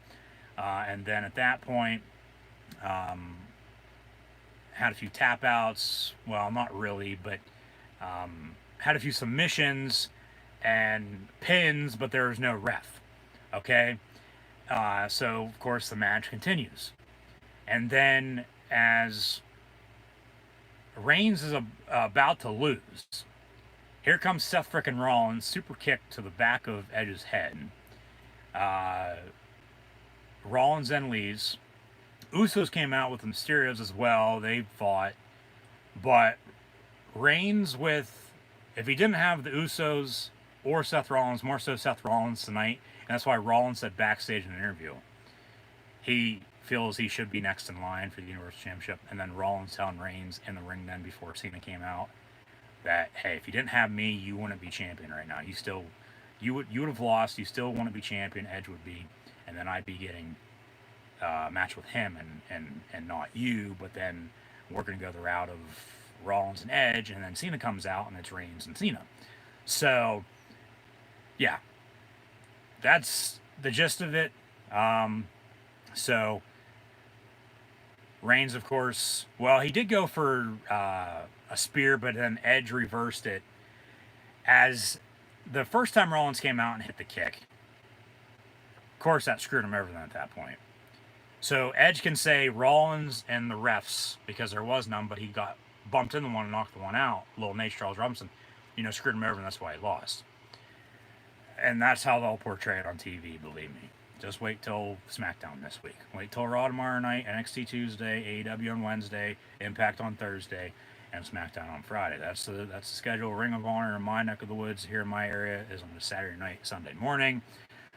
They are back to normal, just as everybody else is.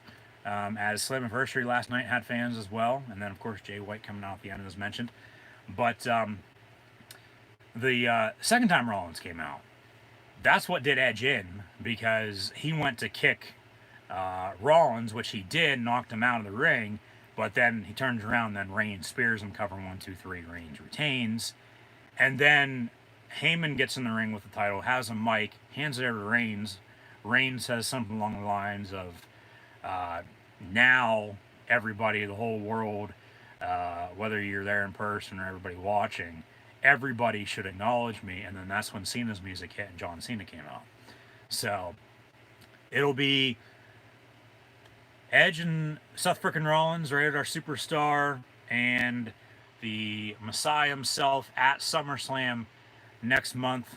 So that should be a good one. They'll probably burn the house down. And then also for the Universal Championship, it'll be the big dog, Tribal Chief, who's at the head of the table, who we should all acknowledge once more, Roman Reigns, taking on the returning John Cena. So that's SmackDown a little bit from the other night. Thanks for tuning in for that. What happened, of course, at the end of Slammiversary last night with Jay White once more. So, too sweet me. And then you can't see me either, but I would say everybody that was there and everybody that was watching did in fact see John Cena come back tonight, no doubt about it. But no, yeah, that's the whole weekend plus Money in the Bank in a nutshell. So yeah, Money in the Bank's in the books. What a show!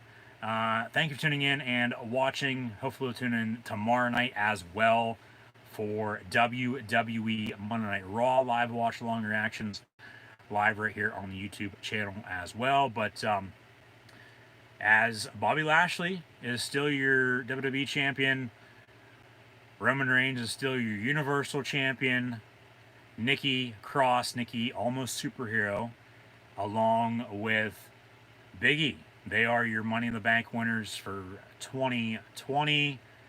Thank you once more for tuning in and watching. Be sure to like, follow, and subscribe on social media. As always, links in the description below. The thumbs up button once more. Share, hashtag WWE, hashtag MITB. And thanks for tuning in. Money in the Bank live watch along reactions this evening. As once more, Lashley and Reigns are still your main champions for the WWE and Universal Championships. And Nikki Cross, Nikki Ash, ASH, Almost Superhero, along with Big E, are your Money in the Bank winners here tonight for this Money in the Bank calendar year, as of course should shake things up. But Money in the Bank, in my opinion, of course, my favorite pay-per-view of the year, my favorite gimmick drip stick, if you will, with the WWE, because it sets the course. It's a fresh start. It's a restart, especially with these fans back now, like I said earlier. But, you have Money in the Bank. You can cash in anytime, anywhere for a championship opportunity of your choosing. So, yeah, Lashley and Reigns still your champs. And then Nikki Cross and Big E are your Money in the Bank winners. So that'll do it for myself, your host, Encyclopedia Sports, Cool Hand Luke 96, live right here on YouTube this evening for live watch along reactions of WWE Money in the Bank.